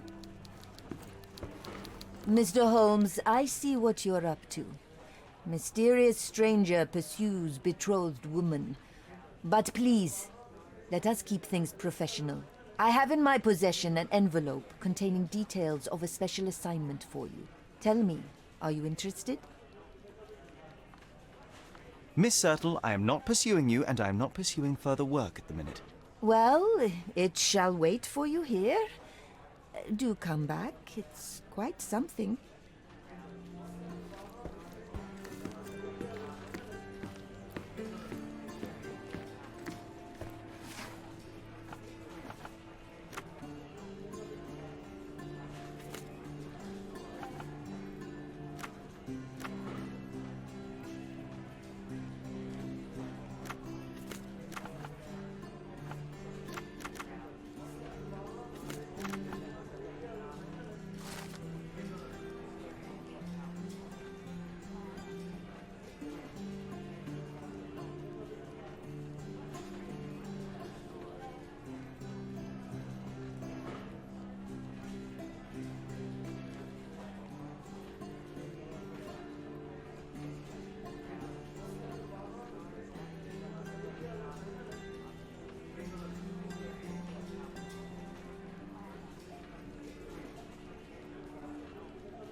Excuse me, young man. Where do you think you're going?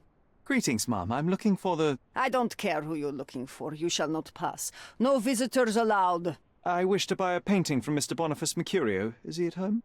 Dearie, tell me, because old age has made me blind. Did someone write Information Bureau on my forehead? Because I'm not here to answer your questions. Entry is for residents only. If you aren't a resident, please leave, or I shall report you to the police.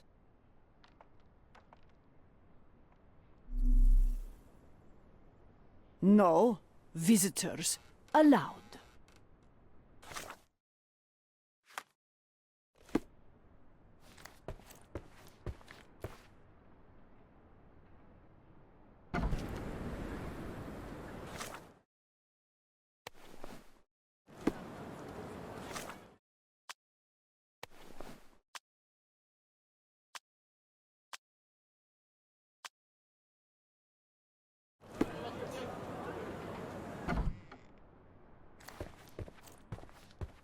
Hello, officer. How can I help you? Greetings. I'm investigating the theft of a painting by Mr. Boniface Mercurio. He lives here, I understand. May I talk to him? Oh, how dreadful. But I suppose that means his work is finally being appreciated, doesn't it? In a way, yes. That's good. The news should please him. Thank you, Mom. So, where might I find him? Find who? Mr. Mercurio. His painting was stolen? You must be new to the police service. You see, dear, there is a rule. No visitors allowed. This rule applies to policemen as well. Mom, I am representing the law of this island. Please, let me through, otherwise... Do you know how hard it is to become a landlady on an island ruled by men? And if you think that I'm just an old woman whom you can frighten with your uniform, you're very mistaken. I have a lot of connections. If you do something stupid, my dear, it will be the last thing you do on this island. Very well, Mom. I'll work it out another way. Have a nice day, officer.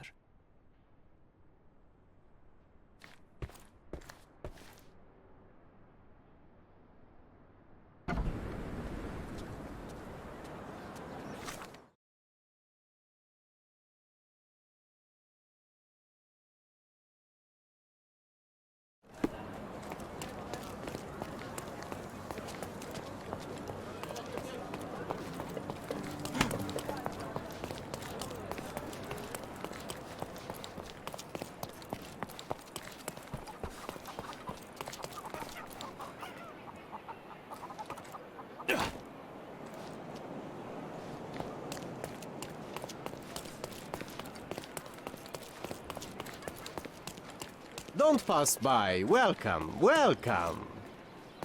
Let's pick something that suits you.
A good choice.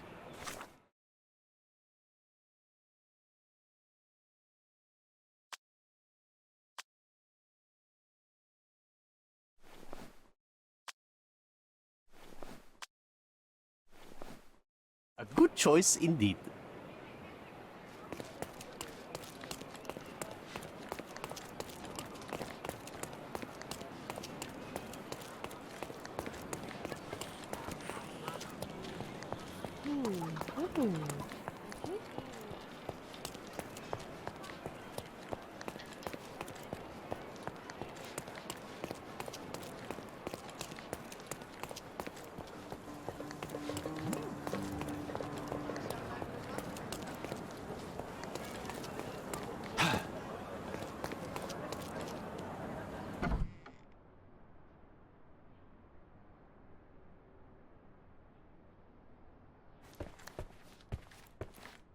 Boniface, sweetie. Is that you? Ah, old age does terrible things to one's sight. I didn't recognize you at first. How are you, Mom? I'm ashamed to admit that I've lost my key. Do you have a spare? For heaven's sake! How many times will you lose that key of yours? Of course I have a spare. You artists all live in your own little world. Please, accept my thanks. I would rather accept your rent. You promised to pay me several weeks ago, and I'm still waiting. I will pay you, I promise, very soon. You'd better do, my dear. Or else I'll just change the lock. And I won't fall for those cow eyes.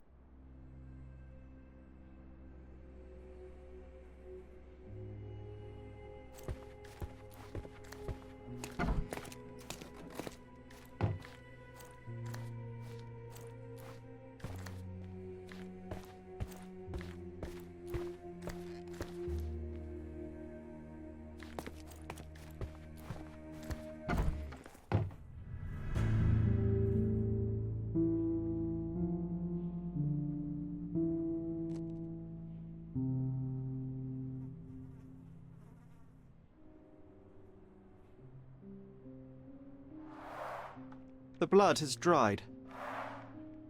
I've heard of this style of painting. It is called Expressionism.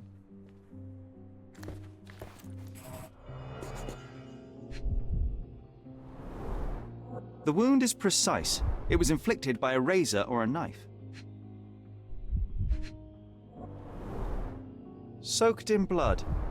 It seems as if the puddle of blood was here before the rags.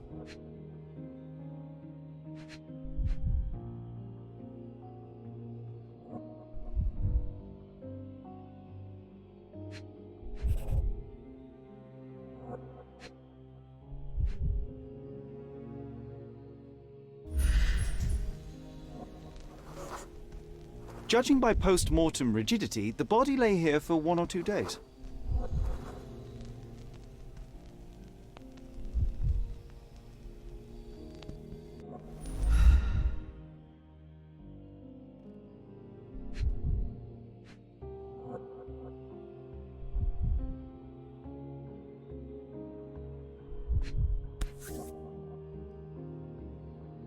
A normal kitchen knife.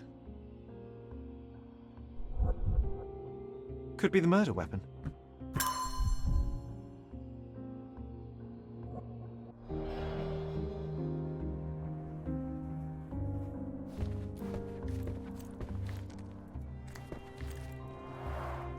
Red skin, tails on the back, reminds me of Werder's description of the stolen painting.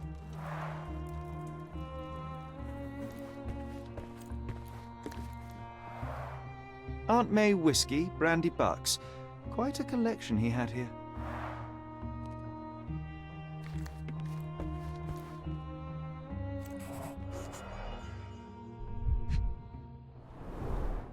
I wonder where he got that fancy camera.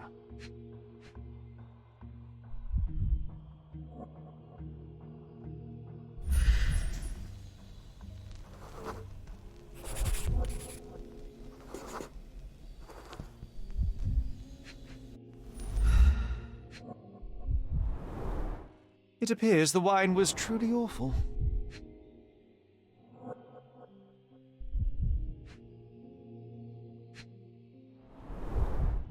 Despite the overall tendency towards mess, you cannot sit with the drawer pulled out like this. Someone left it after searching.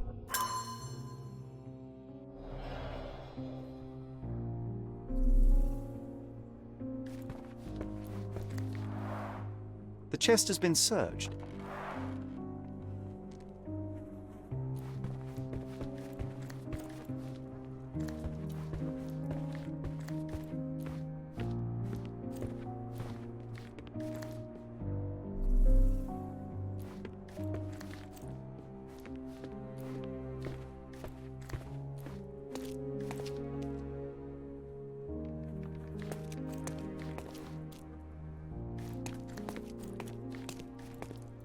The photograph was not pulled out in time. Such a waste of material.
Mercurio was developing photographs when the intruder snuck in.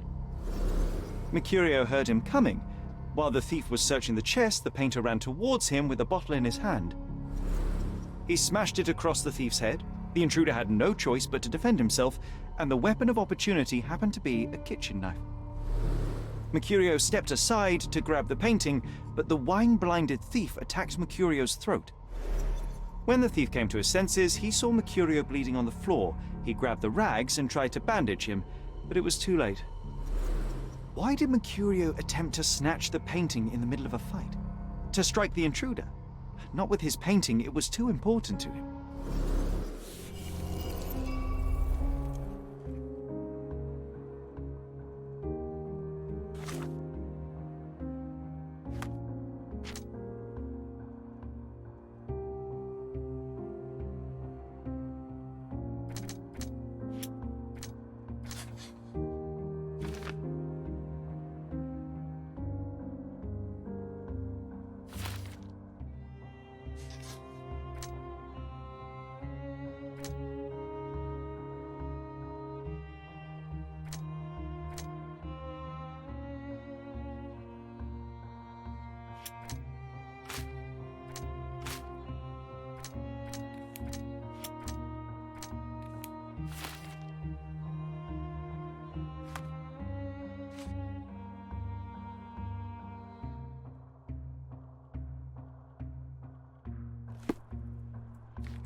It's time for some chemical magic, John.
That doesn't look like the painting we need, Sherry. As expected, but that doesn't mean it won't tell us anything. Let's put it on the easel where it belongs.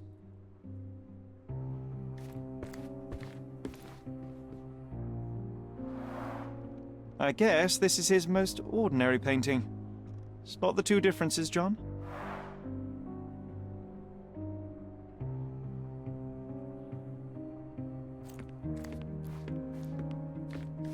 If the intruder didn't take it, the skull should be somewhere here.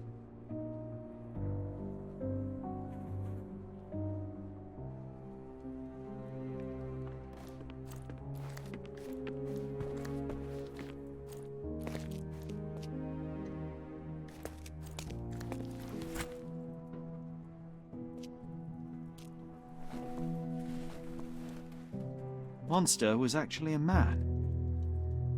Poor girl. John, you ought to be thrilled. We are now hunting the devil himself. What were you saying, Sherry? I was too busy sketching the scene, you know, crimes and such like, daily routine.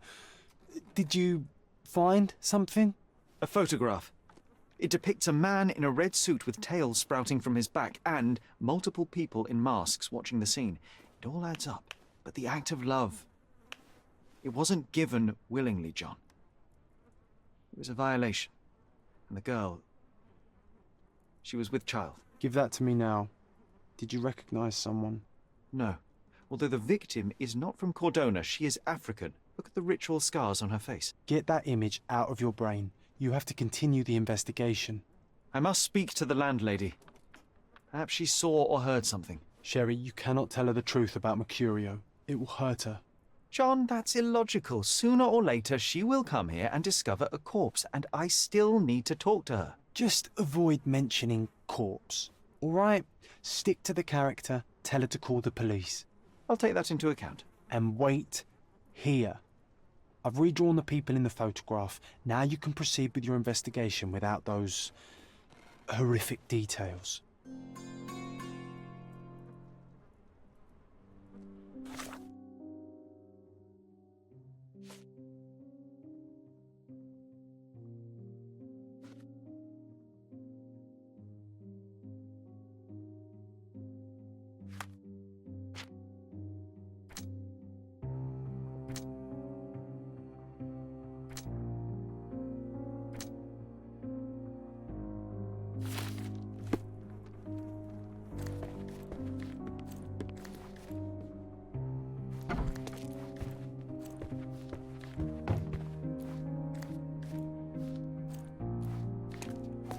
What's wrong, dear? You look like you've seen a ghost. Can you tell me if anyone else has recently entered the flat? Oh, you're talking about that limping man. I'm sorry I let him in. I was scared. And I thought maybe he would motivate you to find money so that you would pay your rent. No offense, dear. Can you describe him? Oh, so you weren't at home. I was so certain you didn't leave your flat that day. He was of average height, had a limp and a tattoo on his neck, and he was smoking Malpal cigarettes. My husband used to smoke those. They have a horrible smell I can recognize from a mile away.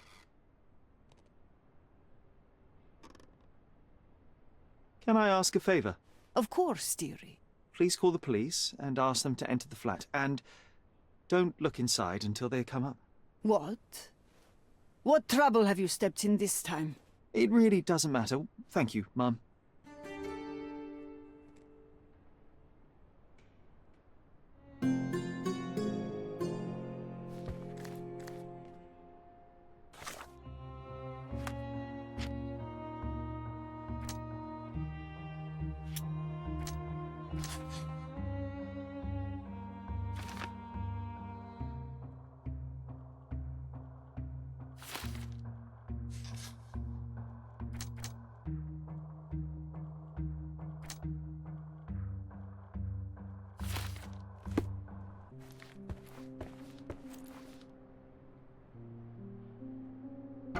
Phew, Sherry, that was close.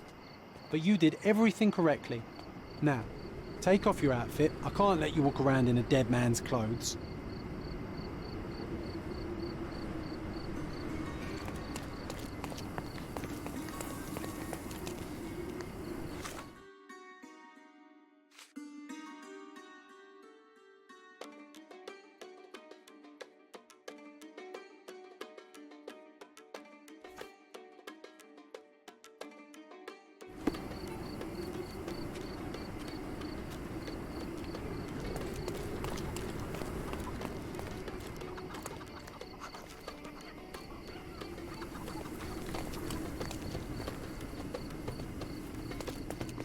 Are you able to help me?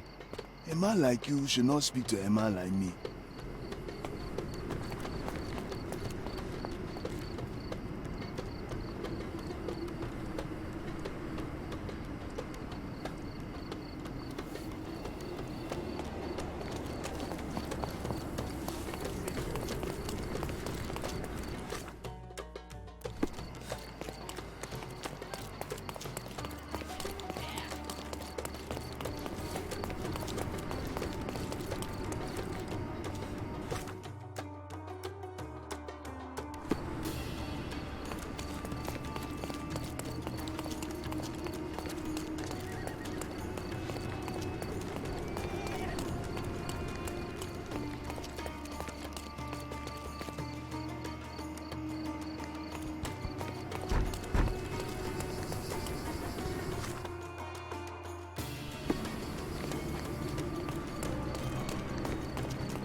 Don't pass by. Welcome.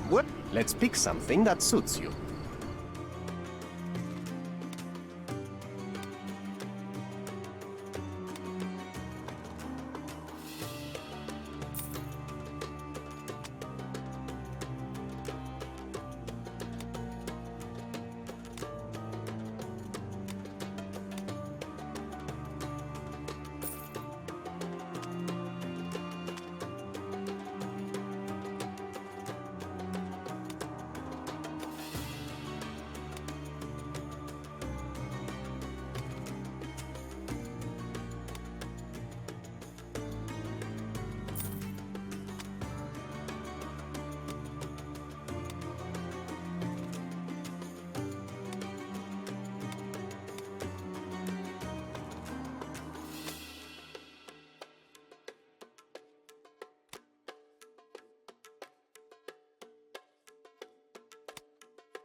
A good choice. A good choice indeed. Set up. May I ask you something? You'd do better to hide yourself at home and do not ask anybody such questions.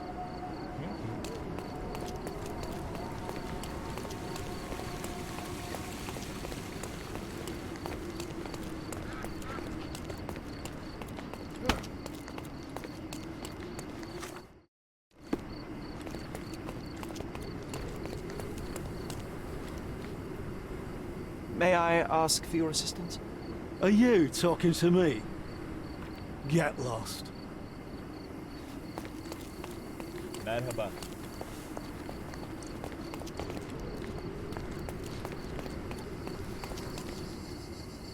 Can you satisfy my curiosity? You'd do better to hide yourself at home and do not ask anybody such questions. Oh, I am bored. Call me when you find the answer.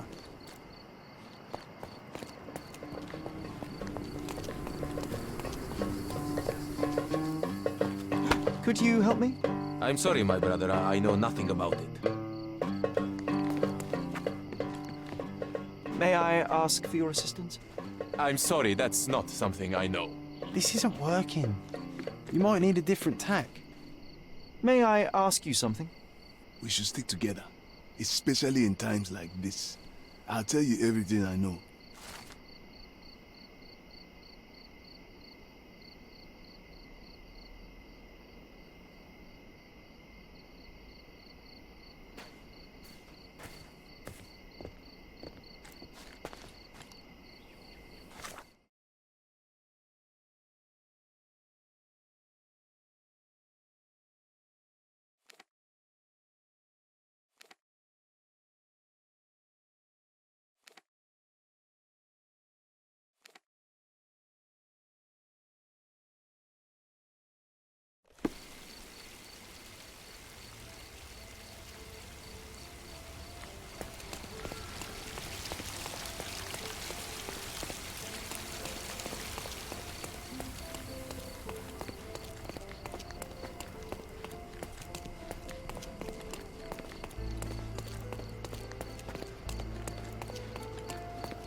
Beasts!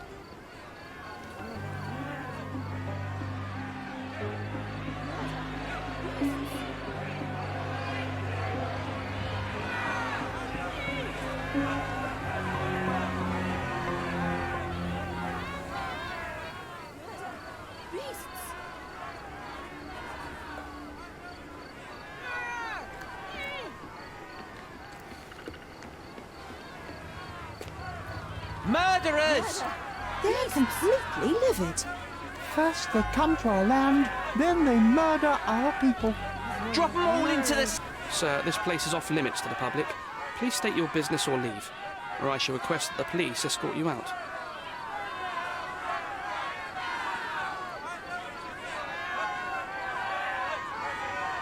My name is Sherlock Holmes. I'm a private investigator. I'm looking for a witness for a case. A private investigator? Really? Even so, you're not authorized. I can't let you in. And you are? I'm Ronald Harlow, here to handle the refugee situation on behalf of City Hall. I'm the acting supervisor here, so I have full authority here to ask you to leave, or I shall order the police to detain you for trying to pass the blockade. Please, step back.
The people in the crowd are shouting about a murder in the camp. Are you trying to hide it? It's mere assumption. I assure you that the situation is under the police's control. If it was under control, if there was no dead body, you wouldn't be as nervous as you are. You would be sitting in your cozy dark corner of a City Hall room doing nothing as usual. Yet, you're here, trying to deal with a series of problems you never asked for. These insults are inappropriate. You don't know what I'm doing for this camp. Even though the rest of City Hall doesn't give a bloody squat about the refugees. Maybe I didn't want to be assigned to this camp. But I'm trying to do my best for these people. If not for my work, they might not have any shelter or food even. I apologize, Mr. Harlow. Perhaps I was prejudiced towards you, but in any case, I'm sure that you would still want this to be over as quickly as possible. The current reality is that neither you nor the police are managing things well here. You are unable to calm the crowd. You have simply never handled a situation like this before. What are you driving at, Mr. Holmes?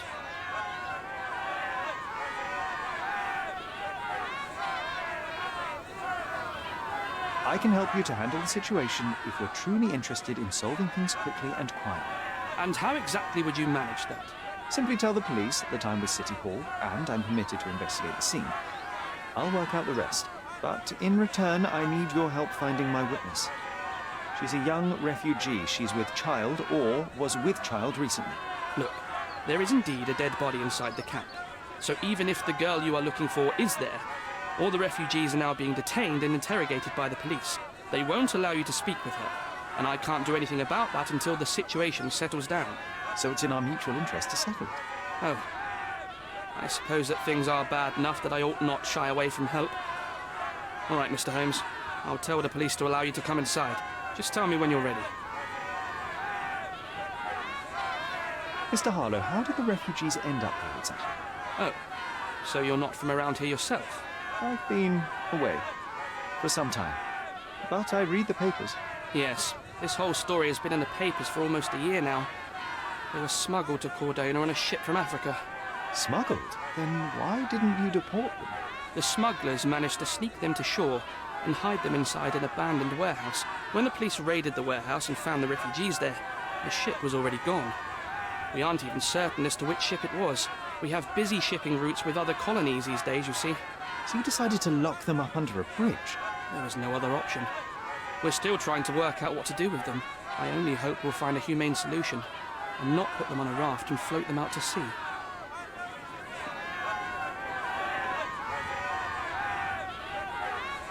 Mr. Harlow, what exactly do you do here? What are your responsibilities? What I do and what I am responsible for are two different realities, Mr. Holmes. On paper, I am in charge of the camp territory, security, provision, and the refugees in general. What I actually do most of the time is knock on every City Hall door trying to obtain some funding, or at least rations for the camp. The police here on City Hall's behalf too? They are, minus those who came here after the body was found. The governor won't let the refugees disperse into the island, so there's a significant police presence guarding the camp. Naturally, they answer directly to the police. I have some influence here, but I'm not their direct authority. I'm ready to take a look at the scene. All right. Go inside the camp and find Inspector Tewkesbury. He's the officer investigating the scene. Tell him I sent you. Say you're an independent expert from City Hall. He'll fill in the details for you. I'll find my way with words. Thank you, Mr. Harlow.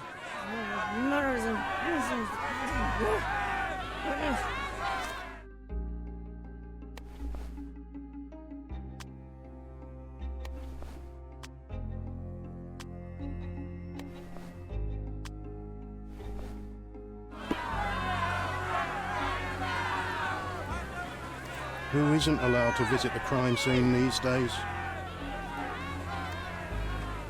So they keep these refugees under a bridge like proverbial trolls.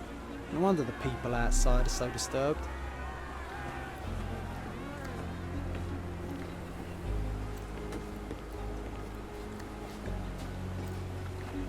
Who the hell are you? How did you get in here? Mr. Ronald Harlow let me in, sir. I'm Sherlock Holmes, a surveyor of refugee affairs with City Hall. You're Inspector Tewkesbury, I presume? A surveyor? What does that even mean? In short, I've been sent to conduct an extensive report on the incident for the Colonial Office and to assess all the damage inflicted on state property. Got it. Another paperworm sent to count money and get food for archive mold. Go on, look around, but don't make yourself too at home. As if I didn't have enough problems before you appeared. Could you first tell me what happened here? What happened? People from the bridge above the camp heard a woman screaming and saw a mass of refugees attacking a man. Clearly not a refugee. When the camp guards came by, the man was floating in the sewage canal with a knife in his chest. Bam. A murder. Big news for Cordona. I'm sure. Thank you, Inspector.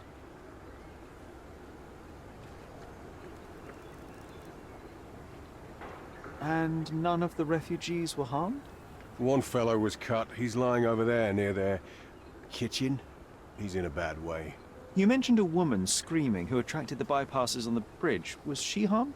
No, she's all right, but perhaps the whole debacle started because of her. She started wailing and the refugees stood up for the girl. And where is this young woman now? Back there in the shacks, same as the rest of the refugees. She's been questioned by my men, but she's just some refugee girl. Can't understand much English. Did you learn anything about the dead man? The fellow looks like a thug. I've had dozens like him fished out of the sea over the past 20 years. Ever since these refugees arrived, there have been people on Cordona with bad blood in them. My best bet is that this thug had something against them too. And no clue as to his identity? He had some items on his body, but nothing to indicate who he was or where he was from. I think I should catalogue his possessions in my records. Go on. They're on the table near the body. Do you have any suspects yet? You're joking, right? I've got a whole camp full of suspects. And if you ask me, this bloke had it coming. Better bury him and forget about the whole thing. And now there's a crowd gathered at the camp, and my superiors say we must thoroughly interrogate the refugees. At least those who can understand any English. Do you believe that your superiors wish to get rid of the refugees? I think that both our superiors would rather keep the story quiet. Since that's an unaffordable luxury now, they're looking how to protect their public image. That's why I have to waste my time waiting for my people to turn every stone and befriend every refugee.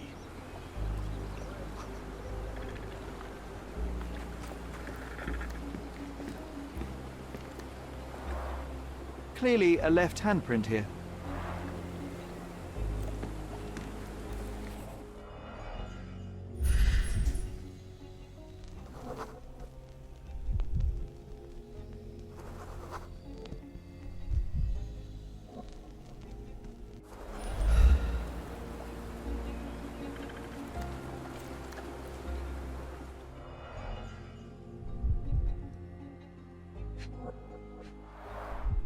A fresh crack, as if the crate was hit recently.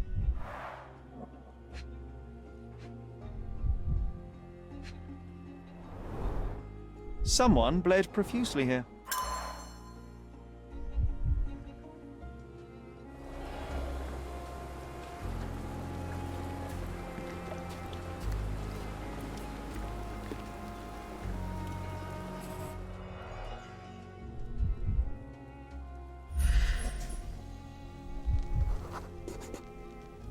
Police boots. Always happy to trample evidence. A heavy boot with a worn-out sole.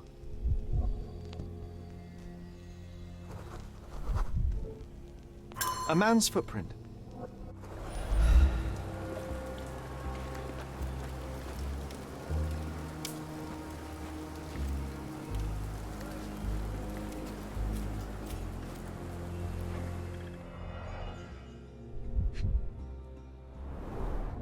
Malpal, soaked with salt water.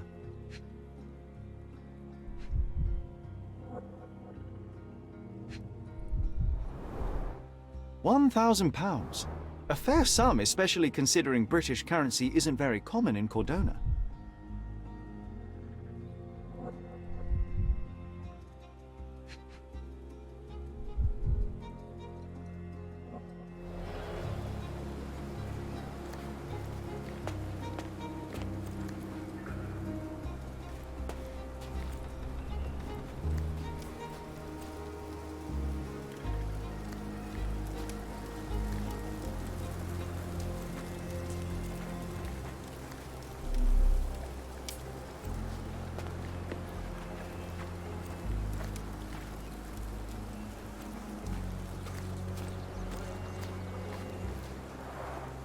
Oh, carnelian agate beads, a traditional African adornment.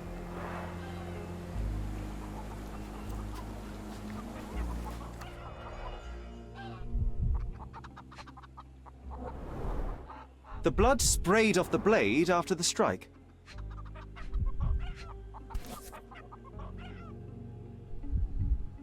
No hint of blood or impact. It might have been used as an improvised weapon.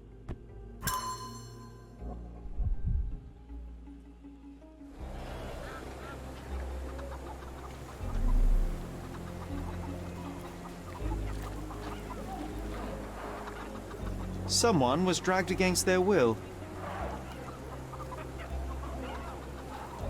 The refugees have been detained and will not leave until all the circumstances are clarified.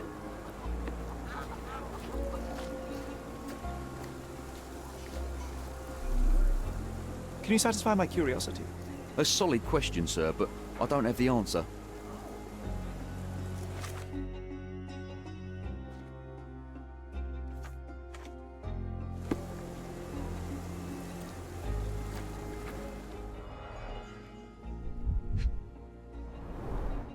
The cut is deep, potentially serious if not treated immediately. He is in shock, feverish and dehydrated. Sherry, you know first aid. Surely you have a duty to help this man. You can't leave him to certain death.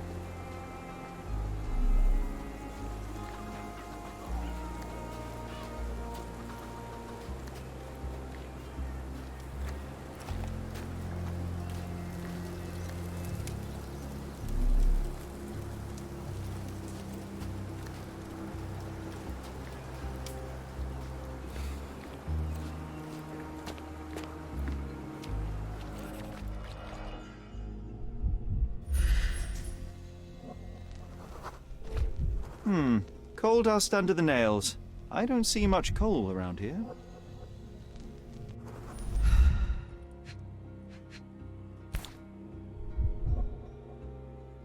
A steel dirk. Sharp. A common accessory among sailors and soldiers. I'd say the blade penetrated upward, however the wound is too messy to be certain.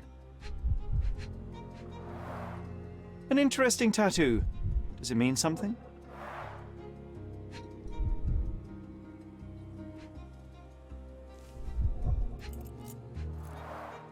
An interesting tattoo. Does it mean something?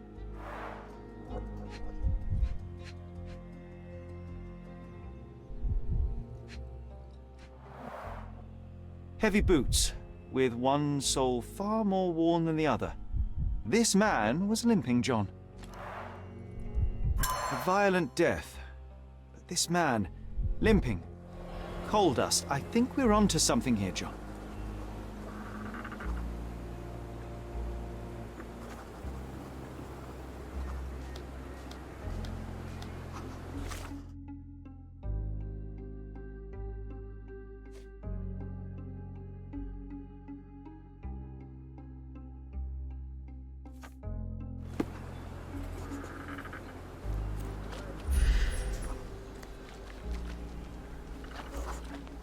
I'm afraid these leaves can only be added to tea.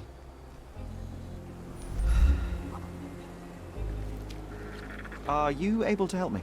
Nothing I can tell you, sir, but others might know more.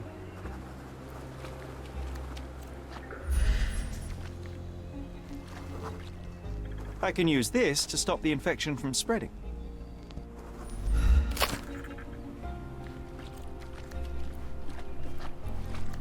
If they find out about the passage, everything will go to hell.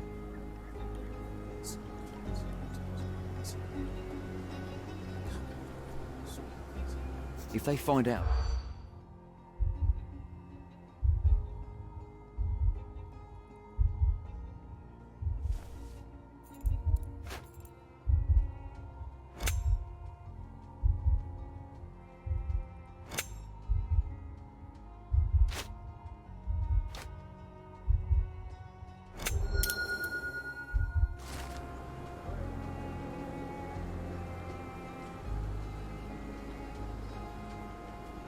Nobody will know anything if you keep your bloody mouth shut. The coppers smell fishy here, Sherry.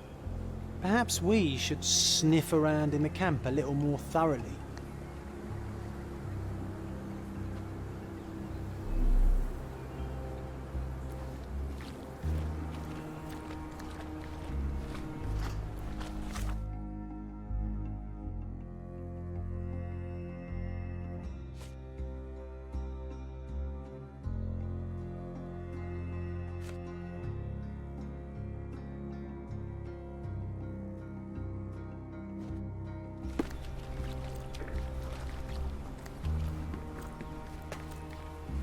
Do you know anything about this? Nothing I can tell you, sir, but others might know more.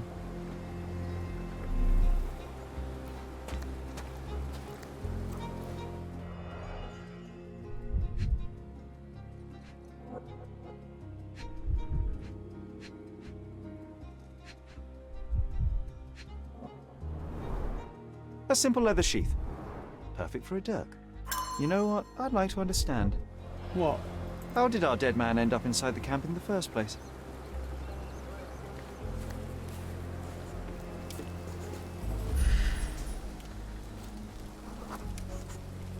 I'll use it to create a solution.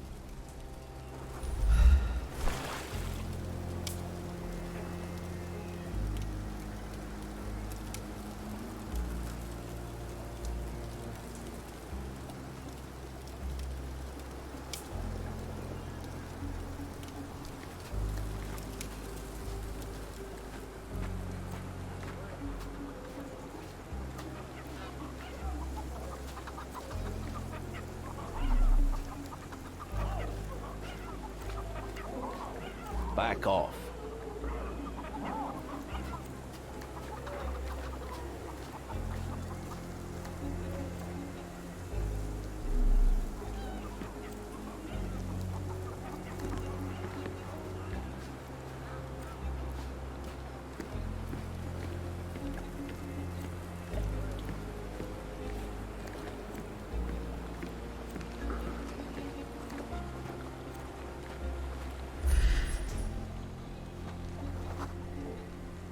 Just washed. Better than nothing to bandage the wound. I've collected all the ingredients, now to prepare the first aid solution.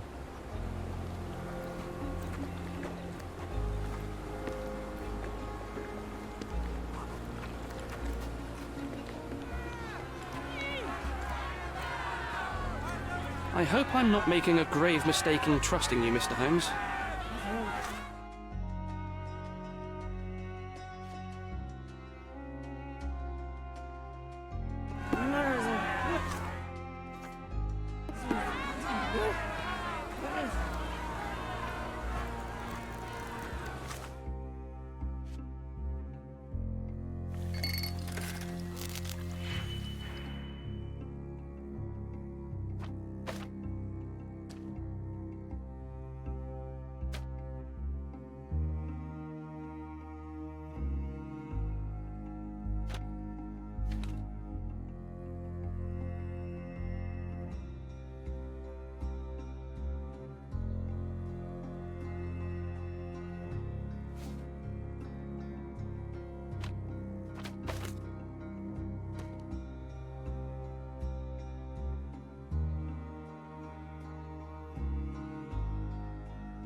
You still here?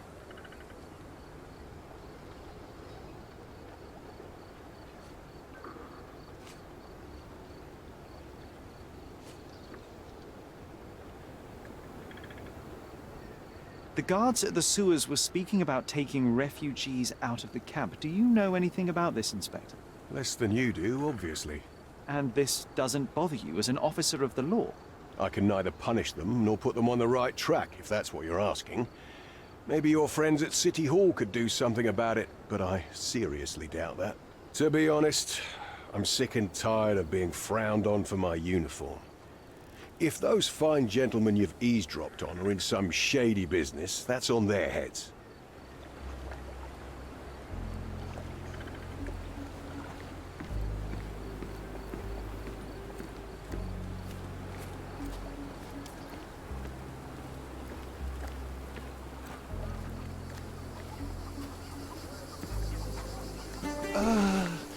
Thank you.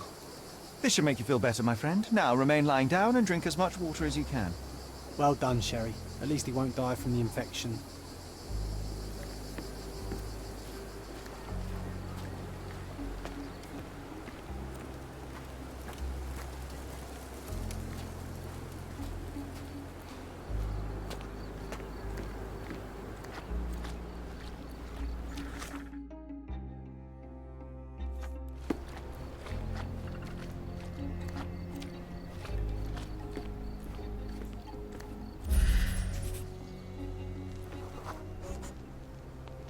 Sealed shut.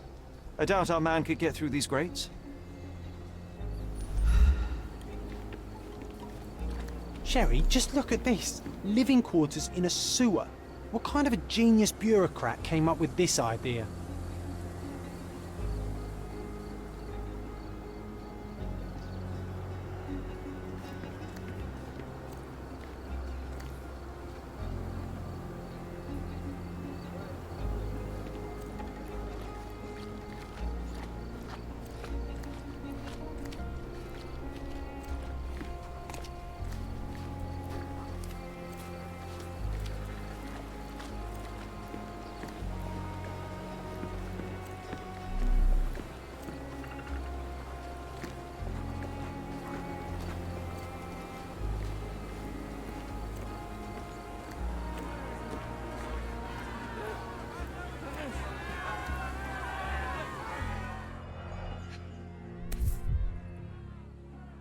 A single Malpal butt. Roadman cigarettes.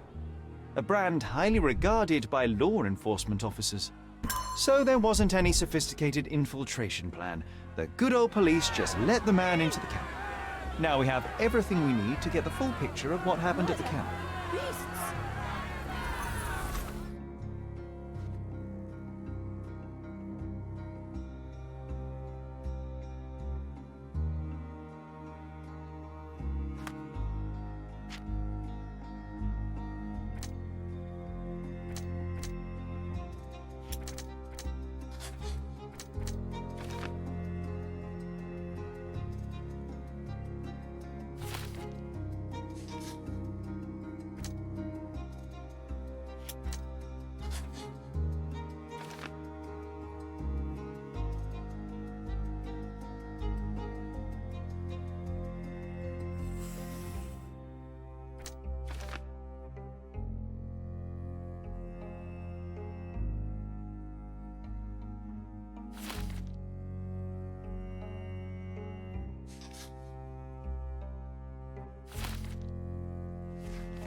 I hope I'm not making a grave mistake in trusting you, Mr. Holmes. Who isn't allowed to visit the crime scene these days?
You're not even trying, Sherry. Concentrate.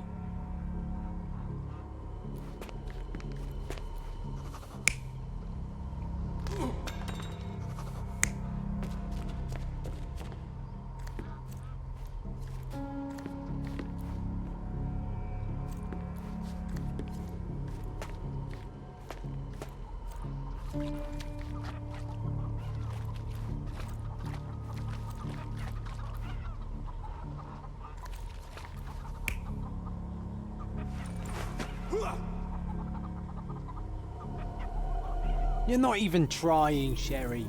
Concentrate.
So, we have a thug who came to take a refugee woman with him. She resisted, but he dragged her by force. One of the refugees stood in his way, armed with a stick, yet he could do nothing against a cutthroat with a blade. The man didn't anticipate that the other refugees would intervene and stand against him. In the confusion, the woman managed to break free. The thug took fright and fled. He was stopped by the falling crates. He stumbled and fell, piercing his chest with his own blade. However, the wound didn't cause instant death. He managed to stand, but still bleeding, he lost his balance on the bridge and fell. Before all of this, the man had freely entered the camp through the main entrance. The police admitted him after they had a short smoke together. You live by the sword, you die by the sword. In our man's case, it's the same sword.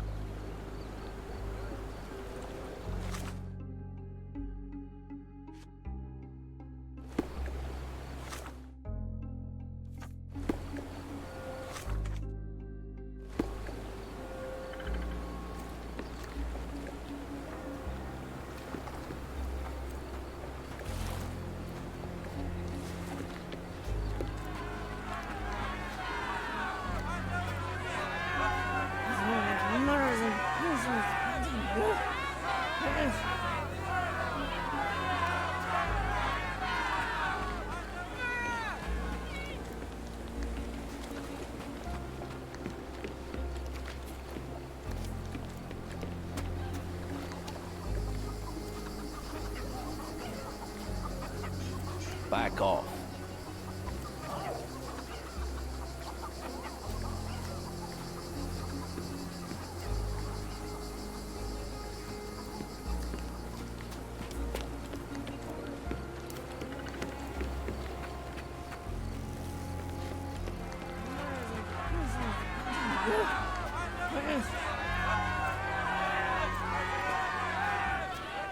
Murder! Beasts!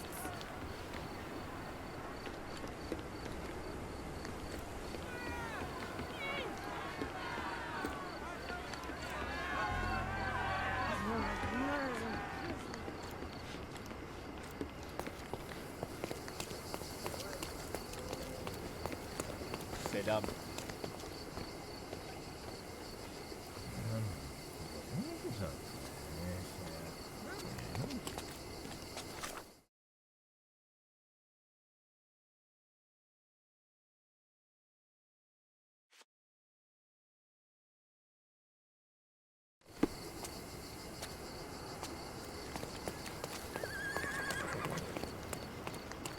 Merhaba.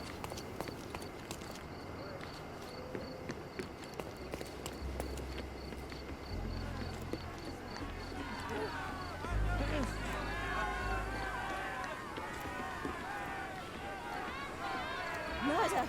Beasts!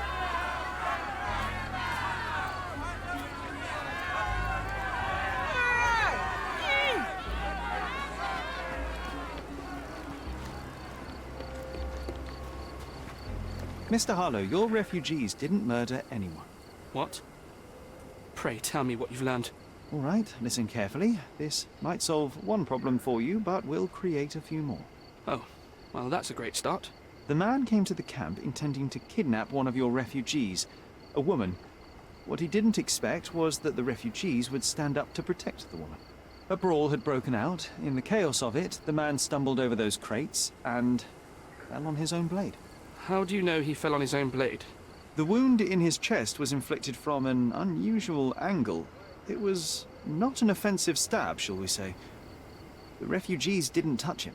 And judging by the blood at the scene, the intruder managed to raise himself but was unable to walk very far. He ultimately fell into the canal. But how did he sneak into the camp? Why didn't the police see him? And this is where your new problems emerge, Mr. Harlow. What do you mean? You're not a dull-witted man. You know what I mean. There is no feasible way to get into the camp without the police guards knowing of it. The pile of mess I had to sort out has just become bigger, but somehow that doesn't surprise me. Anyway, I thank you for your help, Mr. Holmes. I'll take it from here. Meanwhile, I'll make sure the police aren't detaining the refugees any longer. You can go back in and look for your witness. You think one small clock can make any difference in this place? Who knows, John? Just one ill-fitting cog could make the whole machine crumble.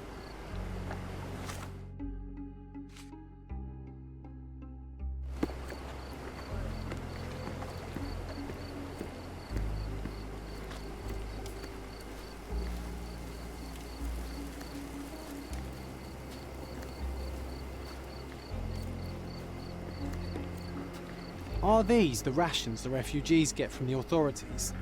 How do people even survive out here?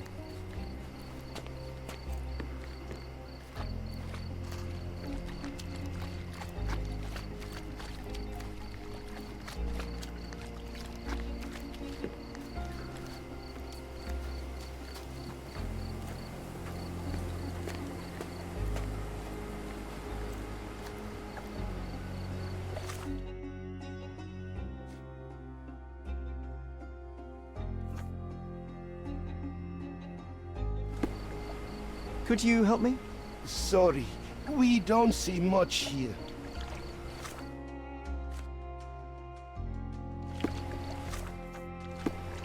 Excuse me, just one question.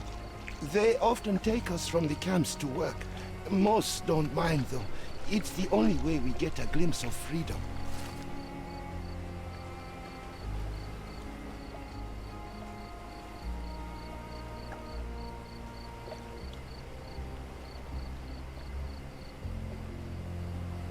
So there's a smuggling ring in the camp.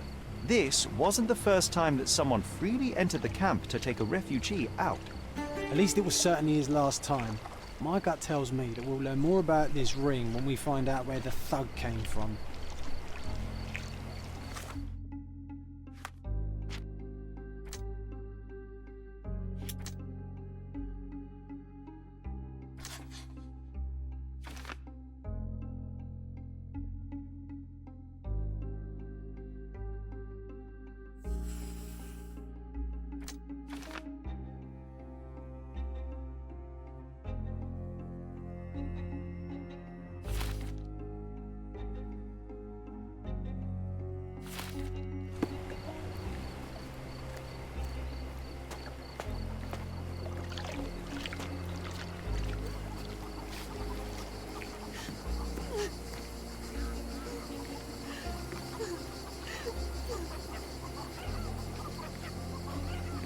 You're the one who tended to our man's wounds.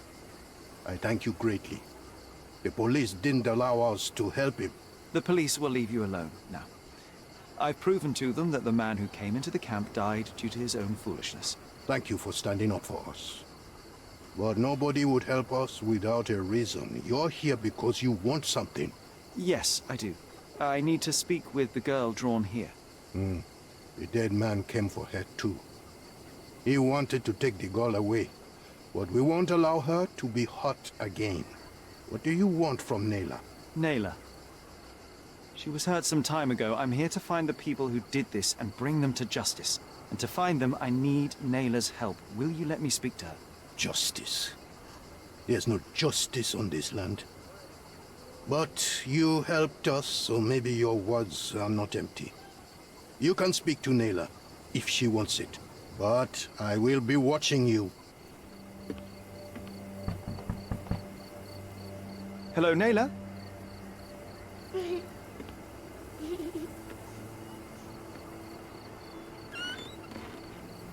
My name is Sherlock. I know someone hurt you. I am here to help. I'm trying to find the people involved and bring them to justice. Please. There is a photograph, and I'm sorry, it is terrible, but I simply must ask. Where did this happen? What can you tell me about these people? Christ, Sherlock. Nayla, I'm sorry. I'm not very good at this. You come here for me, but you are rude and cruel and condescending. A cross. The man had this cross. Now go away. Leave us be. I do not need another white man's help.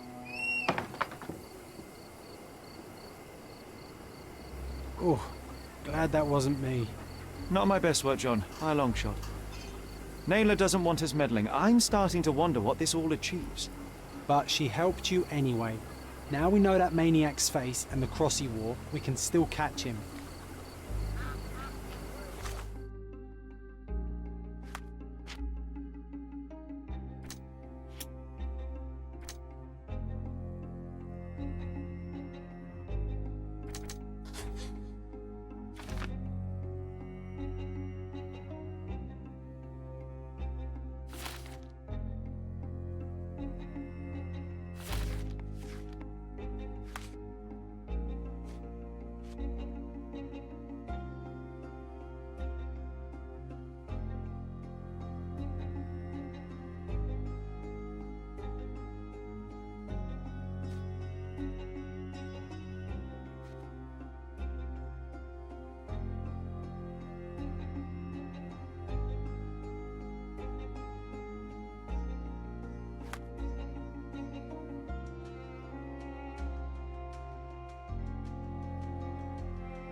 Are you able to help me?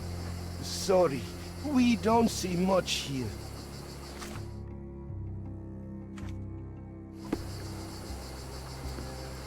Well done, Sherry. At least he won't die from the infection.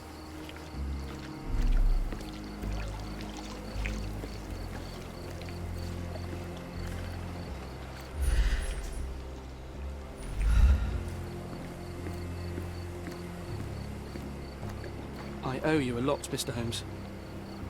You still here?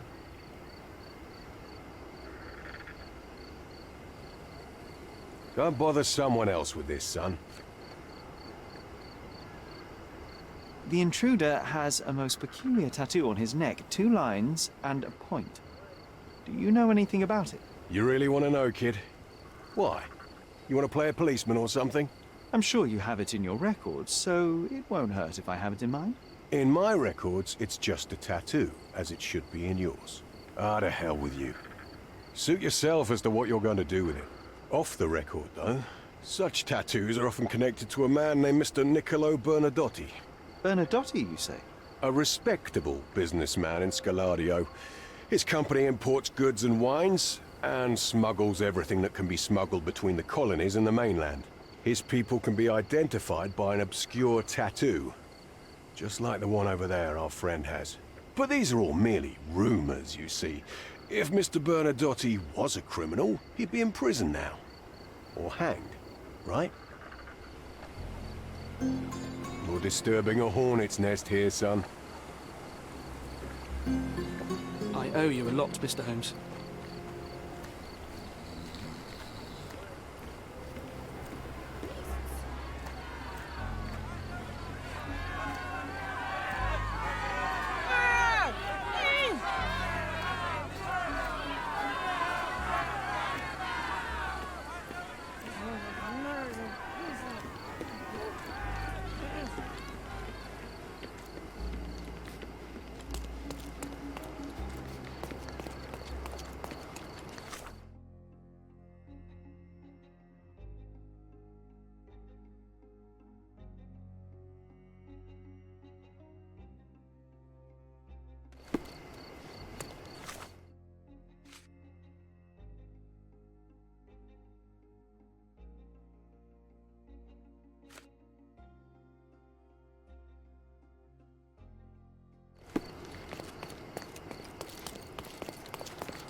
What a lovely man this Bernadotte is, eh, Sherry? Can't wait until we get to meet him.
fresh newspaper? I wish you pleasant reading.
It seems they're not expecting guests. I won't wait for an invitation, John.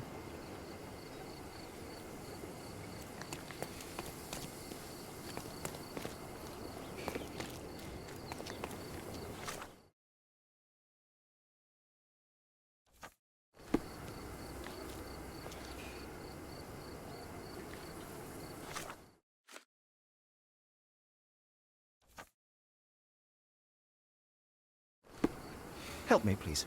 I'm sorry, but I've never heard of that. Can I ask you a question? I'm sorry, but I've never heard of that. This isn't working. You might need a different tack.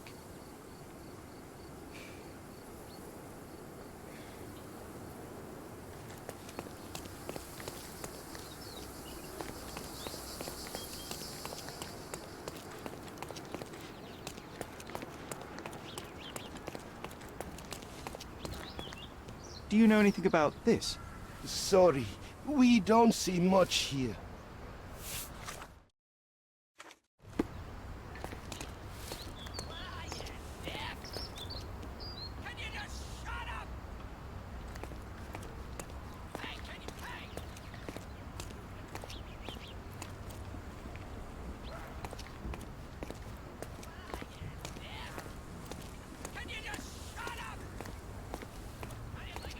These workers don't look like your average Cordona folk. They're refugees from the camp.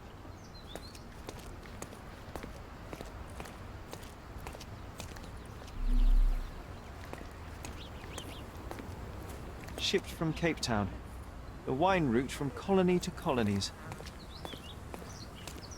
That's our way in, Sherry.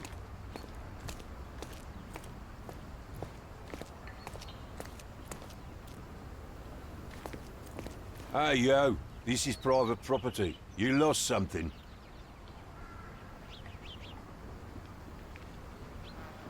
I'm here to discuss business with Mr. Bernadotte. I tried the front door, but... Mr. Bernadotte isn't seeing anyone. You have 3 seconds to walk away or you'll never walk again. Capito? It's in Mr. Bernadotte's best interest to... 1...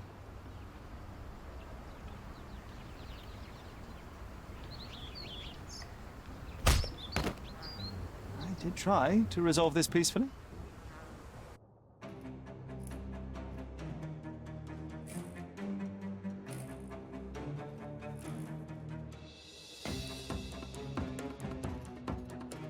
I'm coming for you.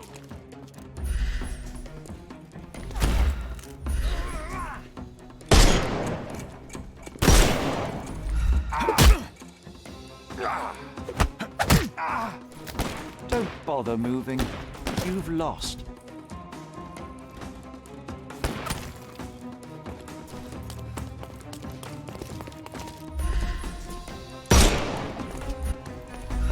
I couldn't miss the party. Take a rest, my friend. The snuff's ready.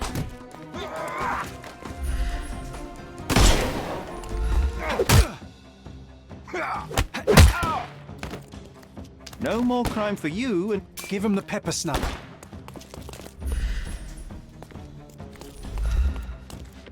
I'll put you 6 feet under.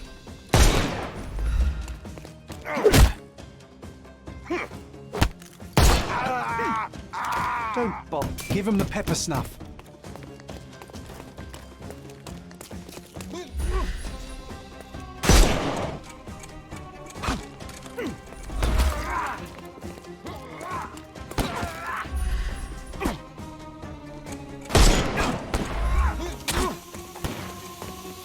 I'm gonna hurt you. may I? Oh, don't. The snuff's ready.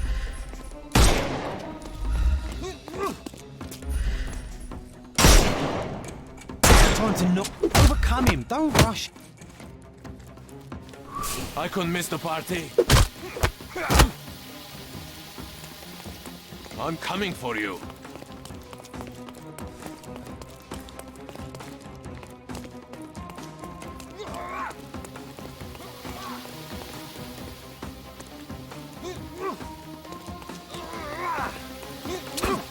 Overcome him. Don't rush.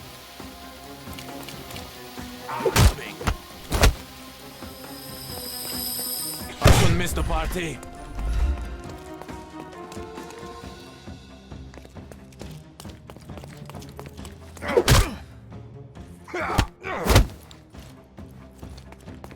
I'm coming for you.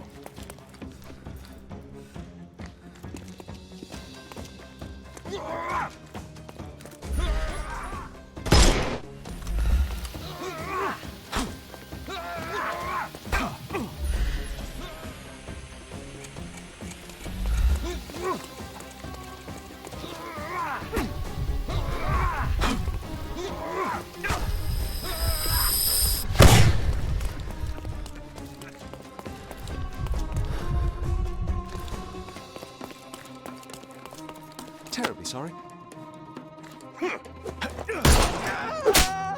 Don't bother, Move. Give him the pepper snuff.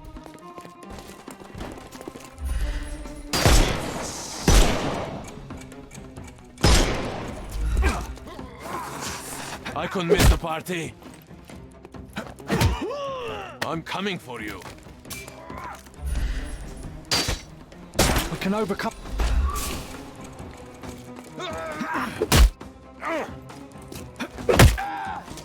Don't bother moving.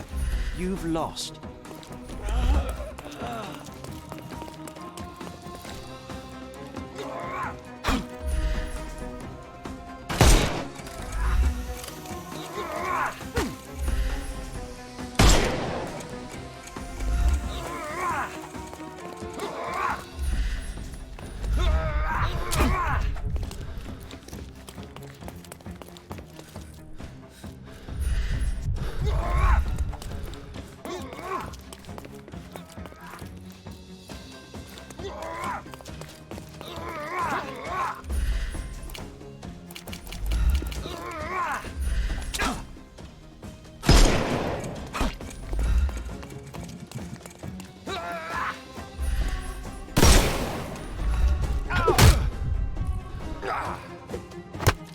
Give him the pepper snuff. No more. The snuff's ready.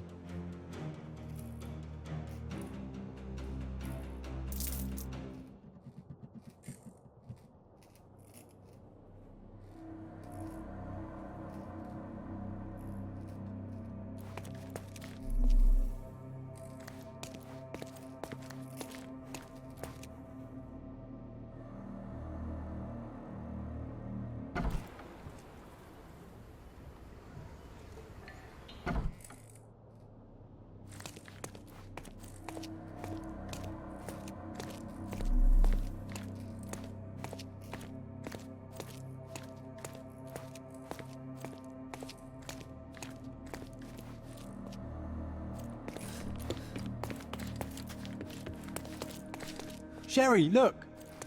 This seems familiar.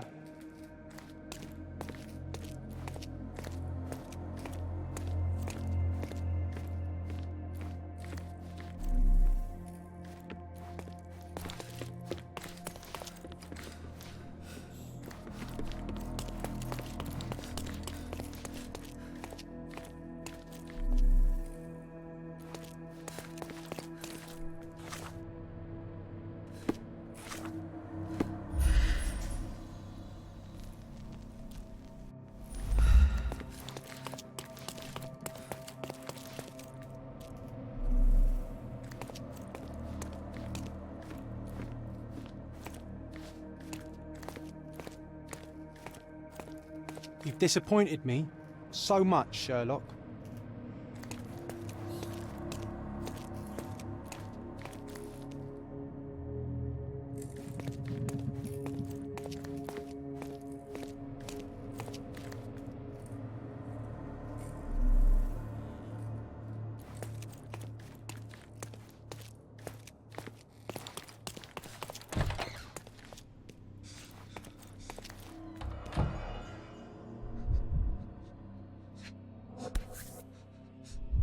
A Dogon statue from West Africa.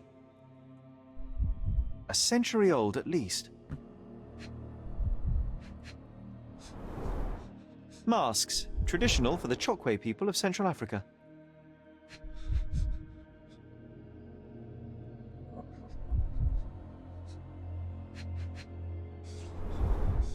VH Grindley Flow Blue tableware. This is what lies behind the facade of Bernadotte Company Limited.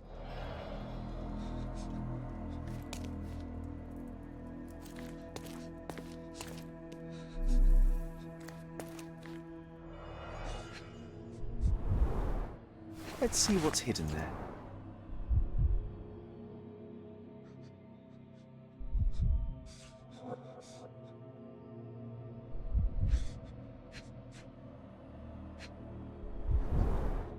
Vogel's stolen painting. Isn't it curious how it developed into a much more interesting case?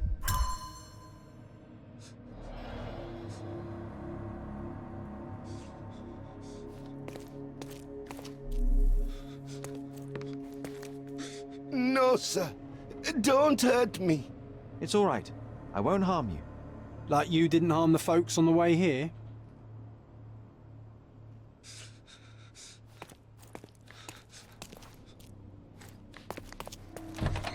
Don't come any closer. One step and I'll shred you to pieces.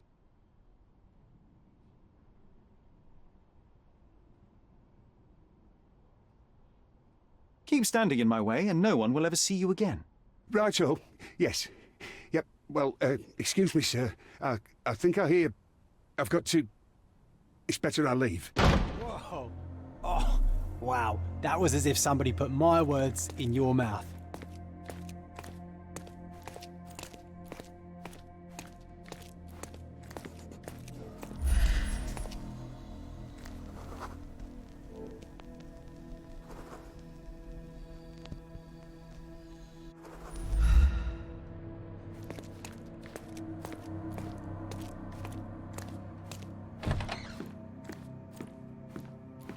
This is it. This is where all the magic happens.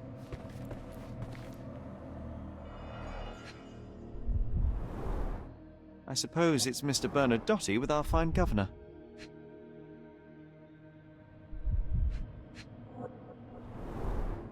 "1875. It's taken a few years back. John, how many people in Cordona have a photograph with the governor, do you think? You definitely don't have one. The Bernadotte Company Limited trade network reaches the most distant colonies of the Great Empire. It must be very convenient for a man like Bernadotte.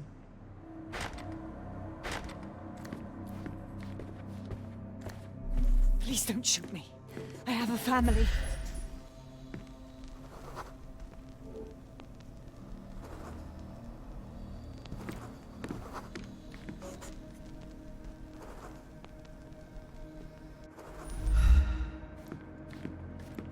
Spare me.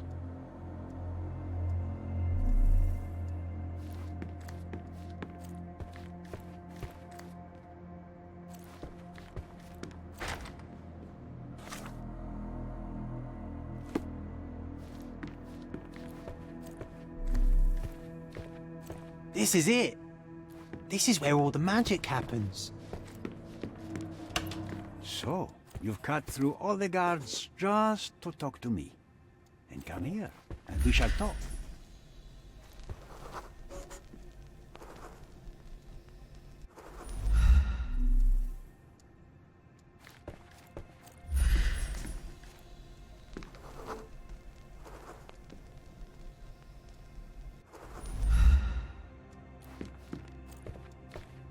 Whenever you're ready. I'd hate to intrude.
Bad news.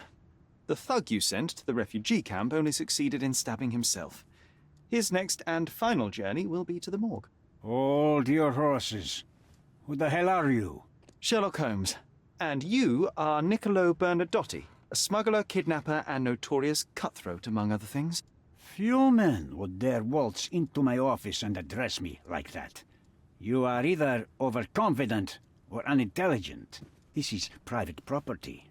Give me one reason why I should not shoot you on the spot. I am sure my friends at the station would call it self-defense.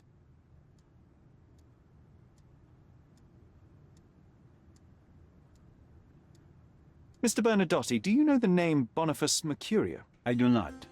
Mercurio was a local artist. Recently, a man broke into his apartment, ransacked the place, and killed him. The thief was looking for something. You are testing my patience, boy. In a moment, the connection will reveal itself. As I said, your man was found dead in the refugee camp. He was there to kidnap a woman, but the other refugees intervened to try and save her. The ensuing scuffle resulted in the man's accidental suicide. He sported the same tattoo as your men in this building. In fact, it also bears a resemblance to the one on your neck. Care to explain what business your man had with this woman? You have no idea what you are talking about. I can assure you this was no kidnapping. The refugees in the camp are on edge. What happened there is a tragic accident, one I am not responsible for. For what reason was your man there if not to abduct her? Why would I answer? You are yet to justify your presence in the slightest. I was hired, privately, to investigate the recent theft of a painting from an art gallery. My investigation led me to a man from your organization, and thus, to you, Mr. Bernadotti. That is quite a stretch. Why would I need to steal a painting when I could buy anyone I wanted? Interestingly enough, I spotted the stolen painting in your storeroom. I buy and sell a lot of things, Mr. Holmes. Unfortunately, if this is true, it is not the first time I have been sold stolen merchandise. I presume you were hired by the owner of the gallery. Tell them to contact me, and we'll sort out the situation. So, this painting is why you broke into my office. So many words, so little action. When you barged into my office, Mr. Holmes, I got the impression you wanted to talk business. Now I see you had come just to talk. Tell me exactly what you want, or get out. It was necessary groundwork for what comes next. I have enough evidence to conclude that the gallery thief, the artist's killer, and the dead man in the camp are all the same person. Your time is almost up, Mr. Holmes. Before you draw your gun, there is one final detail I am yet to mention. The young woman your man was tasked to collect from the refugee camp had been defiled at a perverse masquerade party. That violation was captured in a photograph by Boniface Mercurio and used as a reference for his painting. The photo shows the attacker's face. Finally. That's why you're here, Mr. Holmes. You have the photograph. It is what your man was after when he broke into Mercurio's apartment, and it is what you're after too, isn't it, Mr. Bernadotti? You have the photograph with you. How much do you want for it? I am not naive enough to carry it with me, but I am yet to decide what I shall do with it. I know the man in the photo is a British envoy. What interest do you have in his downfall?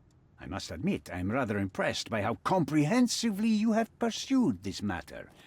And so, you deserve the honest answer. My business dealings are often arduous in their bureaucracy. A man in his position, willing to look the other way, could ease my work significantly. In return, I will make sure no one looks his way either.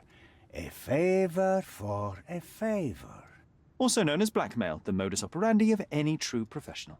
It was not originally my idea. Mercurio set things in motion, extorting the envoy for the most trivial of ends. Money. In response, the envoy hired my man to retrieve the painting and the photograph, eliminating Mercurio's leverage. I only learned the whole story after the artist was killed in his home. And rather than extricate yourself, instead you took over Mercurio's venture.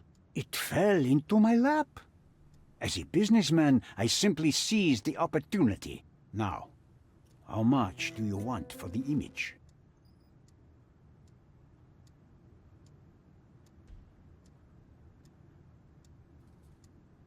I could not help but appreciate the collection of smuggled artifacts in your storeroom.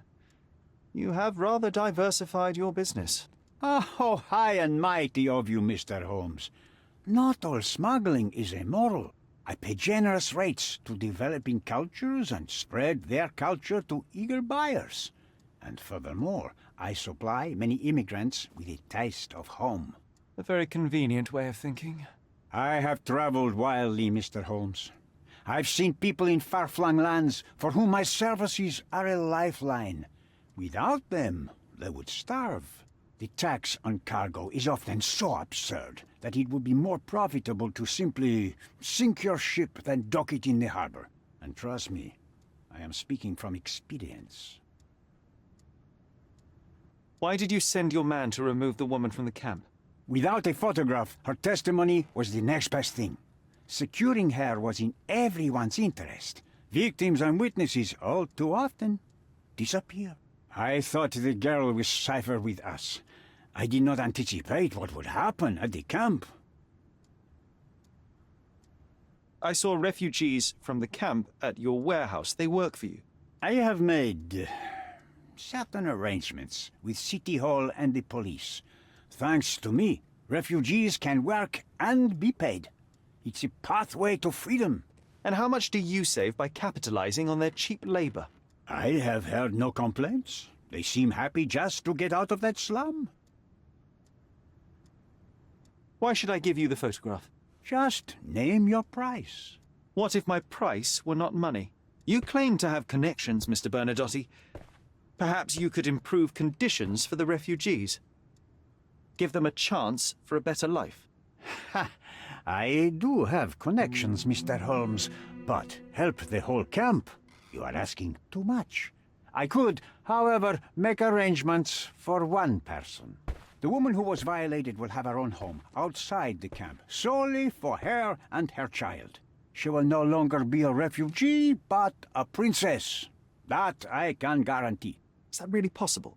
It will be neither fast nor easy, but I can do it. She deserves it, don't you agree?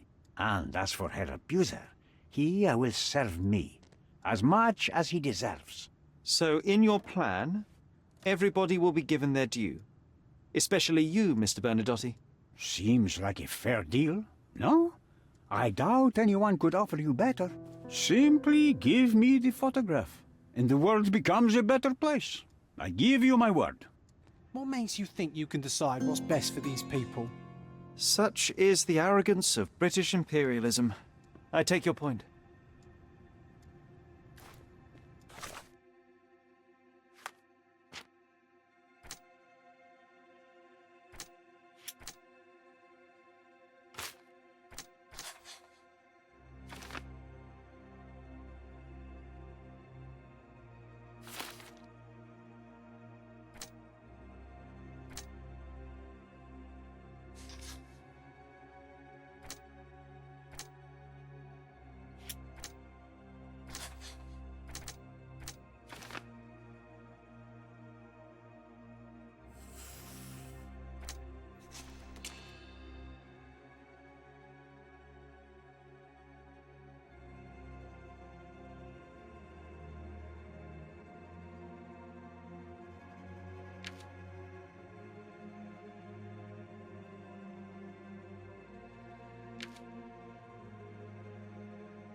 I need some time to consider your offer, Mr. Bernadotte.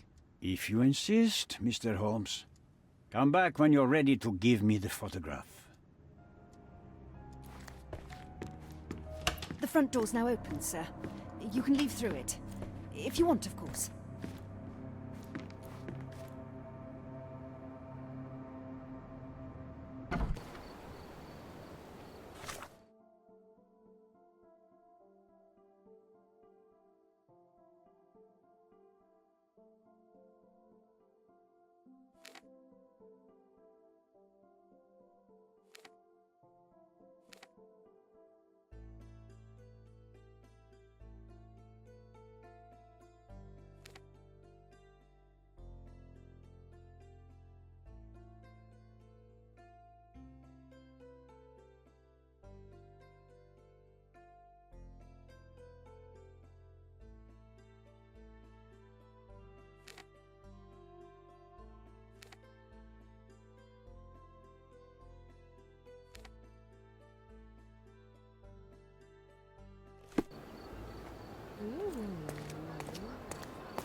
Mr. Holmes, you've returned. Have you uncovered anything new about the theft?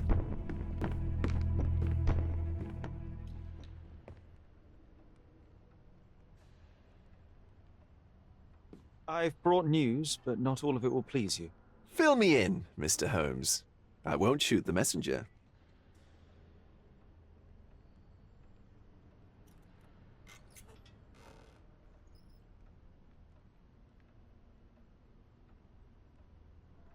I tracked down Boniface Mercurio.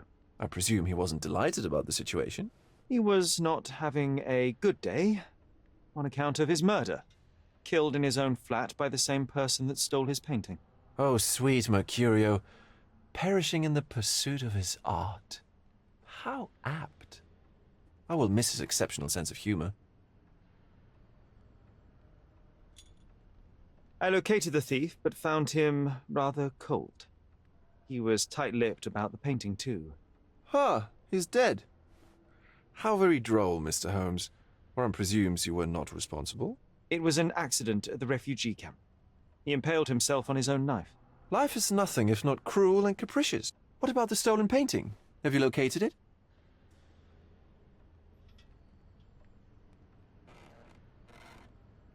I found the painting, but I could not retrieve it.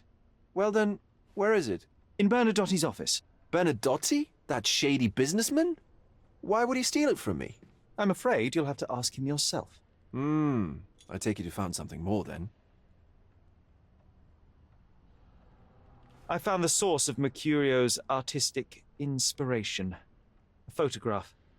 What troubled me was that the sexual act captured was non-consensual. She was violated? Dear God, how despicable. Her abuser was in fact the British envoy. Mercurio took a picture of him committing the atrocity and then used it as artistic inspiration. I had no idea a mere break-in would eventually expose such barbarity. Mr. Vogel, I want you to make everything public, including the photograph.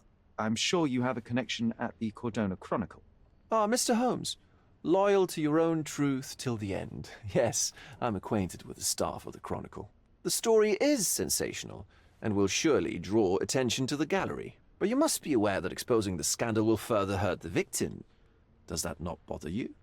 No matter what one does, the truth tends to come out, as well it should. I won't be the one to stand in its way. Though it's only your subjective truth being exposed. Not that I'm judging. It's perfectly reasonable for everyone to have their own views. When you called me, you knew exactly what you would get. Oh, but I'm not like you, Mr. Holmes. I cannot be sure of anything. Regardless, I must thank you, for art's sake. Well, now that we've resolved all of our outstanding matters, I have a gift for you. I took the liberty of having it delivered to Stonewood Manor. I am told it belonged to your mother. And what exactly have you sent me? Frankly, I'm not sure how to answer that. I trust you'll know. Previously, you mentioned there may have been more to my mother's passing than consumption. It appears you were right. Oh dear. I'd hoped to be wrong. She was unstable, mentally unwell. She required sustained, specialized treatment, but her madness persisted.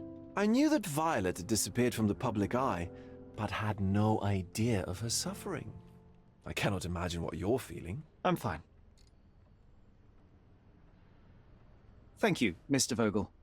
I am curious to see what you have procured.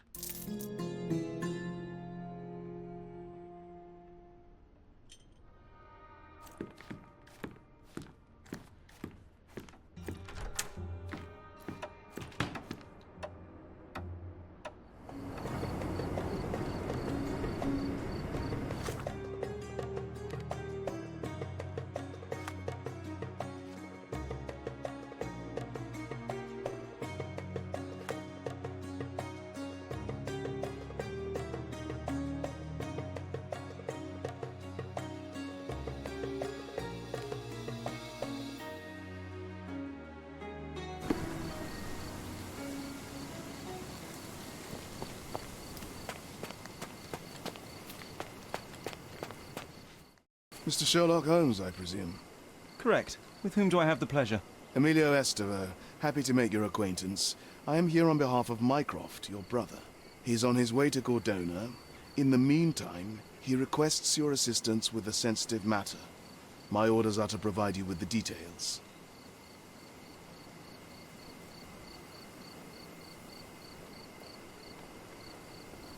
I'm afraid I don't have time for this now.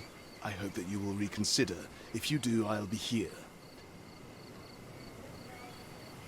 So, are you ready to take on the task?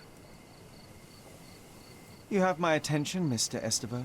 Mark Ridley, the son of General Arthur Ridley, is being blackmailed. Suffice to say, the compromising material is of a delicate nature.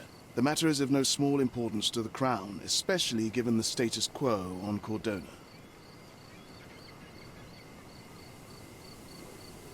What about the status quo? The Ottoman population holds a certain animosity towards the colonial rule.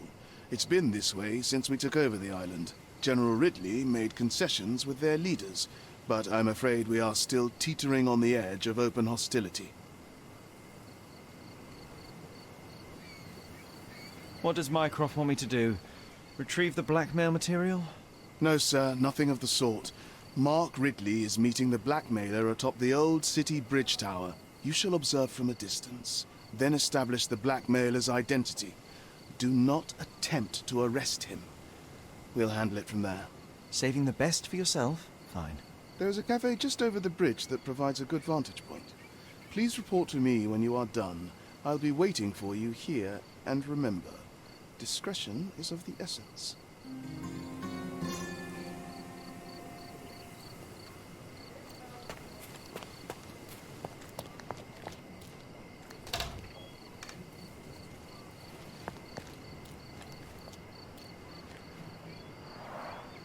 It's a bizarre object, and yet oddly familiar.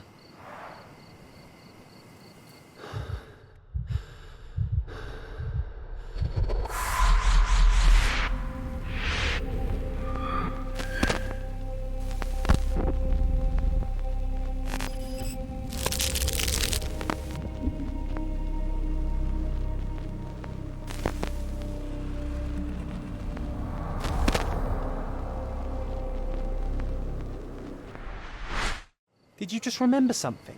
Yes. A room full of curiosities and artifacts. I think I can find it in the manor. Sherlock. So, you continue to pursue the imaginary. I had hoped you might have got all this out of your system by now. Mycroft, what are you doing here? Get out of my house. It's my house, actually. I've come to bring you back. I have no interest in returning, let alone with you. I know you lied about Mother all these years, claiming she was merely ill, but she was unstable. She never had tuberculosis. She was not recuperating, but mentally deteriorating, and you never once thought to tell me. How dare you? I shall not indulge this petulant tantrum. You can just tire yourself out and then slink back to London with your tail between your legs. Just tell me everything! I'm an adult now. Show me the basic courtesy of an explanation. You know I will find out eventually. The goal was stability, and that's what you got. The right thing for everyone was to try and move on from her passing. The consequences of one's actions determines what is right or wrong. Yes, exactly. The ends justify the means. After leaving Cordona, Sherlock, you had a normal childhood. In London, I was able to support you, guide you, shape you into a fine and productive young man. You have so much potential, so much to offer society. But that's not the end. Now I found the truth, and it has shattered everything I knew about her, about you, and about myself. I feel unstable because of you. Your actions were not justified. Lying never is. Oh, grow up, Sherlock. It was a white lie which has as much use in the realm of the interpersonal as the international. It is time you come to accept that some things are bigger than yourself. Oh, you are full of it. You like to pretend you care about the big picture, but it's just an ego trip. You like knowing more than others. You like greasing palms and rubbing shoulders with the rich and powerful. You like having eyes and ears everywhere. The fact it helps the nation is incidental, because all you care about is yourself. It's true. I have agents everywhere, including Cordona. If you weren't so damn stubborn, you'd realize that means I'm only here for you.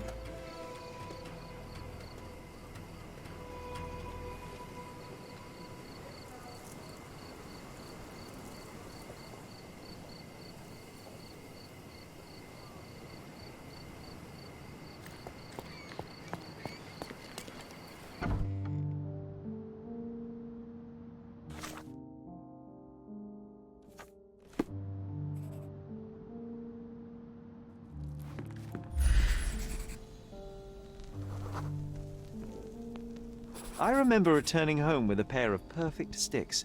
We wanted to turn them into training swords. Oh, that's right. We stood there, frozen, staring at something huge in the main hall.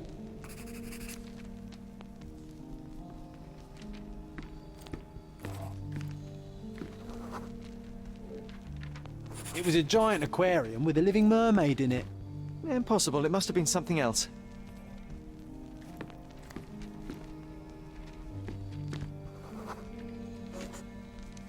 Oh, of course, that mortifying hoax presently taking up space in our front yard. Well, fine. Your memory's better than mine. But I'm sure we started examining it immediately. And someone else was around too.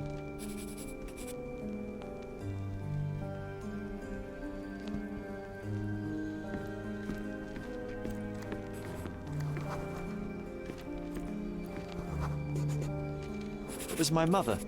She asked what I thought of the artifact. You were really concentrating and holding something in your hand. I inspected it with a magnifying glass and was able to confirm it was made of two different skeletons. The mermaid was a fake. And so it was time to smash the thing. Your mother took a hammer and... Slow down, John. That's not how it happened. I remember other people joined us.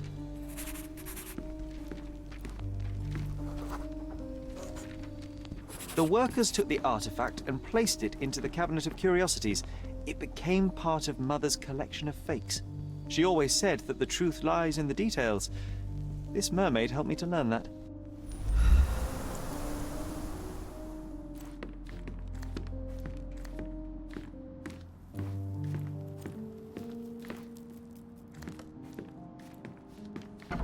Ah yes, my mother's studio.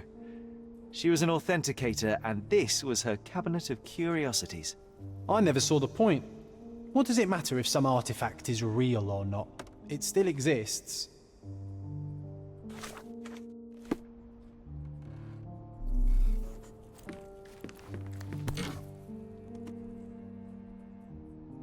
Another fake Holy Grail. Its owner claimed to be the heir of King Arthur. Scarcely believable. He also insisted a deadly rabbit was hunting him.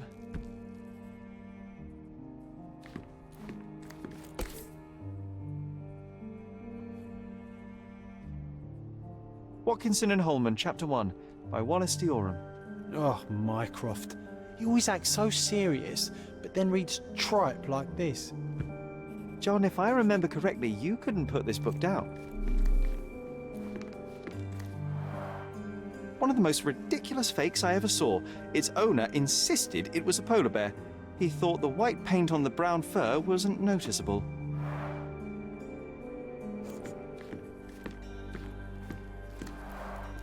Mother said this was among the hunting trophies of a Scottish Viscount. So he tried to persuade everyone that his forest was inhabited by these beasts. It would have been thrilling if it were actually true.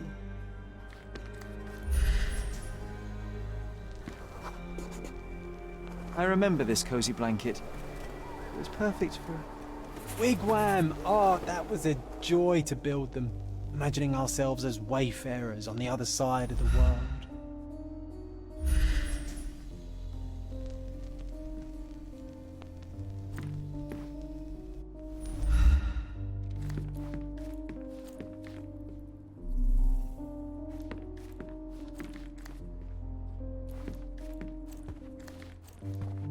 Oh, I remember these. We used them to spar together until Mycroft found out and forbade us from using real weapons.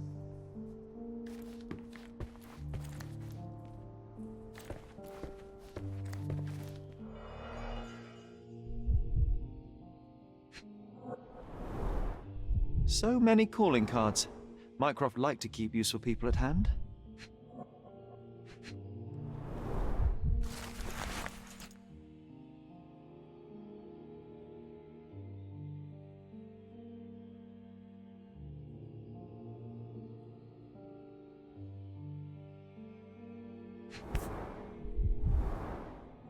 Dated 24th of April, 1869. Carefully opened.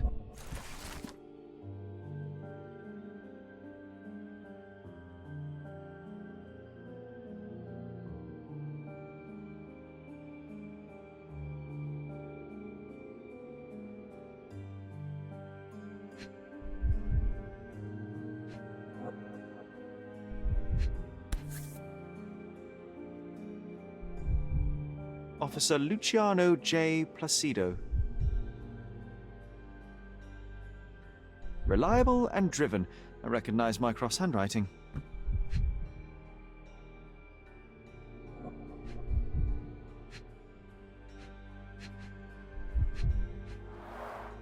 This drawer was always closed.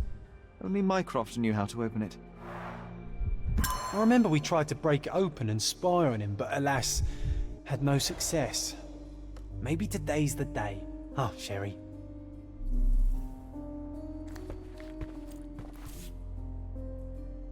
(1852), Bingley, West Yorkshire.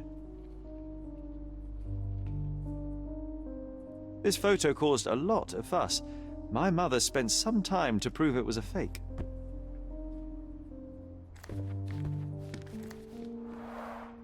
Look, it's Roger.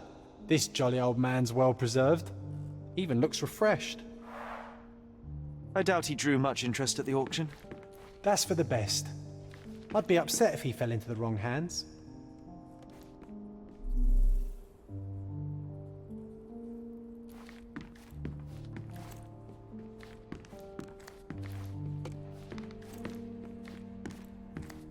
The so-called mummy of a Persian princess. The defrauders did good work, but missed one small detail. It's the mummy of a man. The full plate armour of Sir Robert Saunford. I was told my father won it in a wager. Armour is armour, but look at his sword. Oh, how badly I wanted to wield the blade. Maybe you take it instead of your pistol.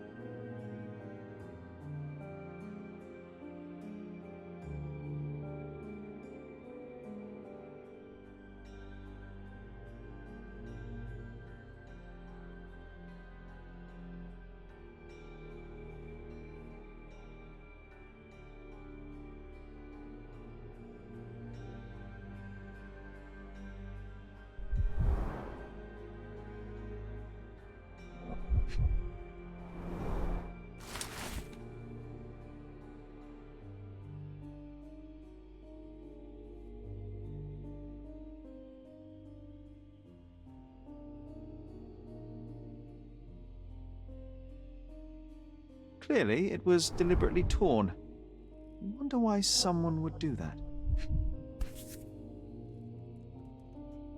The Tulpa, Studies in Tibetan Mentalism.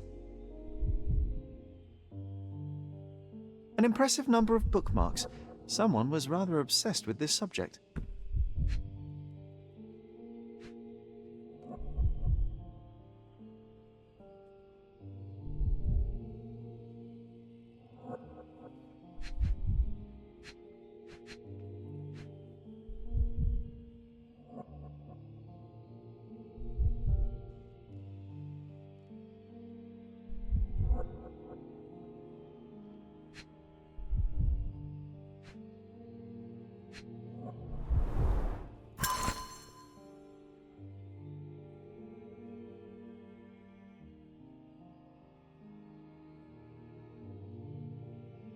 I'm starting to remember something.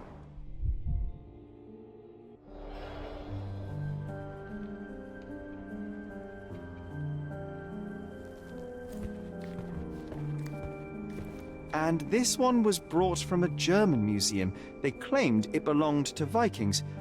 Nonsense, of course. Vikings never had horns on their helmets.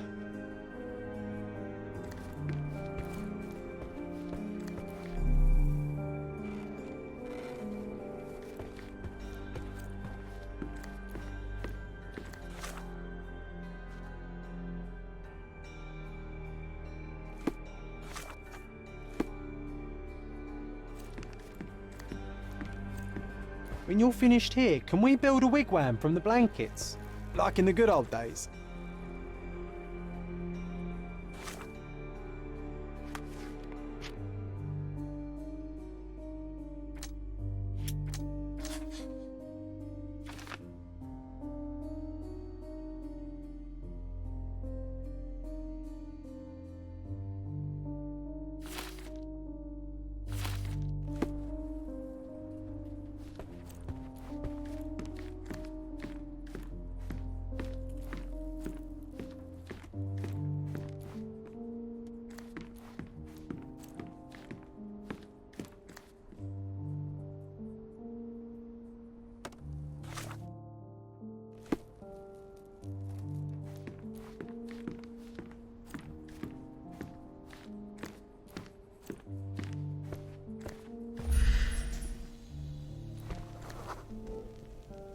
Ah, the memory comes back.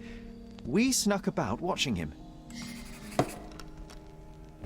He closed the drawer and went to the hall. We were like two shadows crawling behind him.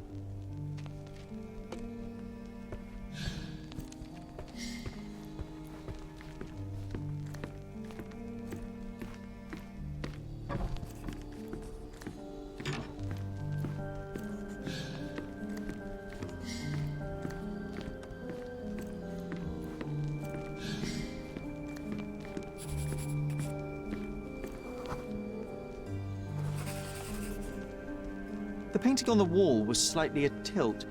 He stopped and straightened it.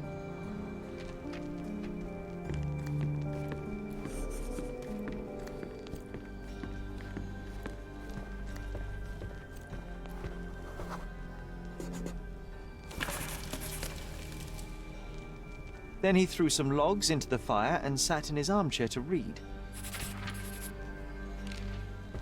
It's as boring now as it was then. I'm sorry, Sherry, but I think that's it. Wait, John, we never use the fireplace in the mornings. What if...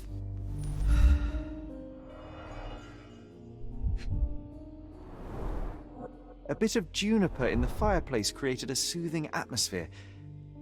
It's the little things, isn't it? I think this is what we're looking for.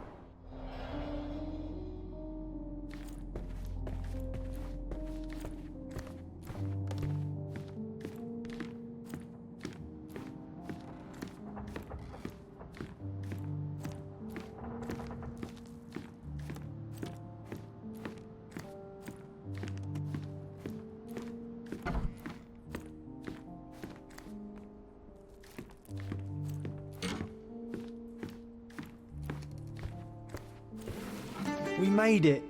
So what's there?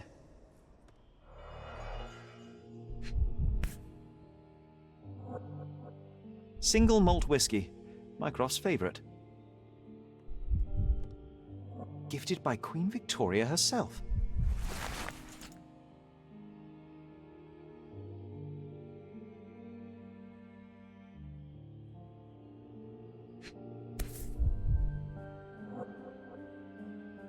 Otto Richter.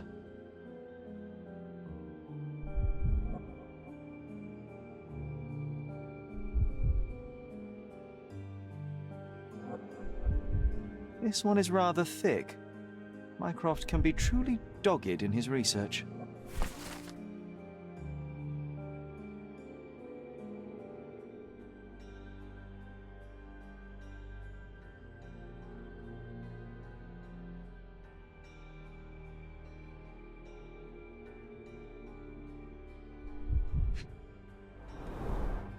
Dossiers on the most influential people on Cordona. Mycroft always had a habit of building files on everyone he met.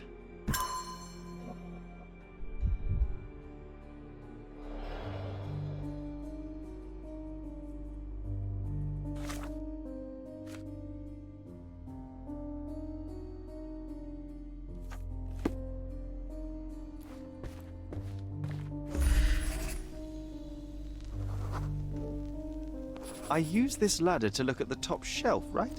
On the day of Mother's breakdown upstairs. Right you are, Sherry.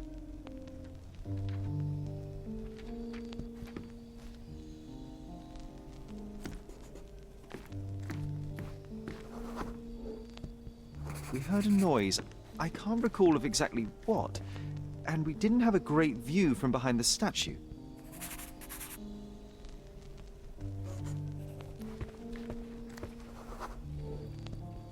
Books and papers from the table somehow ended up on the floor. Now it's coming to the surface. I feel it.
Come on, Sherry. Let's go outside. Wait. Did you hear that? Come here, Sherry.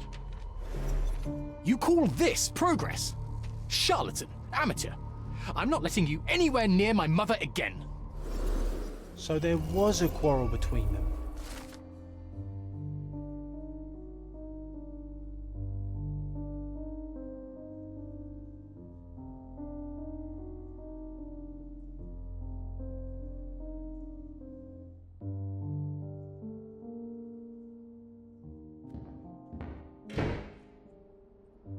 I heard a noise in the hall. Let's check it out.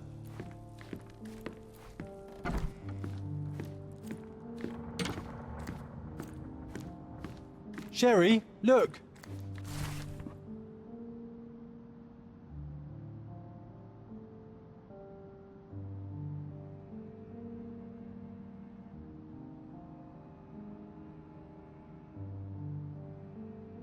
An invitation that comes with a mask. We can't miss this, Sherry.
Extra, extra! A very British scandal. The British envoy has defiled a refugee woman. Proof supplied by the gallery owner, Mr. Vogel. Interested in some Cordona news? Check the front page. You won't regret it.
Welcome, sir. I do hope you enjoy yourself.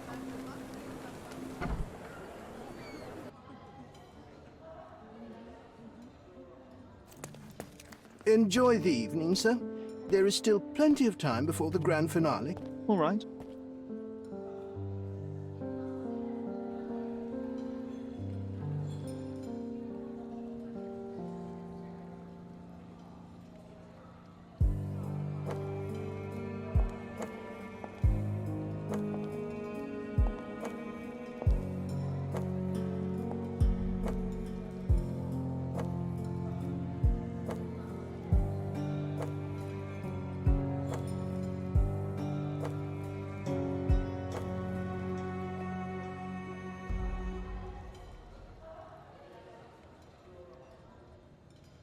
What if I write an article about these people here?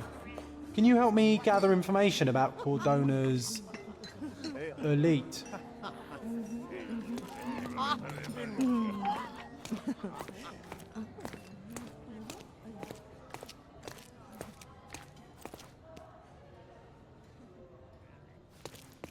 Manchos had to enforce the masks after the scandal.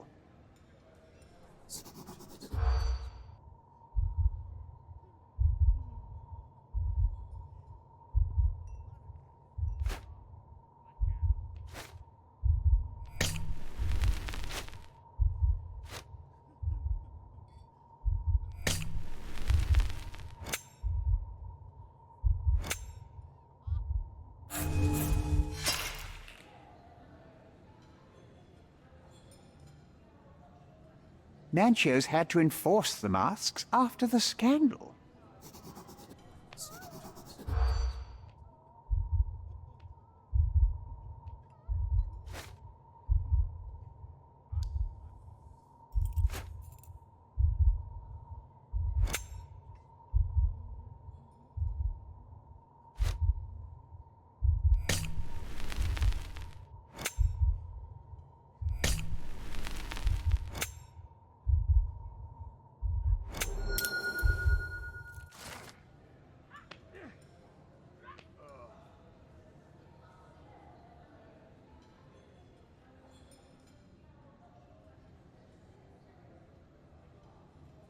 That's what I like about this party.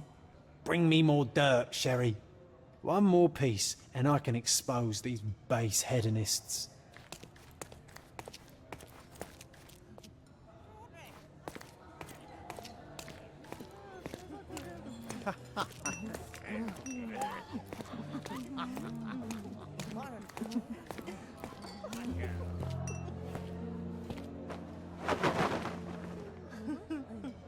Sherlock! Friend! I wasn't sure you'd come.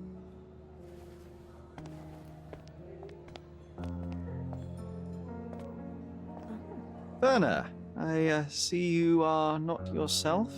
The more time you spend here in Cordona, the more I feel it my duty to bring you into our world and show you all we have to offer. And what is on offer today?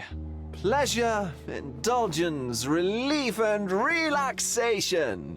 You've earned some time for yourself, have you not? Those who know me would say I'm incapable of it. Nonsense. I refuse to believe there is anyone permitted to know Sherlock Holmes. Huh. You may be right. Then free yourself from inhibition and expectation.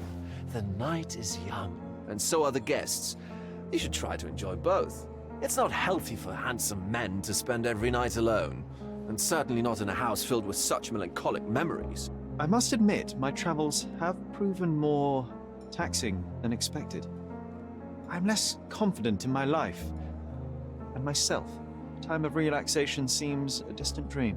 So can I tempt you with a physical aid to your moral consolations? There's wine, of course, and something to smoke, or perhaps an artificial paradise? Yes, something more spiritual, a potentiator to sharpen the mind. A 7% solution of, well, that'd be telling, but you must try it. My mind already operates at a far higher level than most. I struggle to believe anything could improve it. My ultimate duty is to provide the world with truth, and I do that perfectly well as is. Duty? You've never cared about that before. Of course I do. Exposing a lie, revealing a fact, that is a moral responsibility. That's not morality.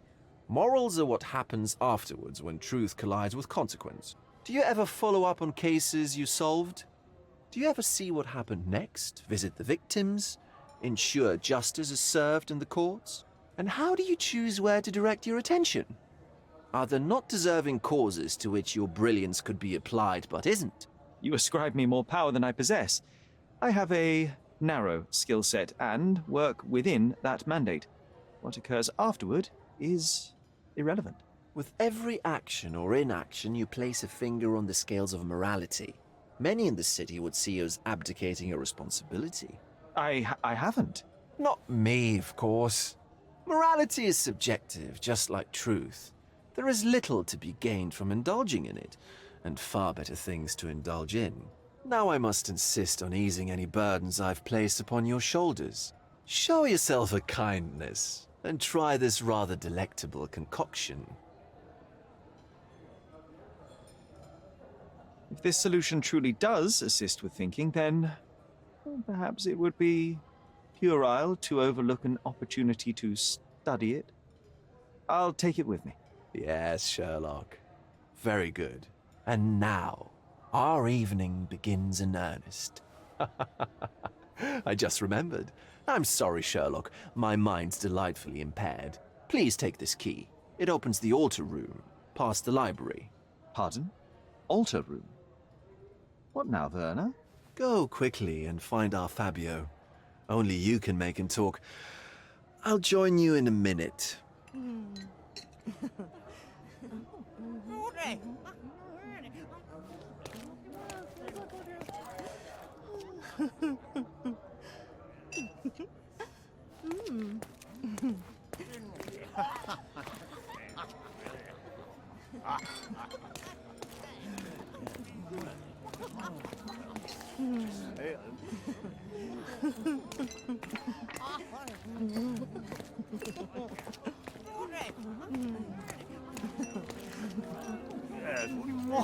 I guarantee we'll have a good time. My goodness, Sherlock. They made a blood fountain. No, John, it's definitely not blood, just wine. Go is it a guess?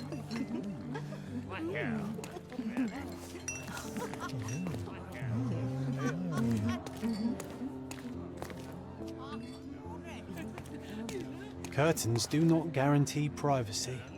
And you still need a crack, despite being ethereal. Do you know what was here before Manchiosa's family bought it?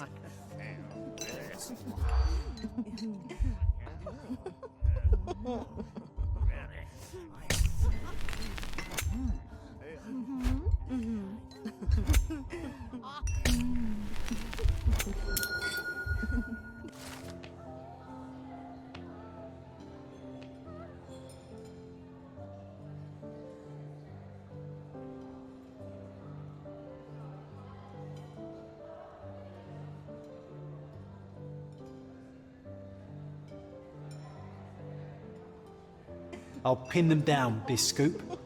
Thank you, Sherlock.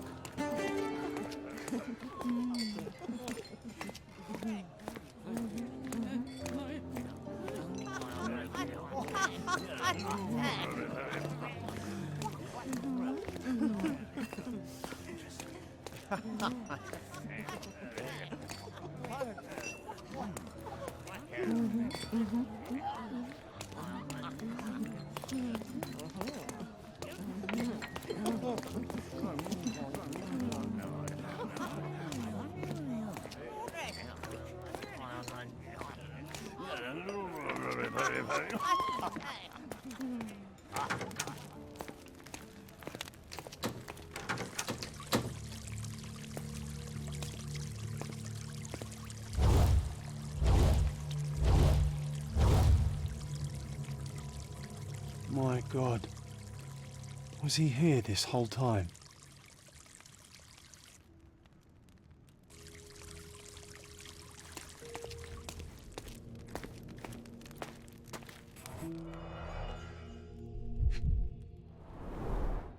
blunt-force trauma may have suffered an internal hemorrhage.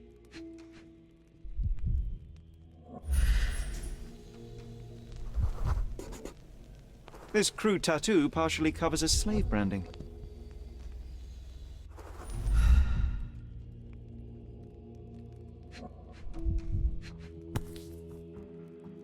This golden handle has a bloodstain on it.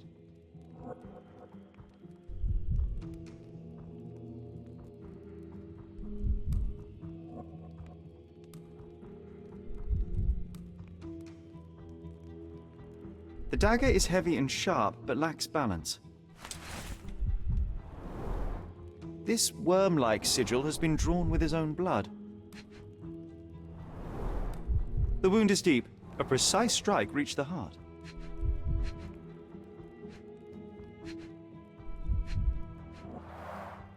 The victim has clenched the fabric so firmly in his fist that it's nigh impossible to remove it. He died right here.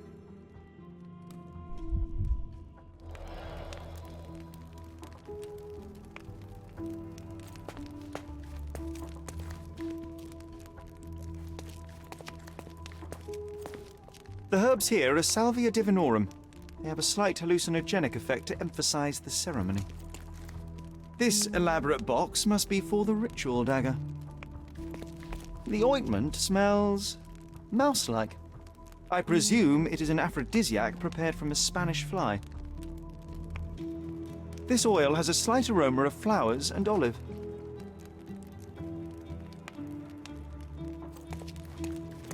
This one looks like a twisted symbol of Venus, drawn in a hurry.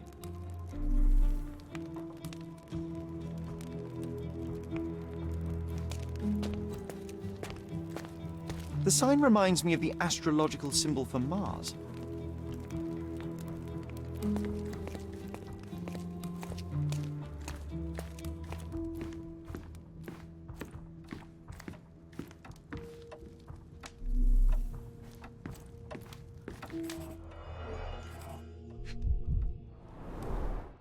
Enough cigars to burn down the entire mansion.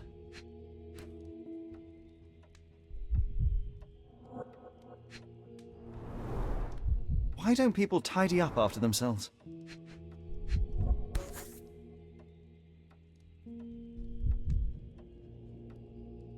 Blood. A sturdy bottle met a not-so-sturdy human. It didn't break only because it was unopened.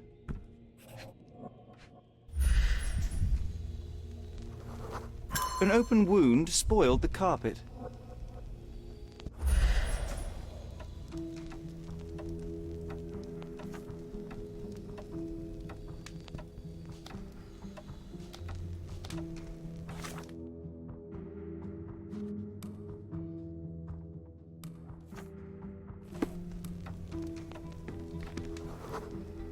The wounded person was here for some time.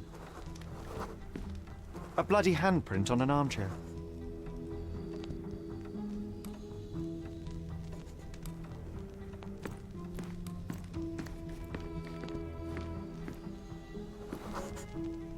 A person leaned against the doorframe. They left a smudged trail of blood. There appear to be no further traces leading to the altar.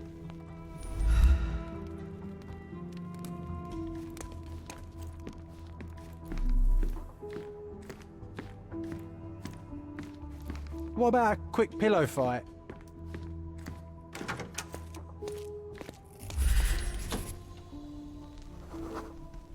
Identical to the robes the guests are wearing.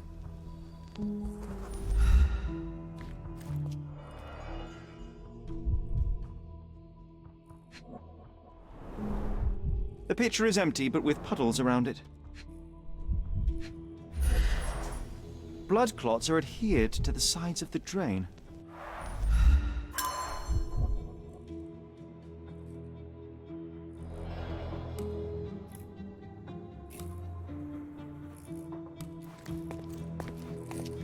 Props, decorations, and tools for a more detailed set.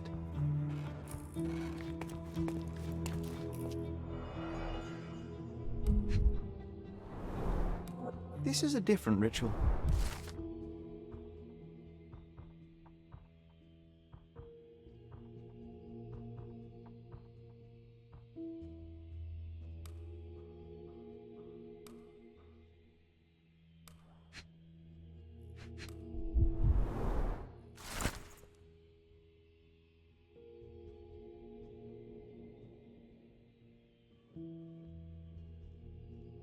How can anyone accept such behaviour? A useful tool for a disguise arsenal.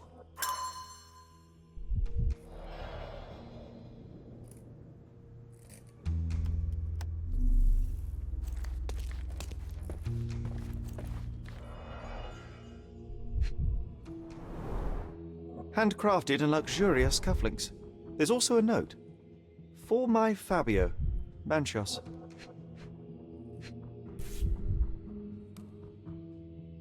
The key is similar to the one that Vogel gave me. The capital F on the key fob might refer to Fabio.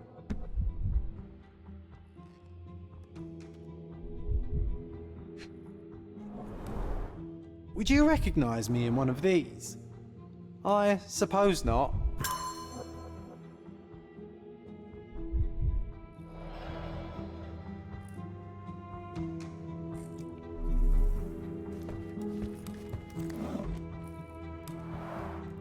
Similar to the guests' robes, apart from the bloodstains.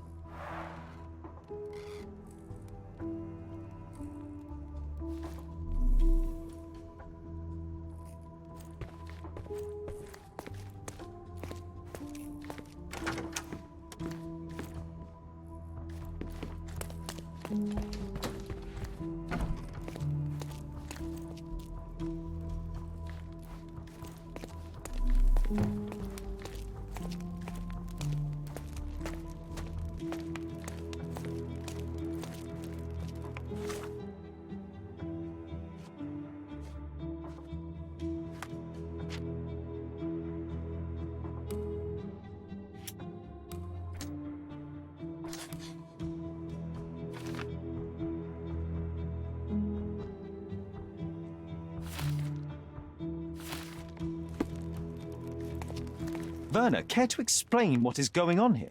On nights like these, it's not unusual for some attendees to get a little exuberant.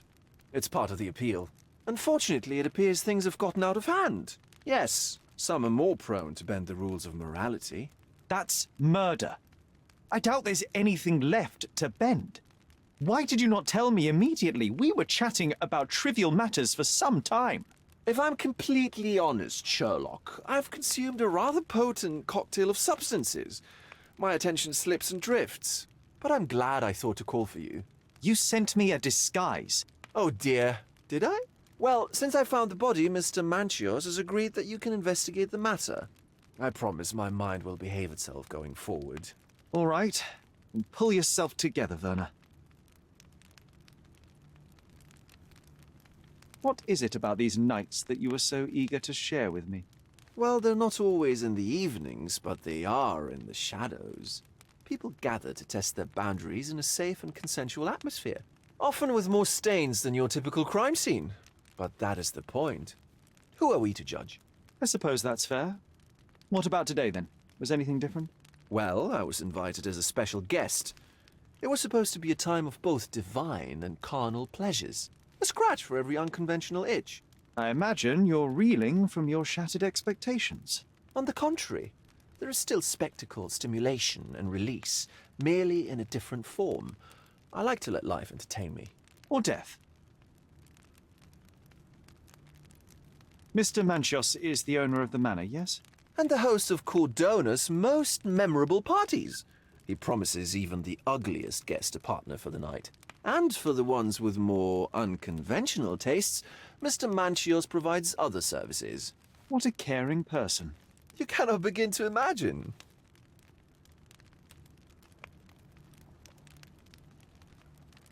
The police remain unaware of this tragic event?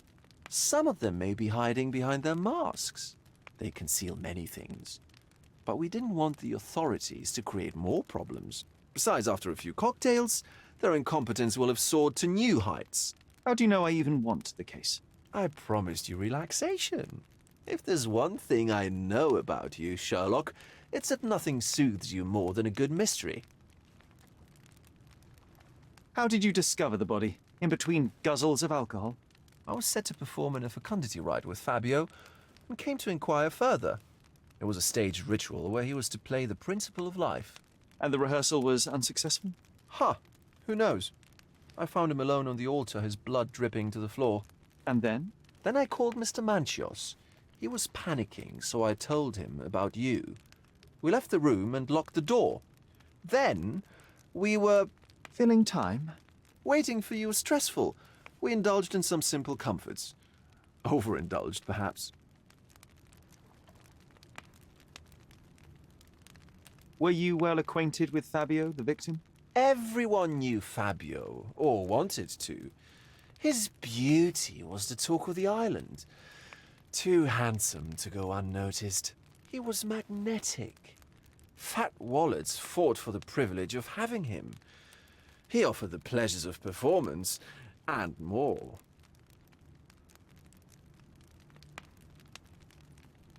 When you discovered the body, was the door open? No, it was locked. Oh, that reminds me. It's a minor detail, but the first time I came to speak to Fabio, I left without entering, having been unable to open the door. You didn't have the key? No, I had it. Don't look at me like that. I was mostly sober. I suspect there was a key in the other side of the door, blocking the lock. That detail may very well be major, Werner. Well done. So you returned later, only to find the lock was not blocked? Correct. After an hour had passed, I tried again and was able to unlock the door. That's when I discovered poor, handsome Fabio. What about the fertility ritual? There was something about Fabio being a principle of life. Fabio was supposed to portray the beauty of life's origin. Flowers, oil, not this travesty that seems straight out of the Inquisition. So this ritual is not the fertility rite. What was it meant to look like? It begins with a woman lying naked in a flower bed on the altar. She represents Gaia, the earth. As I cover her in oils, we chant for the principle. As our calls reach a climax, Fabio enters and copulates with her. After he finishes, I stab her with a dagger. That part's just pretend, of course. But the intercourse is not? I did not expect you to be such a prude. Are you a virgin?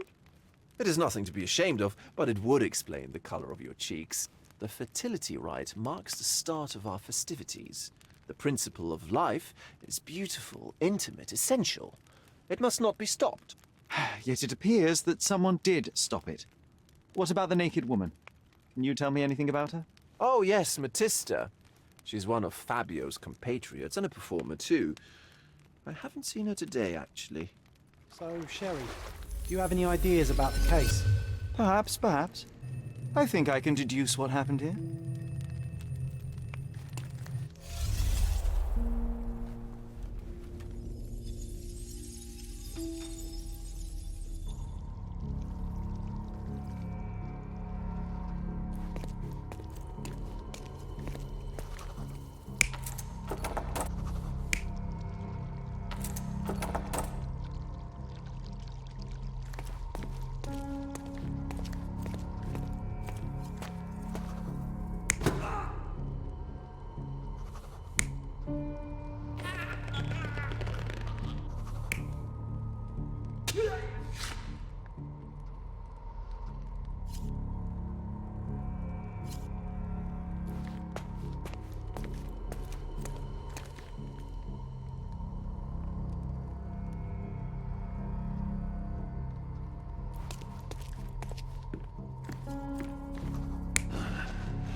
The bottle was used as a weapon during a scuffle in the smoking lounge. Then, to ensure no one would interrupt, the murderer locked the door. The unconscious body of the victim was moved to the altar room. Once the body was on the altar, the murderer thrust the dagger into the victim's heart. Symbols were drawn with the blood. The wardrobe was used to hide the bloodied robe from anyone's eyes. The killer washed himself and took a clean robe from the hanger before leaving. Are you all right? You're on the floor, not moving. I think I know what happened here.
I'm starting to put the pieces together. Fabio was stabbed. I see nothing gets past you, Werner. Yes, he was stabbed, but only after being knocked out in the next room and placed here. I do not yet know why. So, who's responsible? Well, it was one person working alone, and the murderer has now donned a robe. He or she could be hiding in plain sight. We have lost time, Werner, but your discretion may prove to be a benediction after all.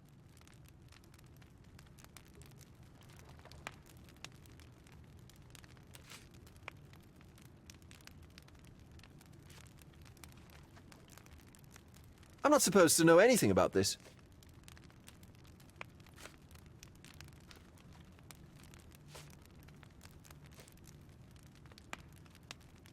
I don't think I can tell you anything about this. I can't follow you here.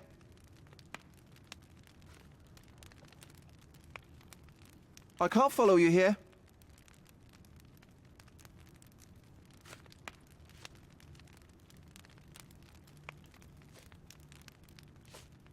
The murderer had to have access to this room. After the crime, he used his own key to lock the door. So, who had the key to the altar room? I'm not sure. As a special guest, I was provided one by Mr. Manchios. He should be able to tell you of any others. Where can I find him? Most likely in the main hall, entertaining his guests. He has a mask with golden stars. You can't miss him. But please be discreet. We don't want to risk disturbing the revelry.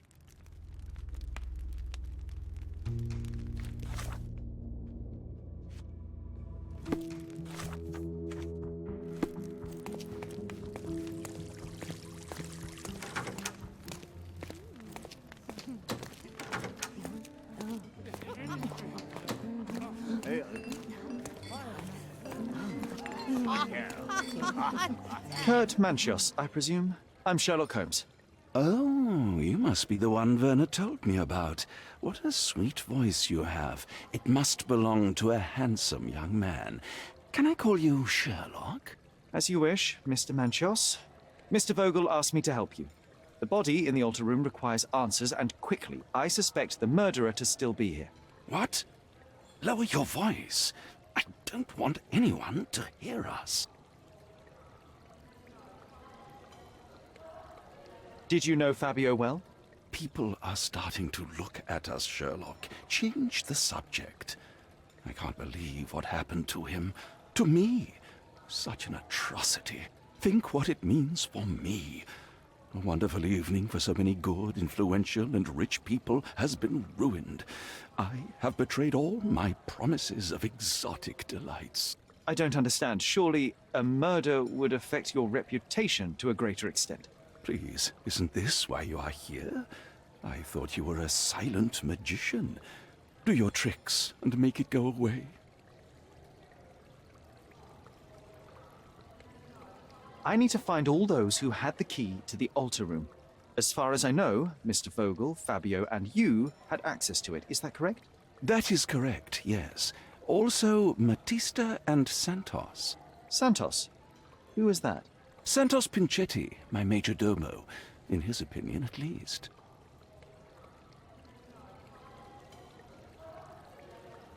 I'd like to speak to Mr. Pinchetti and Matista. Do you have somewhere I might have a private conversation with them? Of course, of course. Let me think.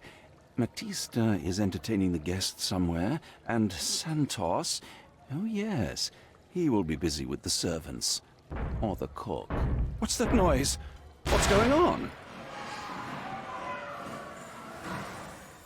Freeze, filth. You're under arrest.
Committed a crime, and now I have to free you, kiss your hand, and apologize for the inconvenience, Your Grace.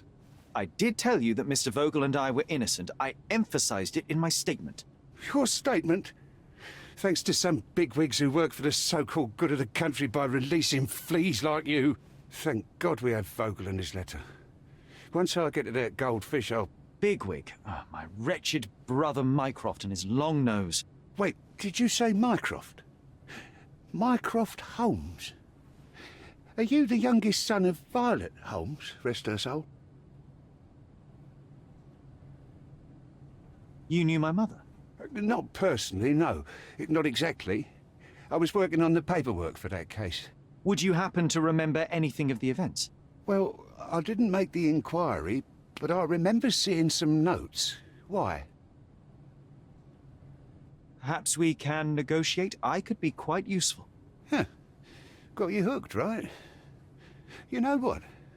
Stark and the others think they're the smartest here, thanks to you. Let me get this straight. Are you listening to me, lad? I'm all ears. Take this case. Report to me only, to Constable Harvey Oswald. I'll leave everything I have on this table. Find the murderer. Be a real copper. Question the suspects, make them sing, give me something substantial. And if Mr. Vogel is not a suspect? If he's innocent, then you can take your favourite degenerate away from here. If you slip or mess with the evidence, then trust me, your brother won't save you from my bludgeon. Meanwhile, I'll be checking the archive for you. If anybody asks, then you're a consulting detective. Let's make a start then, partner. I'm glad we managed to get the scoop before the raid.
Back on track to solve the case.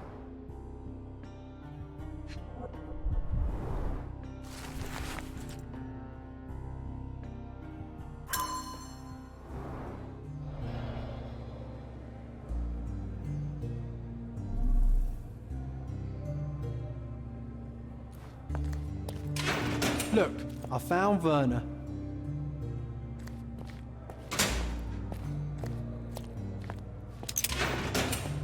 Good day, Mr. Manchios. I am Constable Oswald's partner in this investigation. Be quick and gentle. Some of your colleagues are untrained boors. Although I don't mind meeting young officers. The new blood here. If you cooperate in finding Fabio's murderer, there will be no need to meet with the boars again. That voice. Werner's friend? You're the policeman. What a disappointment. Only an undercover agent can scour a ditch full of deviants. I am a consulting detective, although I'm capable of replacing the entire department through my consultations. Sharp-tongued, I like it. May I presume this tongue will get us out of this trouble? I would be so indebted and glad to repay you. Nothing's changed. I'm looking for the murderer. That's the only way to get us out of trouble. But it shouldn't take much time, correct? We're all busy, after all. I need to examine you first.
You are a little over the top with your use of makeup, Mr. Manchios. Is it so difficult for you to acknowledge your age? Well, Sherlock, that's easy for you to say to an old man when you look as though you are barely 15. But still, it shouldn't be an issue for someone of your status. For people of my age, it isn't an issue, no. But the younger ones can be so afraid of wrinkles and grey flecks. I have to adapt. Such a methodical man who cares for his body but misses the soap under his fingernails. Are you so impatient, or perhaps even impulsive? I wouldn't call myself that. Silly little details. If I missed it, it wasn't important. Or rather, it was less important than who or what I was focused on.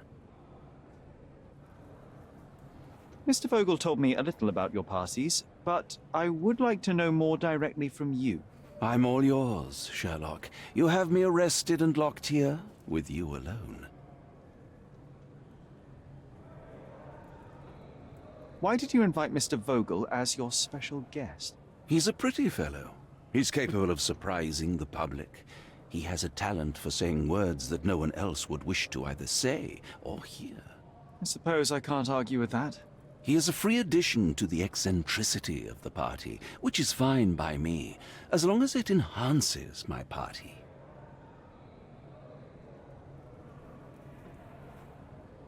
I'd like to know who you usually invite to your parties. Free minds who are able to leave reality for an evening, who can taste forbidden fruit without prejudice. There is nothing that quite spices up life like these parties, assuming one is old enough and has worked many years for the good of one's country. Oh, all true labourers, I see.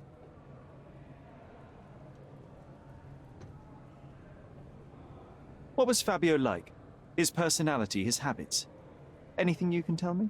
He was the brightest star of my parties. Young, magnetic, and full of energy. I don't even want to mention his beauty. Otherwise, I'll be sobbing. An expensive champion, I imagine. His performances were flawless. He deserved his payment. Do you think he was murdered because of money? Possibly. What about the other guests? Were they used to opening their wallets as well? I wouldn't restrict my guests from anything. I'm sure Fabio received a few coins from others for his services.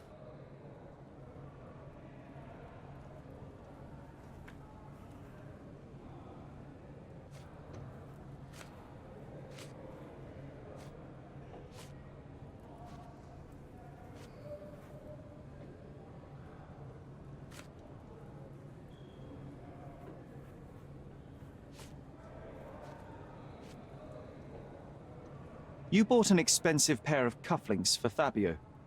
Were they his price? Or were they a tip for an exclusive show?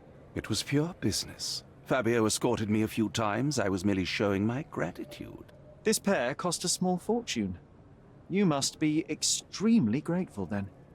Tell me more. You've thrust a knife in an exposed nerve, Sherlock. Yes, he was my protege and my beacon also. With my experience and his beauty, we could have achieved anything. I had faith in him. I would have made him.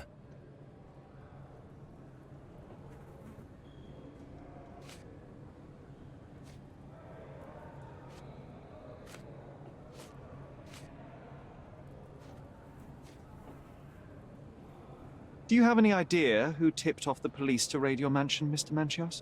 Of course. It was you. I could even say you Sherlocked me in here.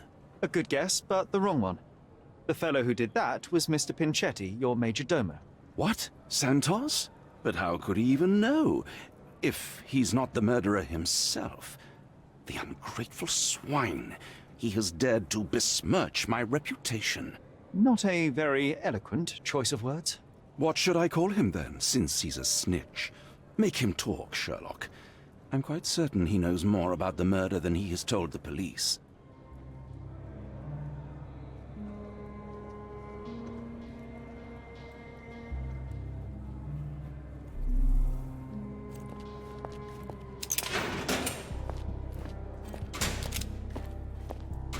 I'm Sherlock Holmes. I'm helping Constable Oswald. You are Matista, Fabio's friend. This body, yes, it's Matista. But it's a mere shell that will die someday. Just like Fabio.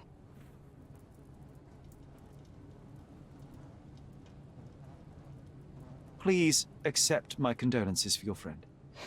Thank you. I'm just here to ask questions and find Fabio's murderer. It will not bring Fabio back.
You have both old and new scars. Some from the time when you were a slave with Fabio. Other scars have a different origin. The guests pay good money to torment you? I am skilled in giving pleasure. but I don't participate in such practices. I thought your body was... For sale? It's true. Many unwanted things were done to my body. And the pain helped me to discover... Occult deities? Yes, the tattoo speaks loudly of it. Yes. Your gods abandoned me, and the ones I favor now are more protective of me. How did you escape? Something happened. One night the master fell down the stairs. I made him fall, and he died. We ran away that day. We managed to get on a ship and traveled here, to Gordona. Fabio and I started a new life here. It was very hard at first, but it became better with time. Until today. The bruises on your neck are not self-inflicted. Someone else made them. Some guests can't contain themselves. They even bite, sometimes.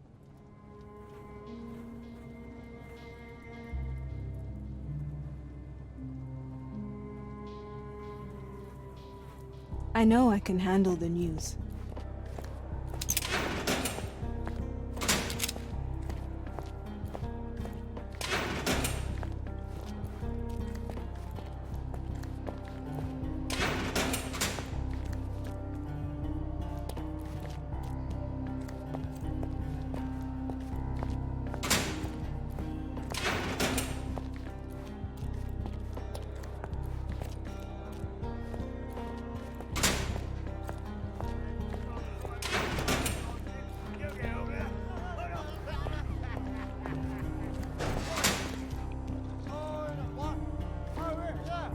Don't look at them. They'll serve us if necessary.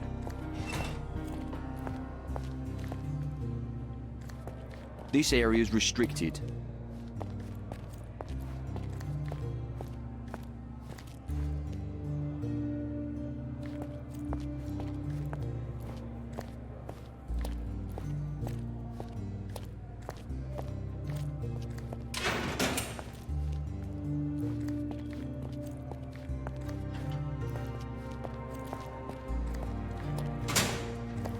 Werner, are you all right? Oh, yes. Everything's fine. In fact, it's something of a family reunion. My brother spent quite some time in this place himself. You should not be here. I told the police everything I knew, but they refused to let you go. They require proof to free you. Ha! What did you expect? The mighty Sherlock Holmes swans in, tells the officers what to think, and the world obeys? Of course not. Anyway, I struck a deal with the constable, and I've got a free hand in the investigation. I find proof to solve the case for him. He obtains files about my mother's death for me. Well done. If one has the power or will and can act, then one must. I wonder, suppose you couldn't get the proof to your truth. Would you tell a lie to the guard that enabled my freedom, knowing my innocence? Would that not be just?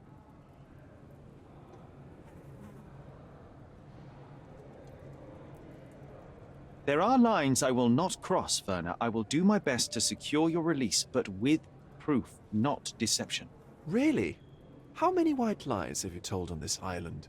Why not for me? Why not another? That is absurd. I can resolve this without compromises. Do not give up hope.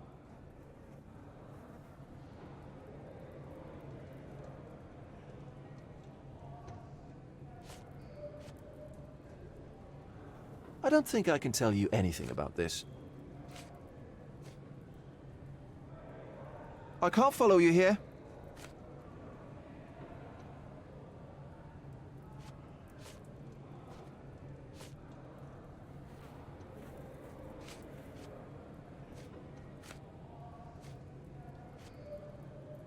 I have learned who told the police about the crime. It was Santos Pinchetti.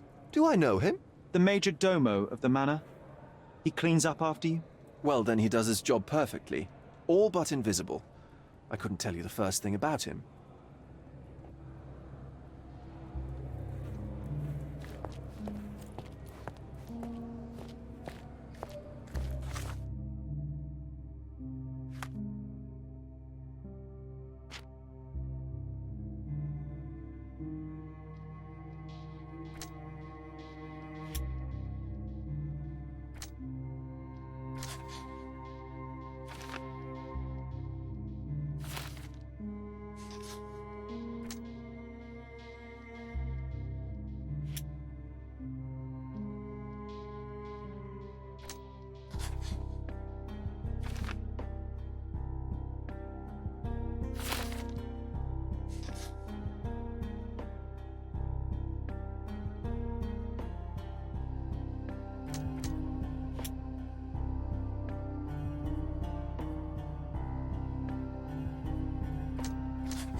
Did you hear Basil?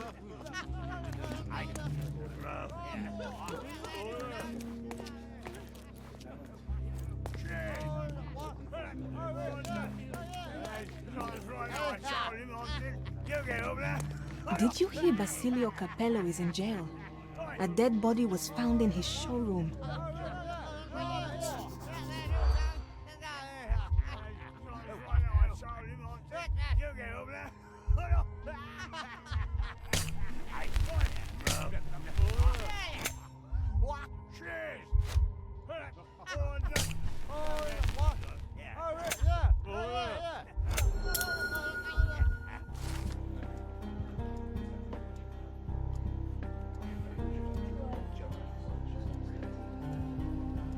In the police. Let's pretend to be cops, eh? We can just stand around and look confused.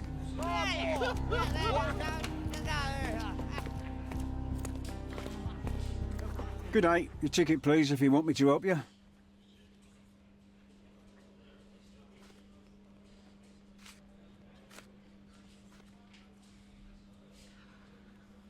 I'd like to check the evidence from this case. And who are you? Oswald sent me. I'm a consulting detective. His partner, then? Let me see. Ah, a ritual murder. What a bunch of degenerates. Wait a second. I'll bring it to the table.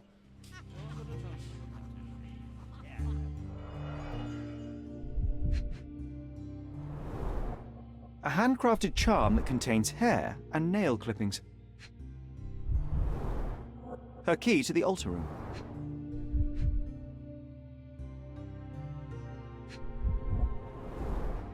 A heavily perfumed handkerchief with the initials KM in the corner. It's a miracle this ruby hasn't tempted anyone. All the keys of the mansion on one golden ring.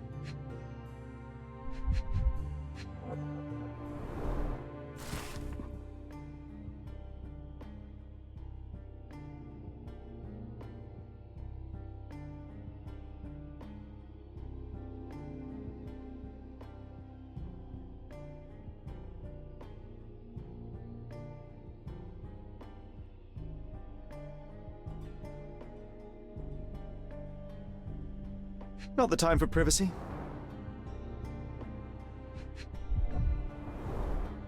An emergency kit for boredom. Werner's personal sketchbook.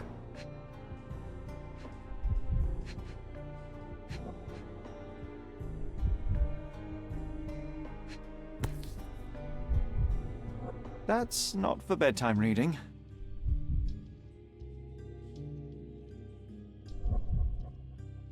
This ex libris belongs to Manchios Library.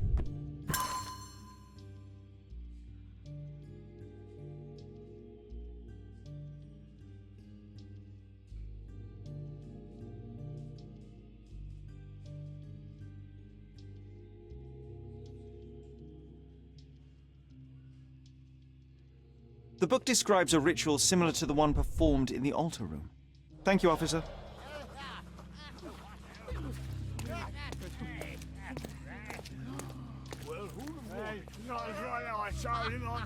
You get over there.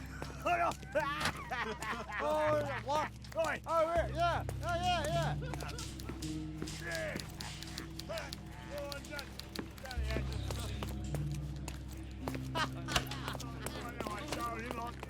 You get over there.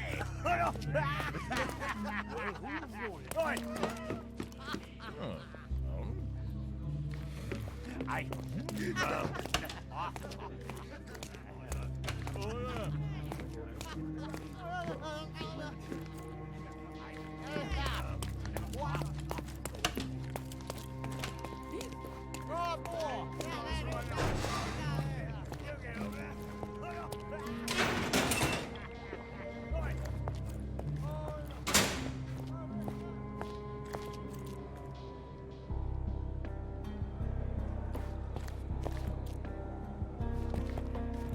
This area is restricted.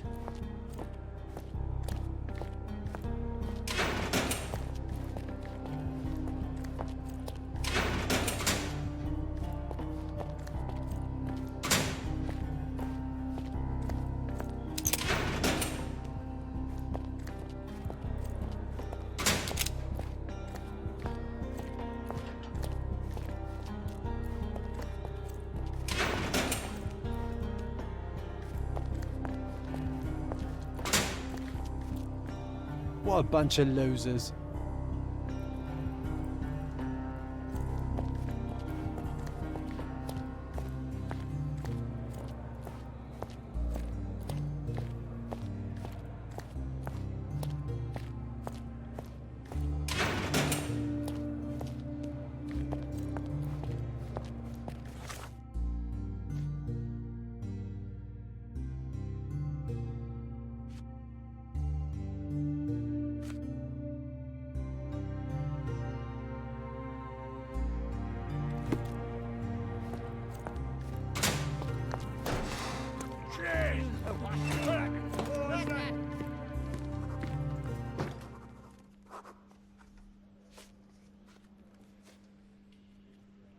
Have you considered Mr. Santos Pinchetti as a suspect? The snitch? Have you seen him? I mean, my breath could knock him down. What's so special about him? As a major domo, he has keys that open all the rooms, including the one to the crime scene. He could have testified only to circumvent suspicion, don't you think? We need to question him. Right. I'll send our men to fetch him. Stay here. They brought him in, Mr. Holmes. Here's the key to interrogation room number 7. Mr. Pinchetti didn't even resist, our men said. Thank you.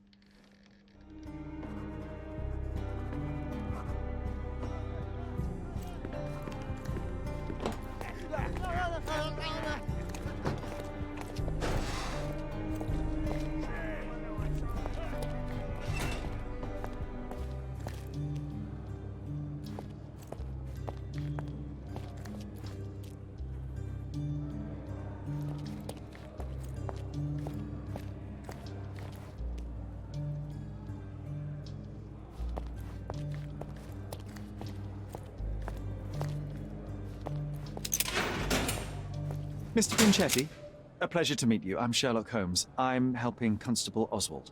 I've already told him everything I know. I'm only a witness, sir. Everything's in my report. And I've read it.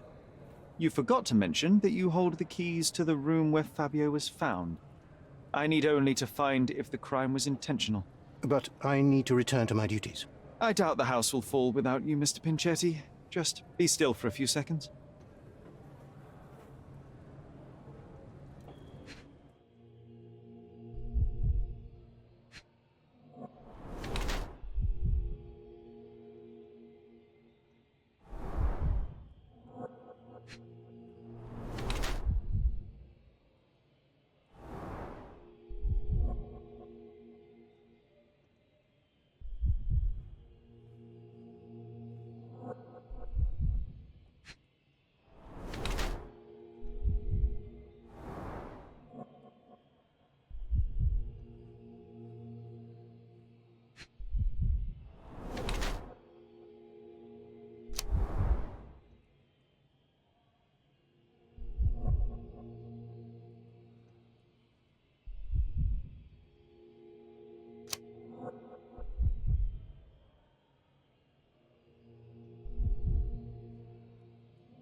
You are the major domo of a rich mansion, and you seem barely able to afford decent clothing.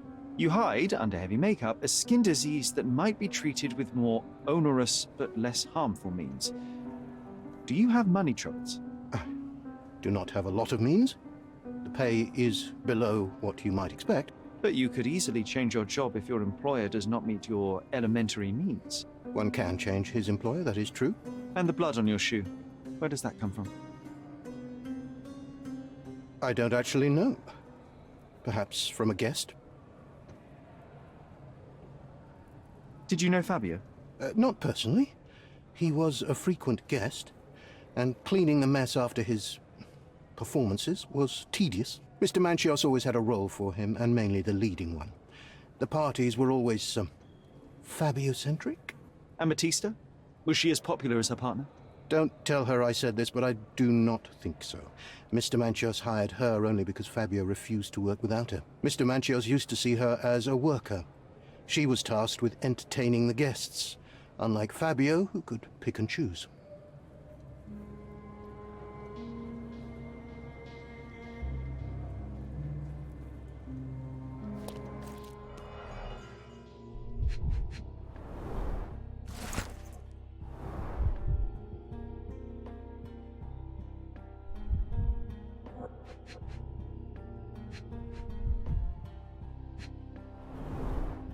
I recognize the key from the altar room among these.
Mr. Manchios says that you begged him to be included in the heritage.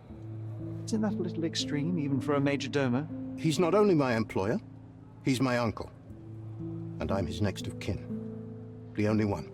Mr. Manchios flatly refuses to pay a family member. All I have to do is repay his so-called love. Cleaning up the filth after perverts and decadents. He's imprisoned me. The best I can hope for is a new broom. That's why I wanted to have my part of the inheritance. Is it that bad? You have a roof above your head, a salary, and the status of a major domo. For God's sake. I'm forced to dye and stitch my threadbare clothes, and the holes in my shoes are painful. I'm ashamed every time a guest looks at me closely. Why do you think your uncle treats you this way? My mother, my uncle's sister, had me illegitimately. She died, and I was given the surname of one of the maids. But you are entitled to some of the money that belongs to your family. He thinks not. I was not responsible for my mother's death. I work hard, and he pays me nothing. I feed on the leftovers. While he wastes our estate's property on decadent parties, he paid Fabio handsomely and showered him with expensive gifts for their disgusting relationship.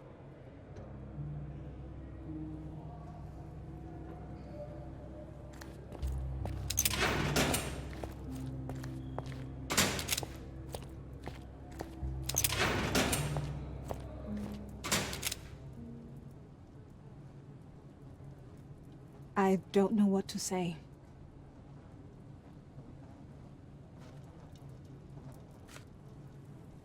I don't know what to say. This book, The Power of Love, Blood, and Mandrake, what do you hope to achieve? To learn more about the invisible strengths that govern us. Occultism is real. The master who fell that night when Fabio and I escaped. I made him fall. I cast a spell on him and it worked. Or was it a coincidence? The universe is rarely so lazy. If you say so.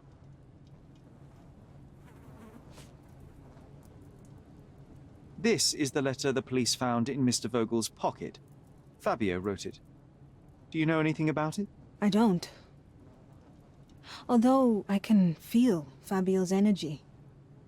It's there, but it refuses to let me analyze it. Do you practice occult rituals? For protection? For fortune? To wash away the ugliness of the world? Sometimes to survive. I have the gift, and I'm learning to use it better. Did you use your gift on Fabio? I only used white magic. Love charms lately. Fabio became so distant. I just wanted him to be with me, but I suppose I'm not as skilled as I thought.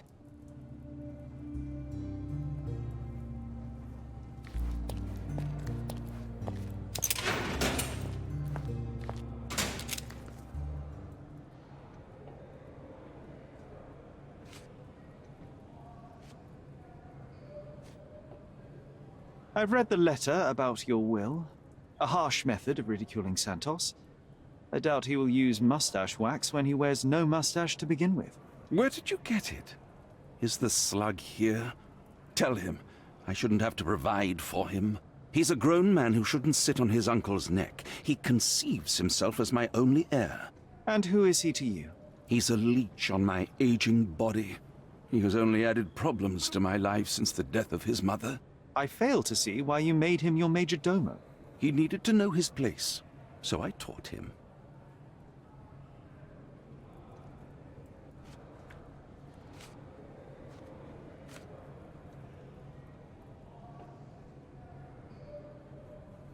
I've no idea about that.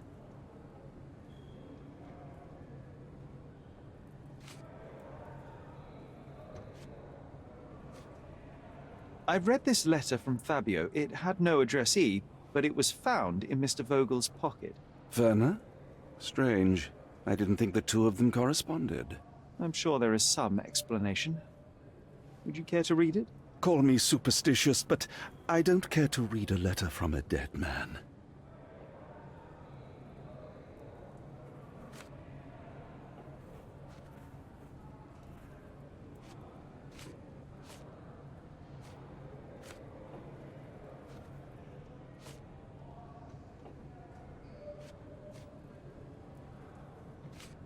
I've no idea about that.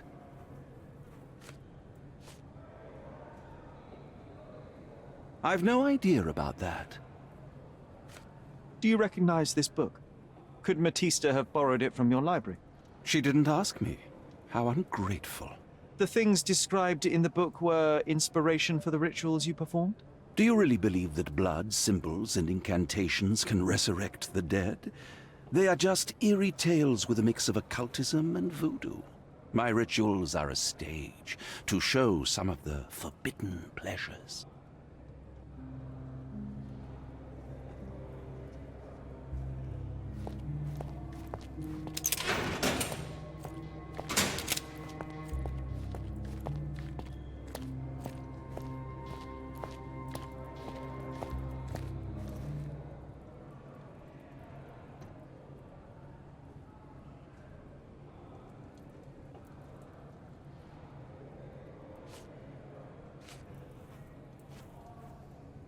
I'm not supposed to know anything about this.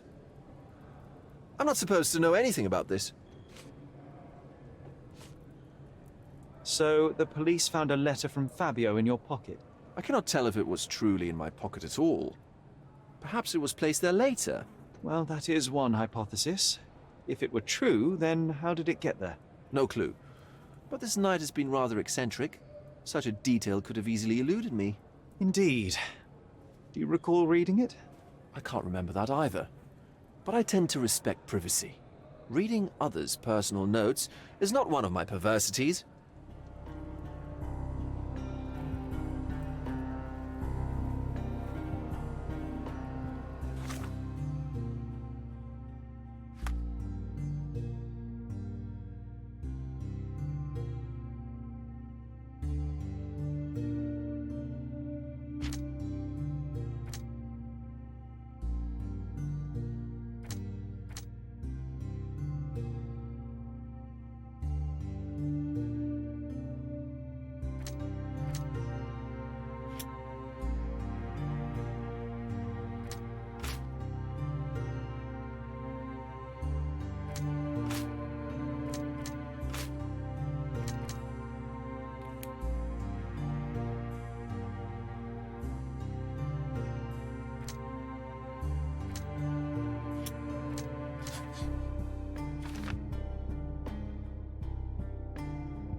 There is undeniable evidence that you were the original recipient of this letter.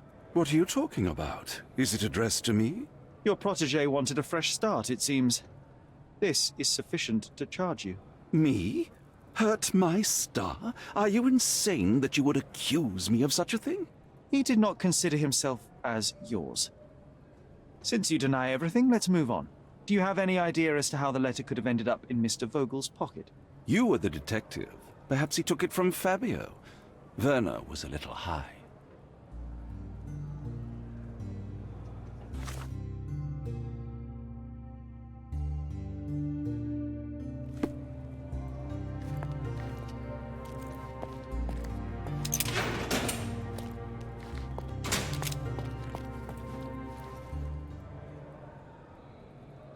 I have reason to believe that the intended recipient of the incriminating letter may have been Kurt Manchos.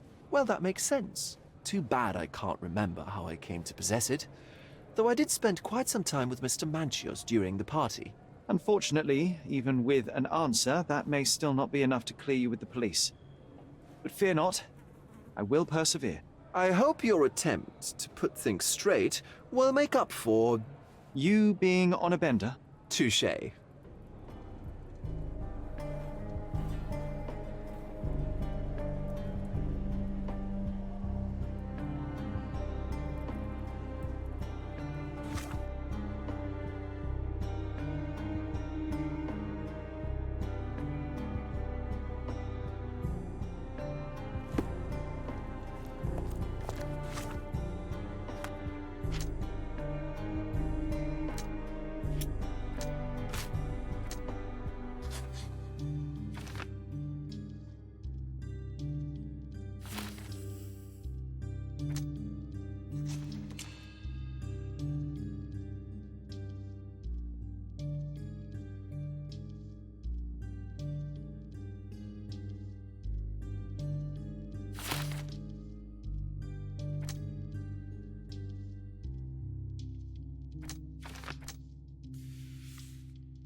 The air here is rather refreshing. I'd even recommend that some of my friends visit the place.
I can't wrap my head around such a tragedy at my party.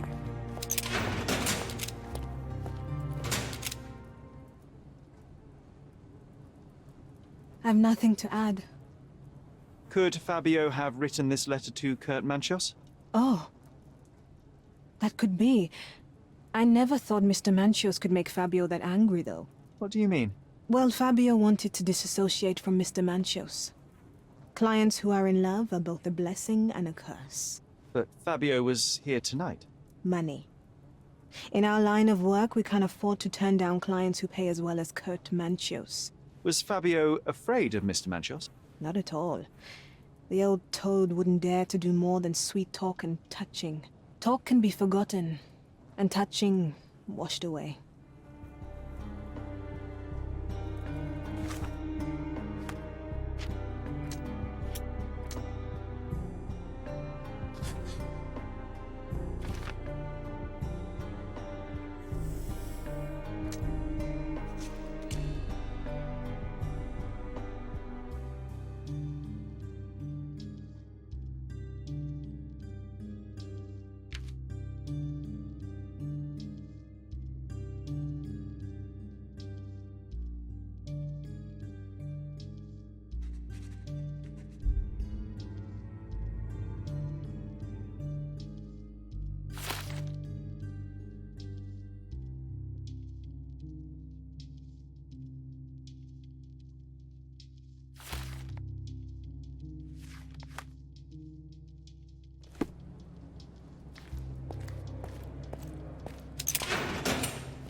This letter proves nothing. Fabio wrote it to Mr. Manchios.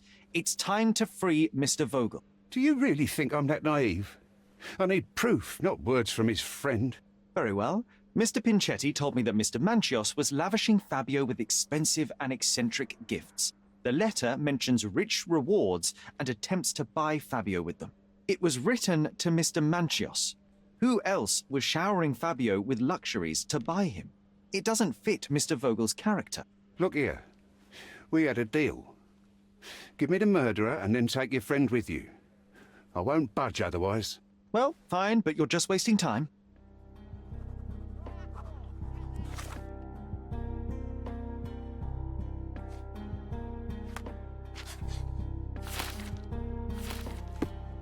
Continue our investigation while I look for the papers.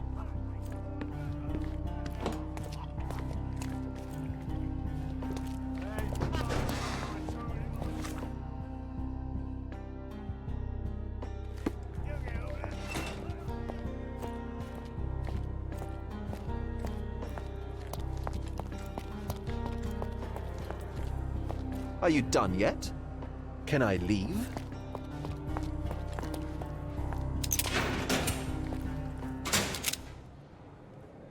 The murder of Fabio did not have a ritual purpose, Mr. Manchios. It was staged by a man who wished to distract the investigation. That might be true. That poor girl Matista wouldn't dare to kill the only man who cared for her. So, Santos. Mr. Pinchetti snatched at the chance to solve his problems. Ungrateful little scum. Will he be executed? But what for? He informed the police as to the crime, that was all. He couldn't stage the ritual, but he found the body, I believe. I can't believe it. Why did Werner do it? Mr. Vogel. He had no reason, and he won't be a scapegoat as you plan. You put Fabio's letter in his pocket when he was intoxicated, didn't you? You can't be serious. We can very often deduce someone's life by their shoes, or their fingernails. You are a meticulous person, but this murder was fairly traumatic and filthy. After you stabbed Fabio, you were covered in blood. You panicked and neglected to rinse the soap from under your fingernails. The devil is in the details, Mr. Manchios. Nonsense. I missed it simply because of the busy schedule of the party. Of course, a staged murder was certainly not planned.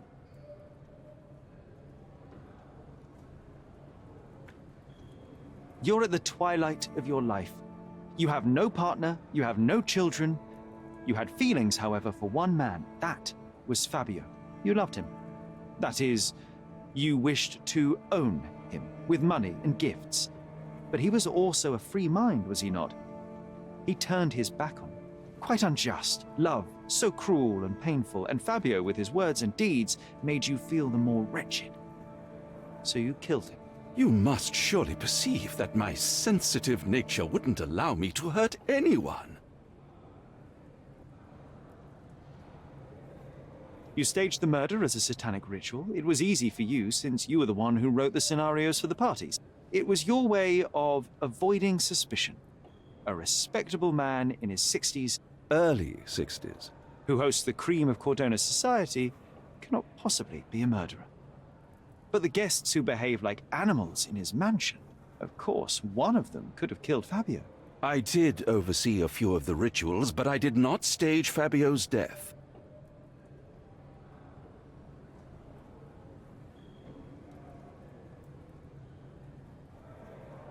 The young performer played with your emotions. That was painful to realize. You spent so much time and effort to be with Fabio, but he didn't respond in the way you would have liked.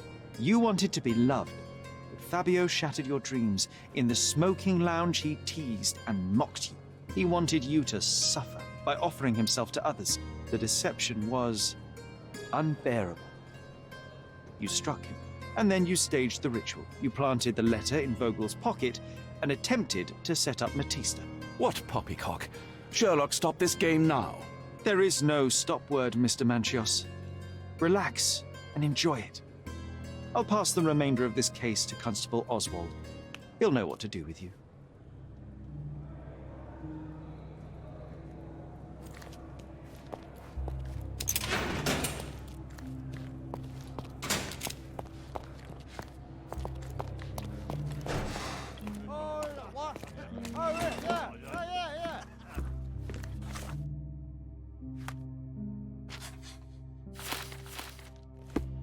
I have a name for you.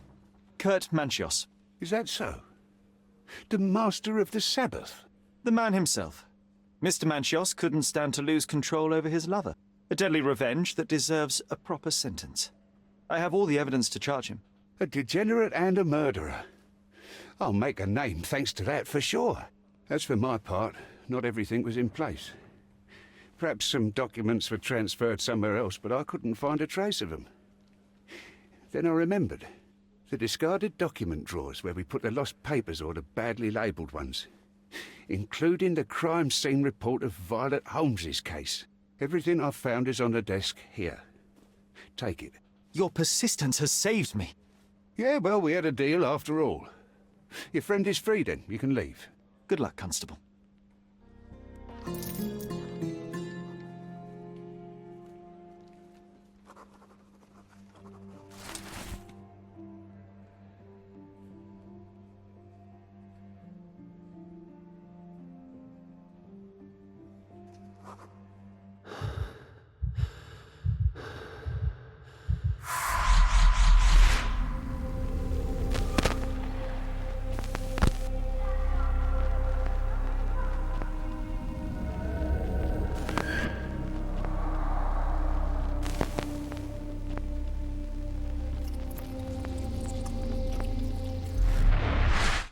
Garden.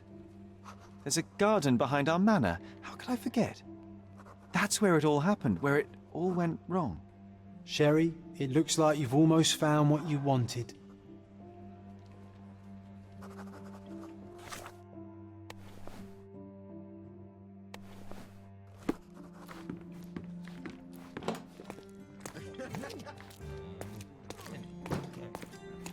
Oh, you did it, Sherlock! The case is closed and all rewards belong to the winner. Bravo! It is merely the triumph of the truth. Is it? No compromises? No lies? You're happy with your decisions? Whatever the truth, it had to be revealed. The victim deserved it. Well, you seem confident in the value of your actions. I guess since I'm free, you were heard after all. By the way, did you get that precious information about your mother? Oh, not that you must. Yes, I did. Forgive my intrusion in such a personal matter. I simply worry I'm failing to be of much help to you. Actually, you were. For some reason, all the archives on the case had disappeared. This was a rare opportunity to obtain the impossible. Outrageous. Perhaps someone found the truth unpleasant.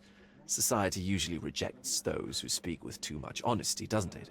A comfortable lie is often preferred to an uncomfortable truth. Still, I believe that the latter should prevail, and I cannot remain silent. That's quixotism at its best.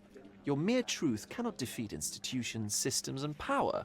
Etiquette, religion, marriage, they're all lies told to preserve connections, love, and sanity, and it's all corruptible. Lies destroy human dignity. How could you make a free decision without any knowledge of the truth? Are we really free to decide anything in this world, Sherlock? I take your point. There are some limits on us all, some compromises we must make. Despite my best efforts, we cannot remain entirely objective. I didn't want to sadden you, Sherlock, only to make you think beyond your boundaries. You're a walking contradiction, Sherlock. You refuse to lie to others, but constantly lie to yourself. How long until the train comes off the track? I cannot look away, but perhaps I should take a few steps back. You're an accident waiting to happen, dear. Until then, I shall bid you adieu.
Sherry, please listen to me. Sherry. John, I always listen to you. You don't have to do this. You don't have to go through. I don't know what is beyond this door, but I can feel it. Buzzing, angry, like a fly at the window. I know. I can sense it too. You locked away this memory for a reason. There is only pain here. Pain? And truth? You do not need to suffer either. There is so much more we can do on Cordona, so many others we can help. There is no coming back from this. John, my anima, my brother, there is nothing more important in this moment than this truth. I know you fear for me, but my path was set long ago. I can no more step off it than I can ask the avalanche to roll back uphill. Just please be careful, Sherry. I love you. Quite. Come on. We'll go together.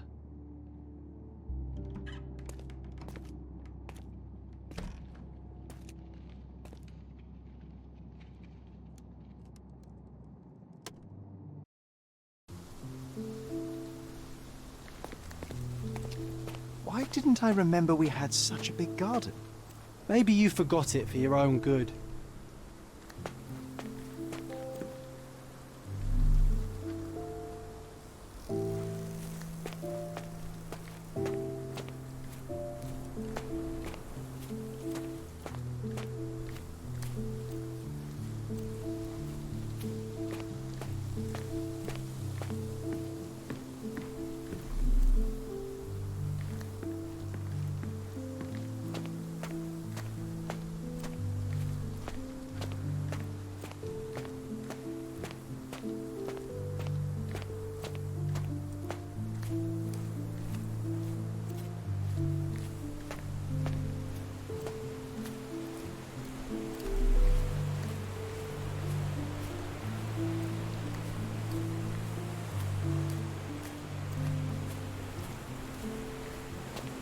Ah, yes.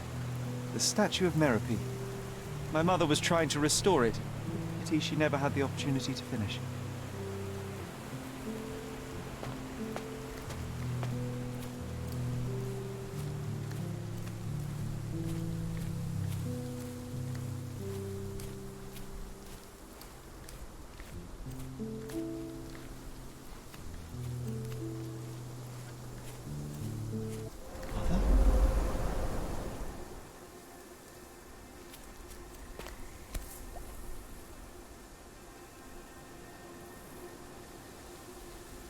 That's from Mother's favourite tea set. What is it doing in here?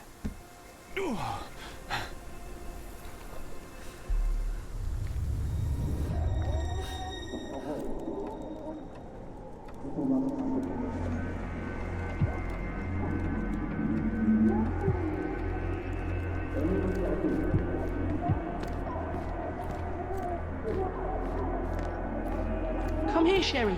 Hurry!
These must help calm her down.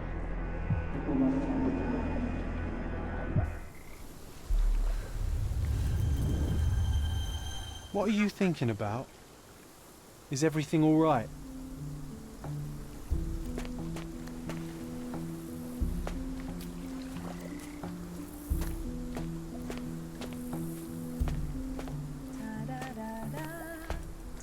Is that the raft we made together, John? Looks more like a pile of rotten planks now.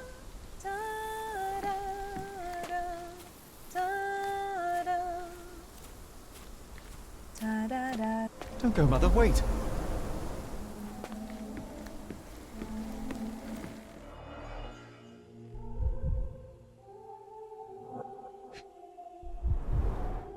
I remember this artifact from Mother's collection.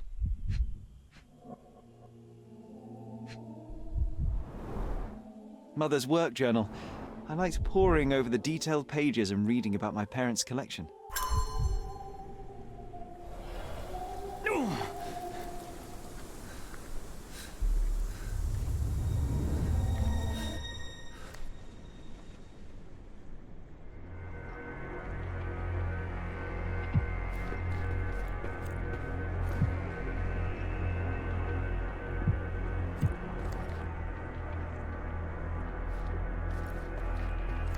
Here it is. We'll just borrow it for a while. Did you hear that? Someone's coming. Let's take a peek. You call this progress? Charlotte, amateur.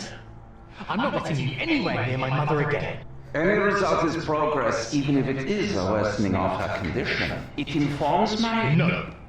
I have made my decision. She must be sent to a legitimate medical facility. I will not let her hurt Sherlock. What? Master Holmes, you do not understand. That will be all. I expect you to have left the house by week's end.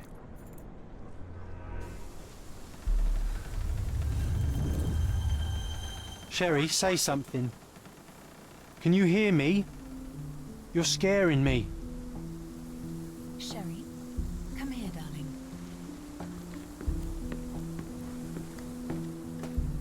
Sherlock, I'm here. Come closer. I'm waiting for you. Coming, Mother.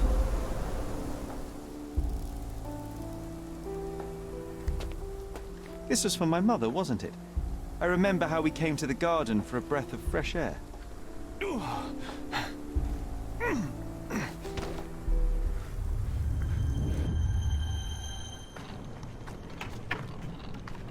Take me to my flowers, Sherry. They must already be in bloom. As you wish, Mum. I bet you missed the fresh air, didn't you? Terribly. The sun is far brighter than I remember. But I like it. We can walk each day from now on, if you want. That would be wonderful.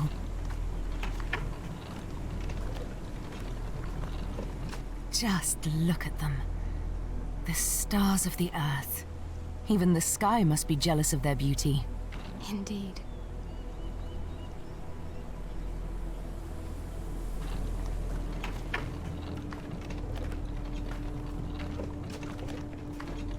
Mother, would you like to go around the water? That would be perfect. I always wanted such a nice pond in London. It looks so peaceful. Mycroft knew you would like it.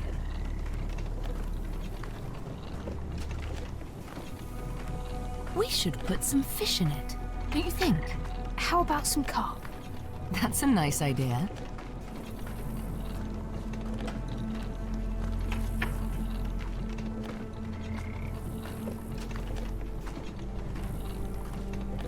Let's visit your father's tree.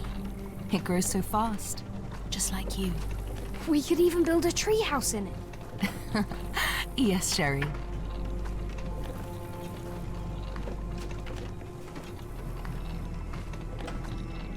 Speaking of your father, could you call him out, please? Mom! I'm sorry. He passed away. He's gone. No, he's not. I'm telling the truth. Did you forget again? No! Don't you dare say such things! You are a liar like all the others! Mother! Don't call me that! You aren't fooling me! No! Mom, it hurts! My son would never lie! Mom, stop! Who are you? Reveal yourself! Please, stop! It's me, Sherlock! You are not my Sherry! Give me my stuff or I'll kill you!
Sherlock. Sherlock. Can you hear me? Come on, wake up.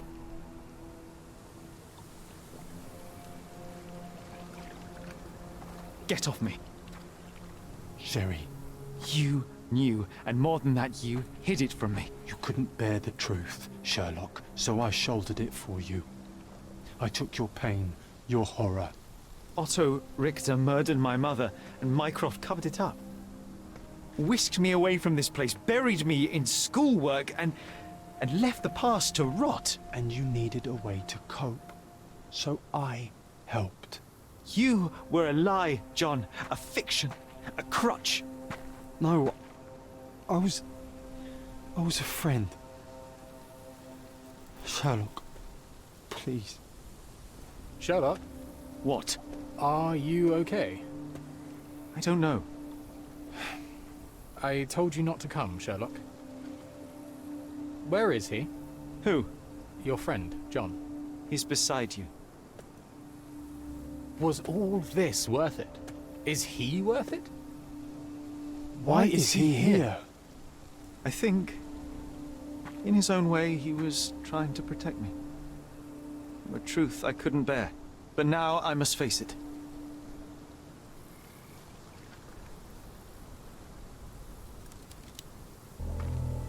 Sherlock, what are you doing? You kept me in the dark and kept your actions quiet. You enabled Richter and his untested quackery for far too long. And worse, you wanted to lock up our mother. I wanted to give you a chance at normalcy, childhood. There was no changing what happened, no good to come of dwelling in the past. It was lies upon lies. Otto Richter was trying to save her, but you decided he deserved to take the fall. Is that justice? The big picture, Sherlock. The big picture.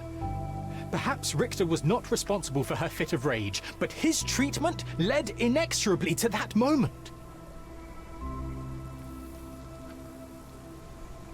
You were so fragile. I could not... I just couldn't. I chose us over him. You know, for once I believe you. And perhaps now that the truth is out, I can actually do what you had hoped. Leave it all in the past. Good. You have your whole life ahead of you, Sherlock. It is time you got on with it.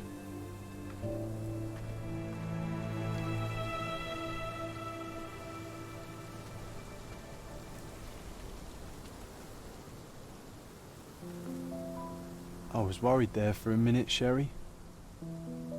Really worried. I didn't want to hurt you.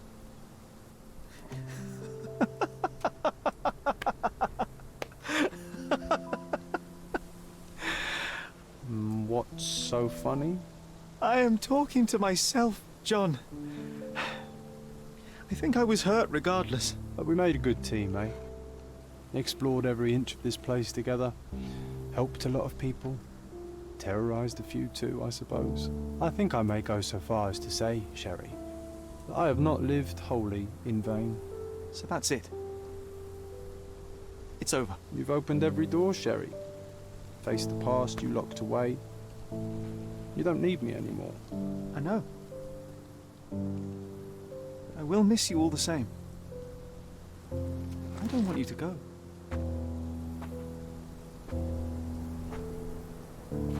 Yes, you do. Goodbye, John.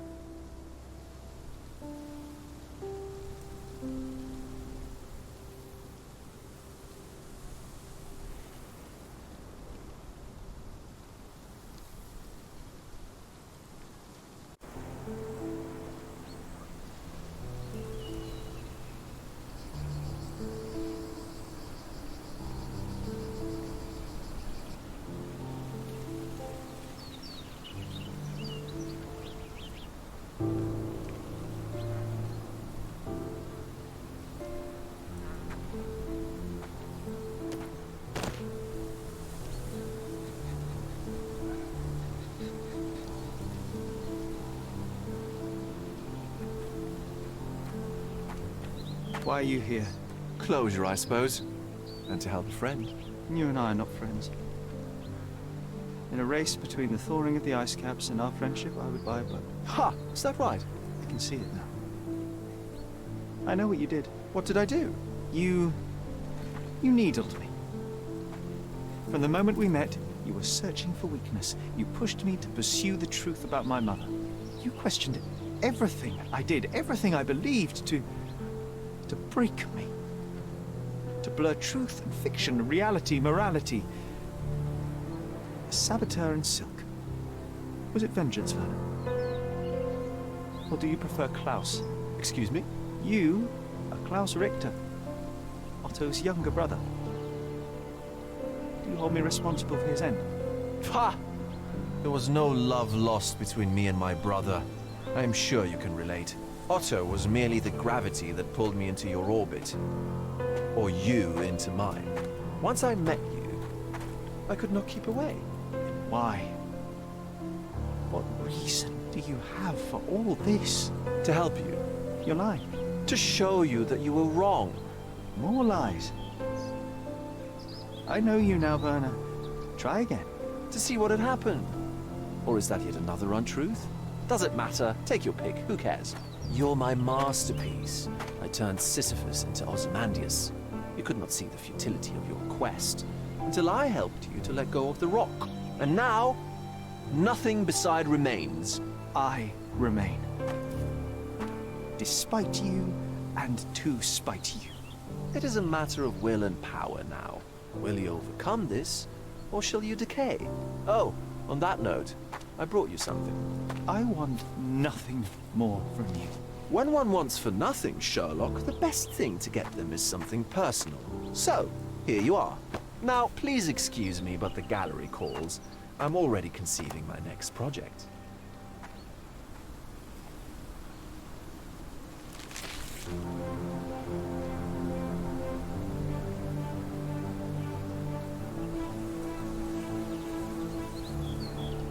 You really are beautiful.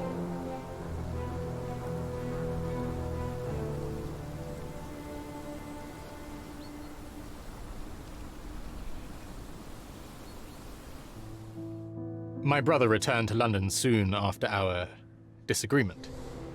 He enrolled at Cambridge University, but attends only the rare classes that hold his interest. I hear he took employment at a hospital laboratory, obsessing over his experiments. I suppose he seeks solace in the empirical truth of a chemical test. I am afraid for him. His evenings are spent alone, solving citizens' menial mysteries to pass the time. And I suspect he is growing paranoid. One of my agent's vehicles recently ignited during a surveillance operation. She was lucky to get out alive. There is only one man who could orchestrate such a feat. Or perhaps two. I saved my brother. He will never forgive me.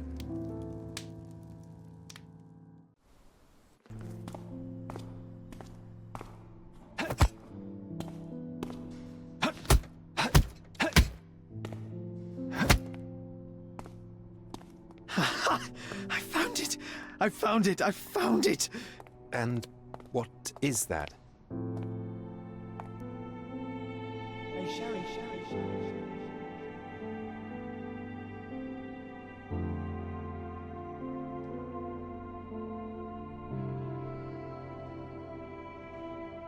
How far, bruises may be produced after death.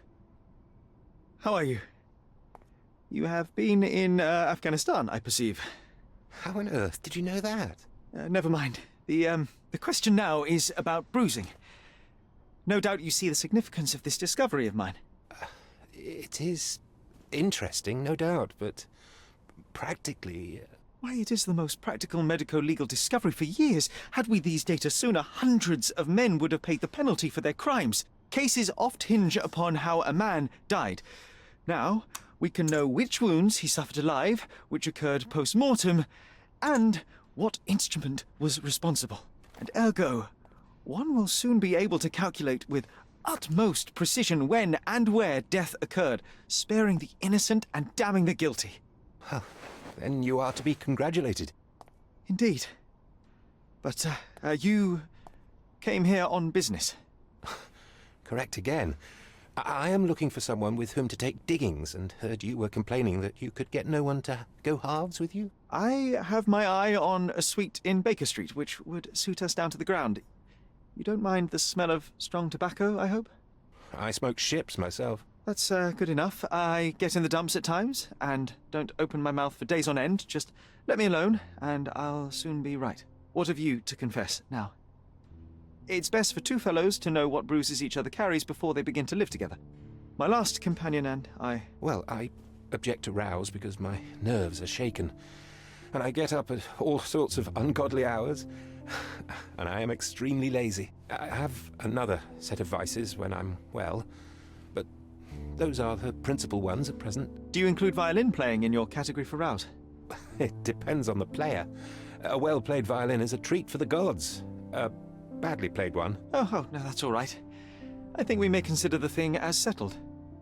Oh, forgive my manners. My attention wavers. Sherlock Holmes. Dr. John Watson. John.